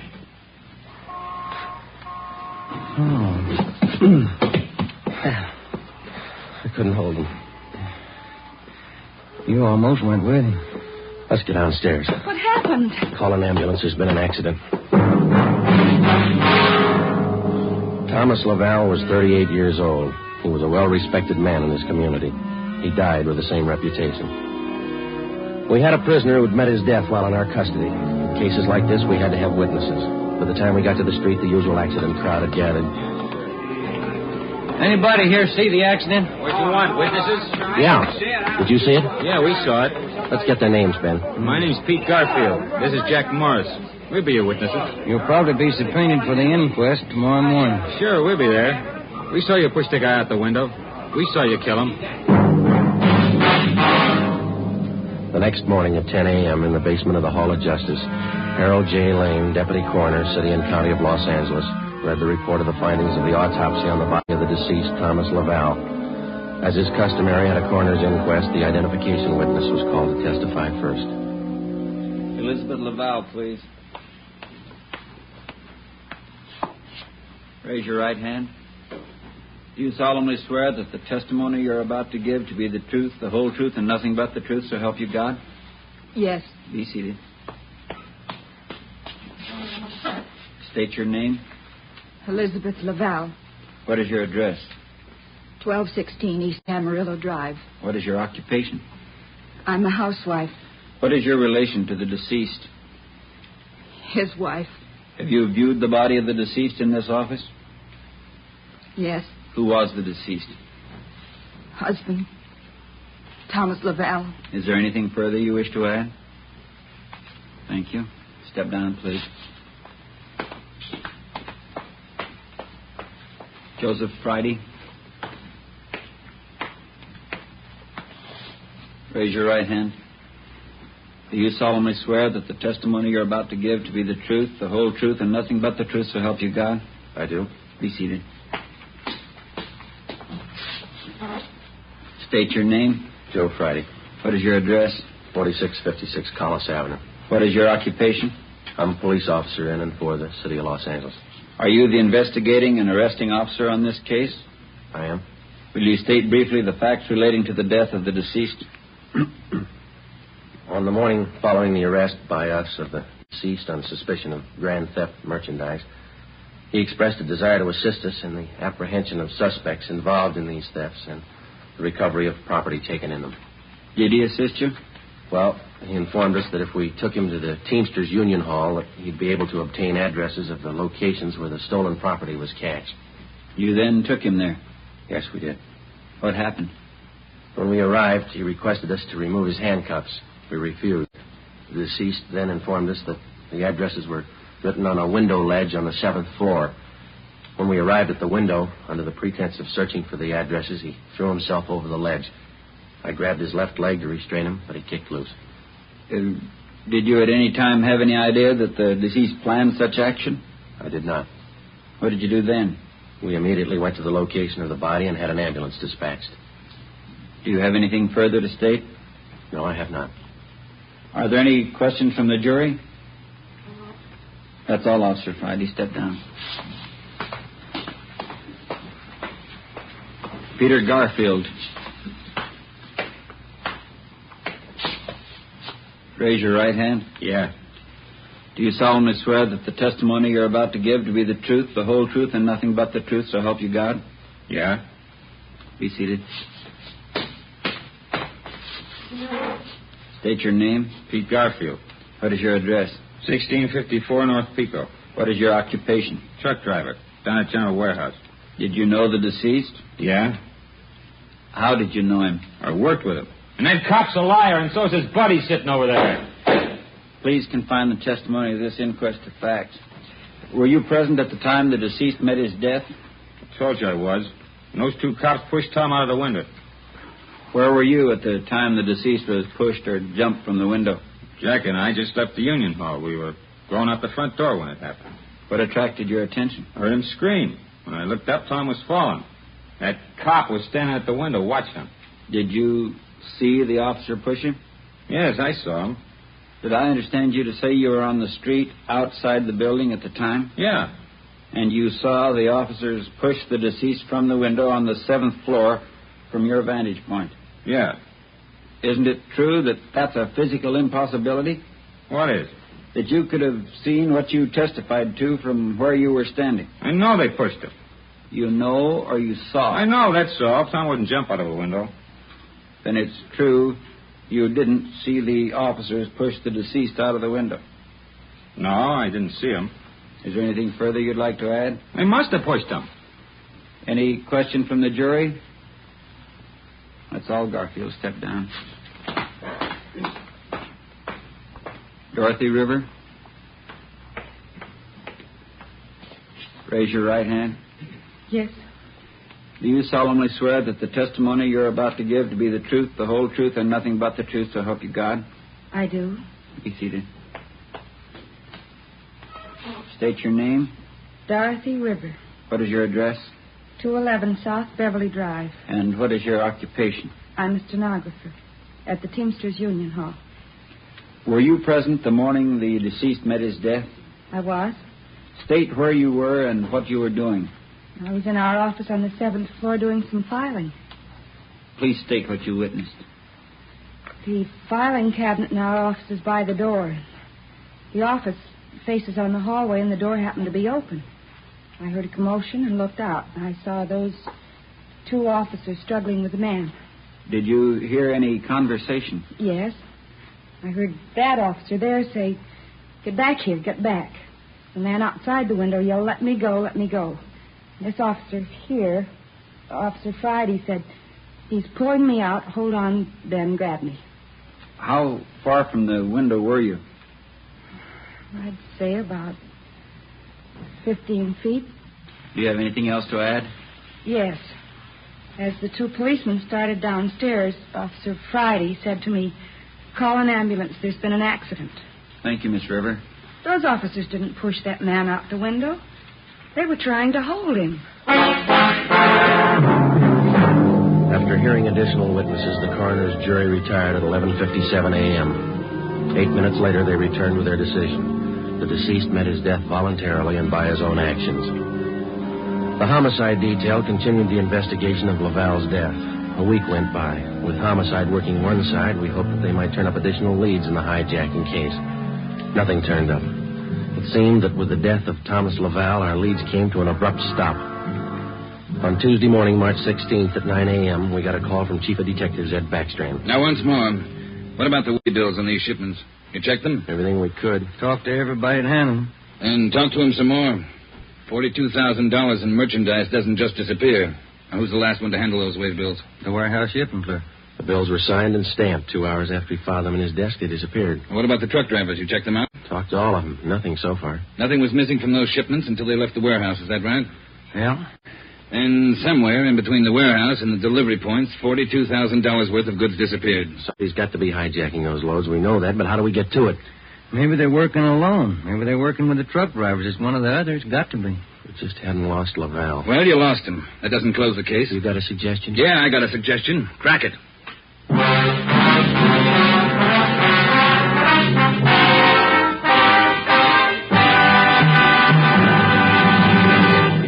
You are listening to Dragnet, authentic stories from official police files.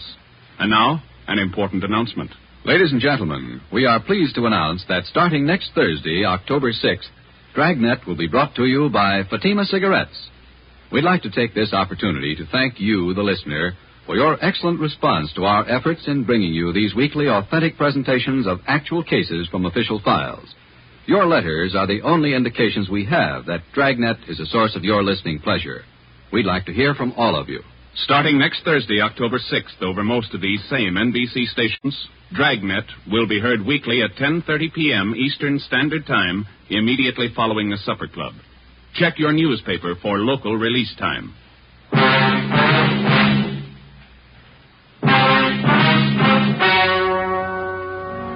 We stayed on the job.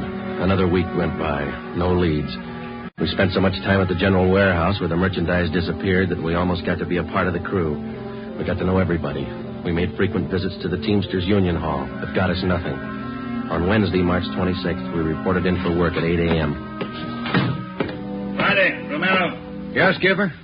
You fooled around just long enough. They hijacked another load last night. $38,000. What outfit? Same, general warehouse. Who's your contact down there? Ray Hobart, shipping clerk. I'll hop down there right now and get the details. Right, Ed. There are two ways to solve this thing. Yeah? You can get those hijackers now or wait till General Warehouse goes out of business. Get on it.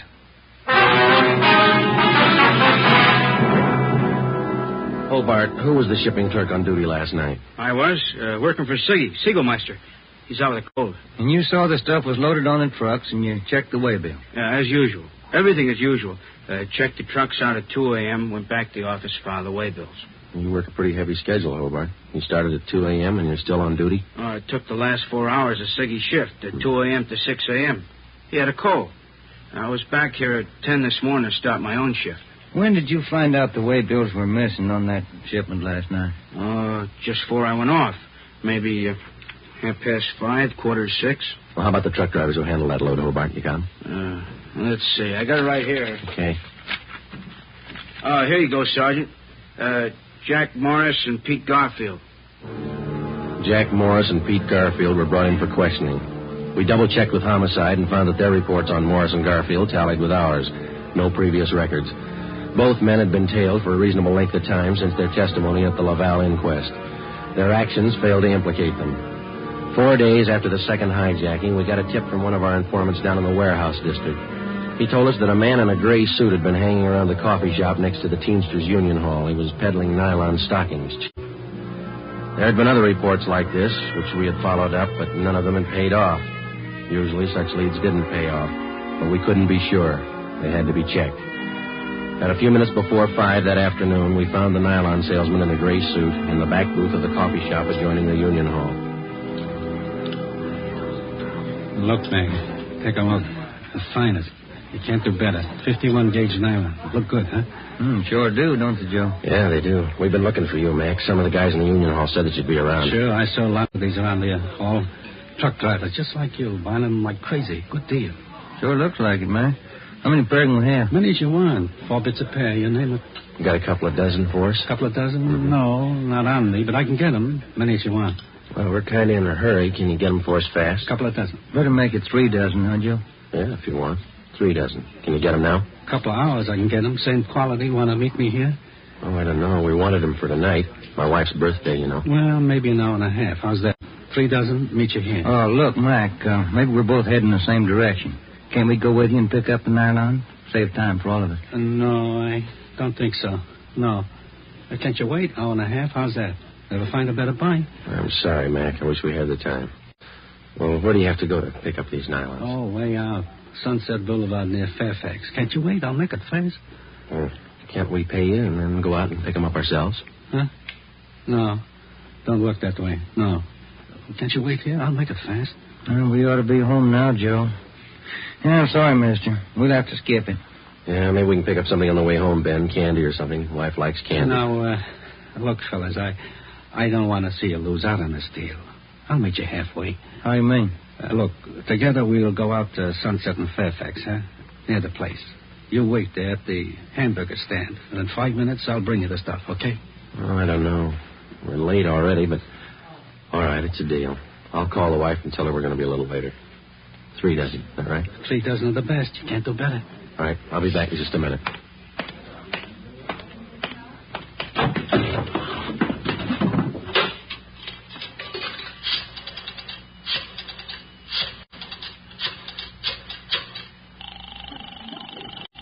Two 253.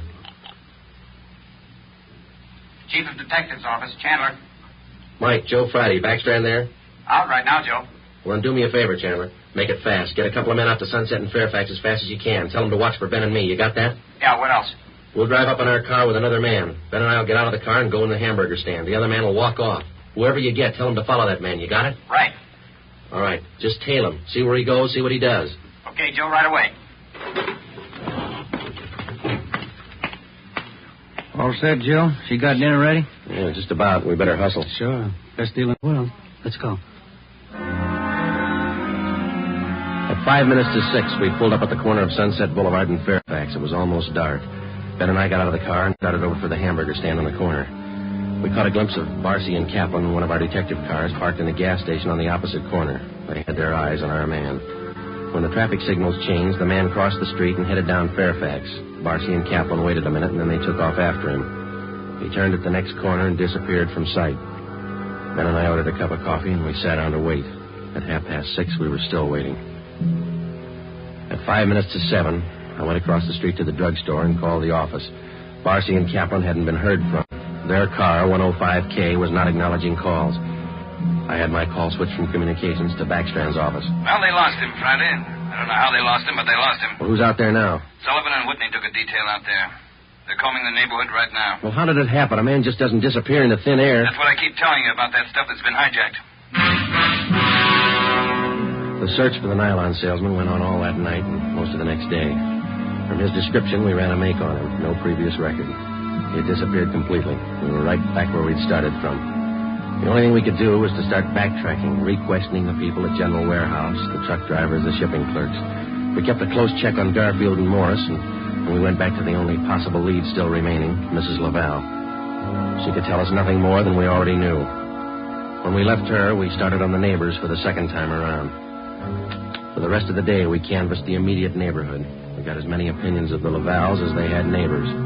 At 3:30 that afternoon, we visited with Miss Gertrude Langster, a 50-year-old maiden lady who lived almost directly across the street from the Laval house. She'd been out of town the first time we covered the neighborhood. The old saying goes, Sergeant, there's no fool like an old fool. Oh, say, if I told you the chances I had when I was a girl. Yeah, but we just... not truck drivers like that Laval man, God rest his soul. But fine, wealthy men, bankers, lawyers.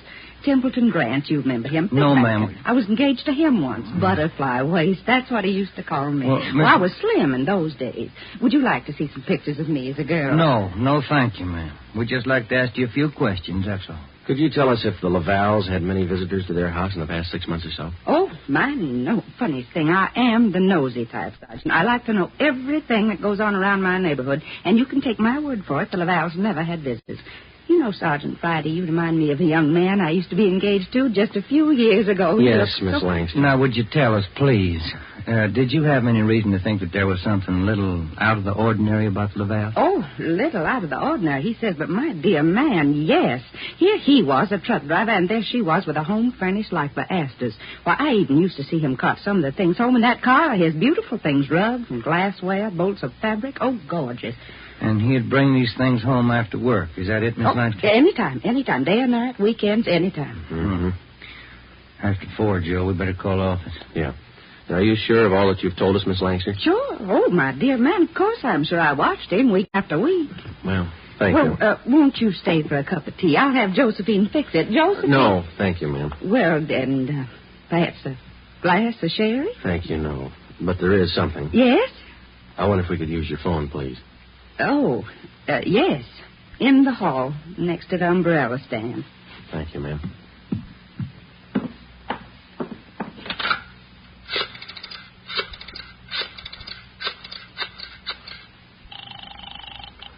City Hall. 2523. 2523. Backstrand. Friday, Ed. Nothing much here. Well, there's something here. Barcy and Kaplan just called. Pete Garfield left his house half an hour ago. Then he picked up Morris. What's so unusual about that? Nothing, except the guy driving the car is the little man in the gray suit, the nylon salesman. Barcy and Kaplan are tailing him. Where are they now? Headed north out Riverside Drive. There's nothing out there but a golf course and a lot of riding stables. I don't care what they do for recreation. Go get them.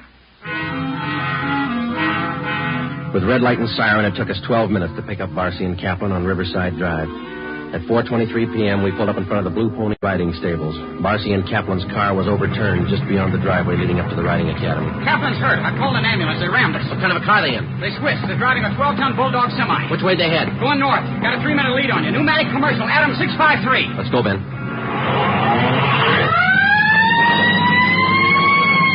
Can you see him, Joe? No, not yet. Watch that crossing.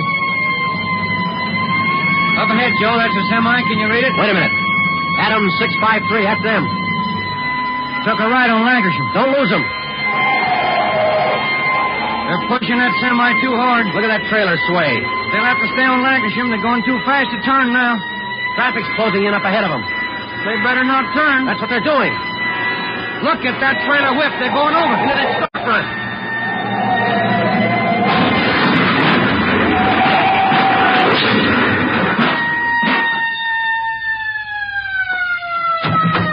Come on, Ben. You all right? Wait a minute. Let me see. Yeah, they're banged up, but they're alive. Well, there they are, Joe. Yeah. Garfield, Morris, little man in the gray suit. It's funny, isn't it? What's that? Garfield's going to swear we pushed that truck through that window.